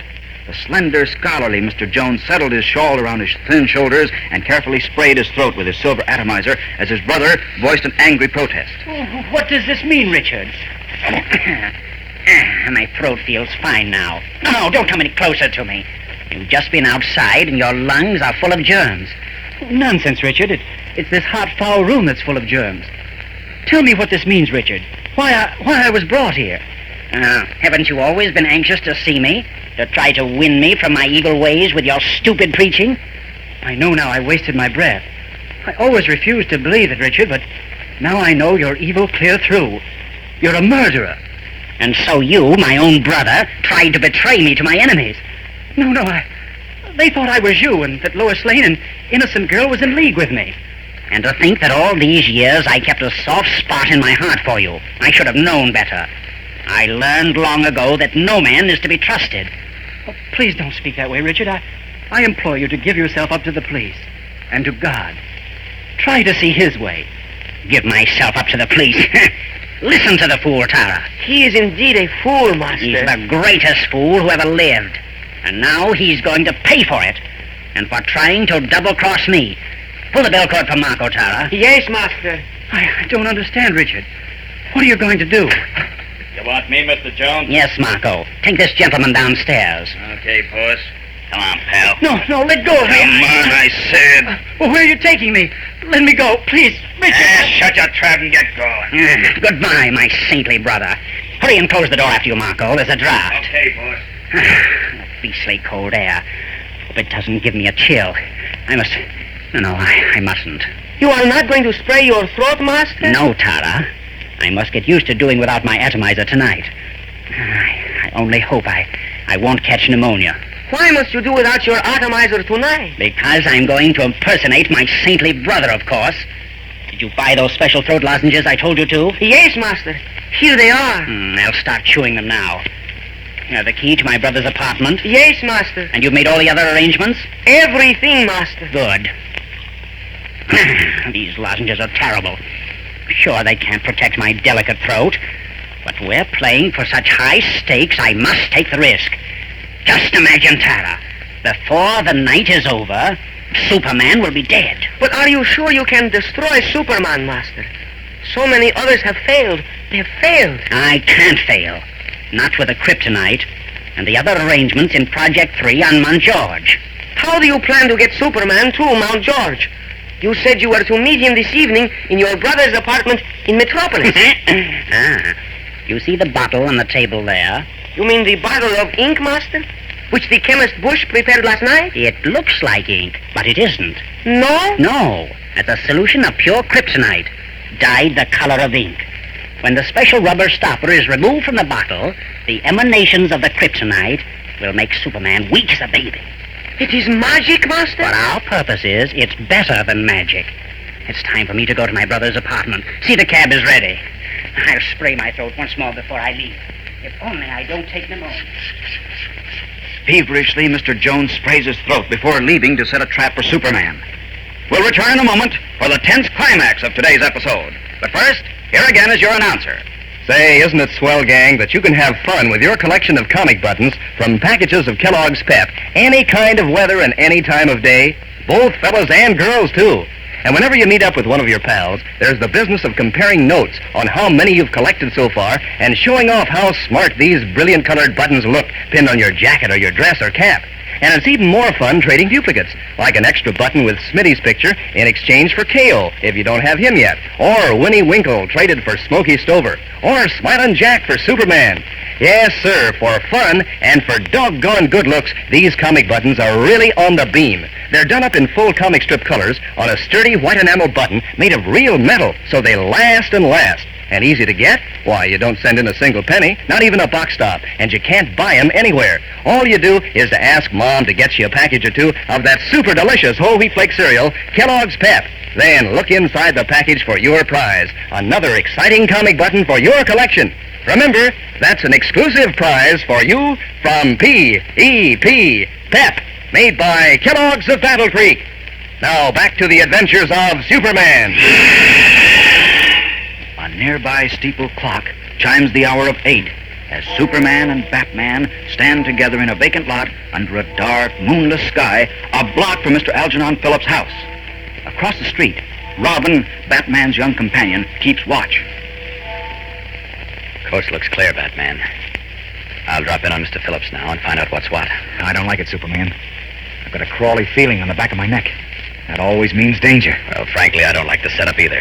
But I can't see anything wrong. Phillips got home about an hour ago, and you and Robin have scouted the place for 2 hours. I've flown over it so many times, I can tell you how many threads there are in his rug. I've examined every inch of the apartment and everything in it. And I'm sure there's no kryptonite there. That's the only thing in the world I have to fear. I know, but I still don't like it. Jones is a sly fox. I've got to take the chance. Must get rid of the kryptonite before it can be used against me again, and against the world. Don't forget the Atom Man. I haven't. And I know you have to take the chance, but... Oh, well, maybe I'm getting to be an old woman, but I'll tell you this. If you aren't out in 1 hour, Robin and I are coming in after you. Oh, I'll be out long before that. So long. Up and away! There we are. I'll ring the doorbell. Here he comes. Everything looks all right. Oh, good evening, Mr. Phillips. Oh, Superman, I've been expecting you. Now, come in, please. Thank you. Unaware that the slender, scholarly-looking man in the pince-nez glasses and worn smoking jacket is the murderous Mr. Jones, and that what he has identified as an innocent bottle of ink is in reality a solution of kryptonite, Superman walks into the house and into a trap. What will happen? Tomorrow's episode is packed with suspense and drama, fellows and girls, so don't miss it. Tune in, same time, same station, for a thrill a minute in The Adventures of Superman. Faster than a speeding bullet. More powerful than a locomotive. Able to leap tall buildings at a single bound. Look, up in the sky. It's a bird. It's a plane. It's Superman.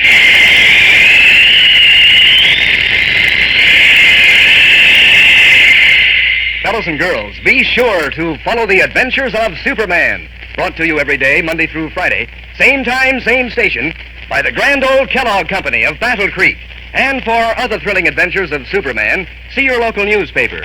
Superman is also a copyrighted feature appearing in Superman DC publications.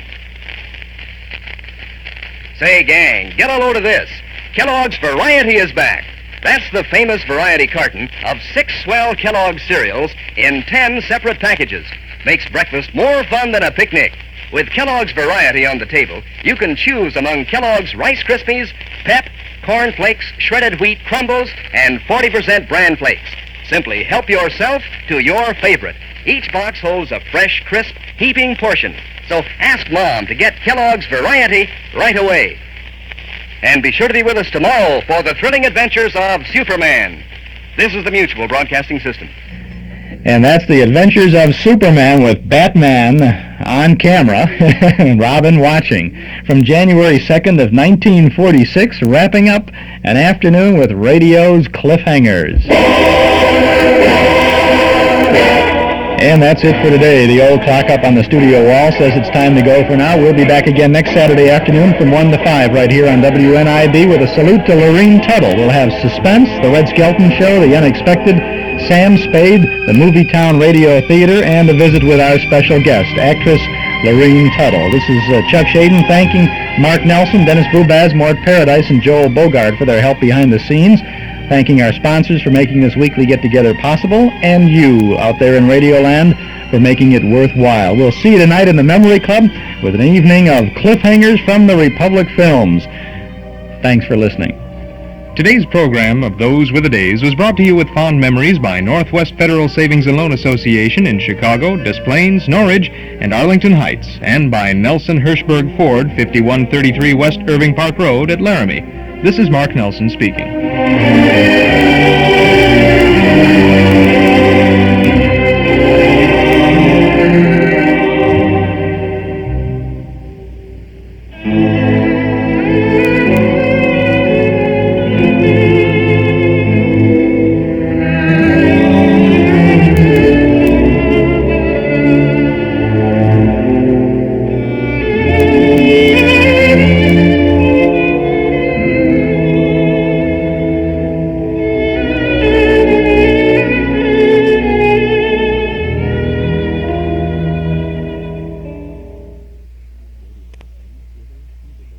And we leave our afternoon of radio cliffhangers with a musical cliffhanger. This is WNIB Chicago at 97 FM, the station for classical music. This is Bruce Duffy welcoming you now to Zephyr, a 2-hour program of short, familiar classical music, which we present every evening at this time. During the first hour of tonight's program, we have mostly American music, music by Samuel Barber, Edward McGraw, Louis Morrow Gottschalk, and George Gershwin, also music of Aaron Copland, and the non-American Arthur Benjamin. Then during the second hour, beginning at approximately 6 o'clock, we begin with French music. We have music by Pierre Ney, also music by Francis Poulenc and Maurice Ravel, and some traditional Spanish music, and also music by Pablo de Sarasate. To begin, we have music by Samuel Barber. We're going to hear the ballet Souvenirs. The London Symphony Orchestra is conducted by José Serabier. Music by Samuel Barber.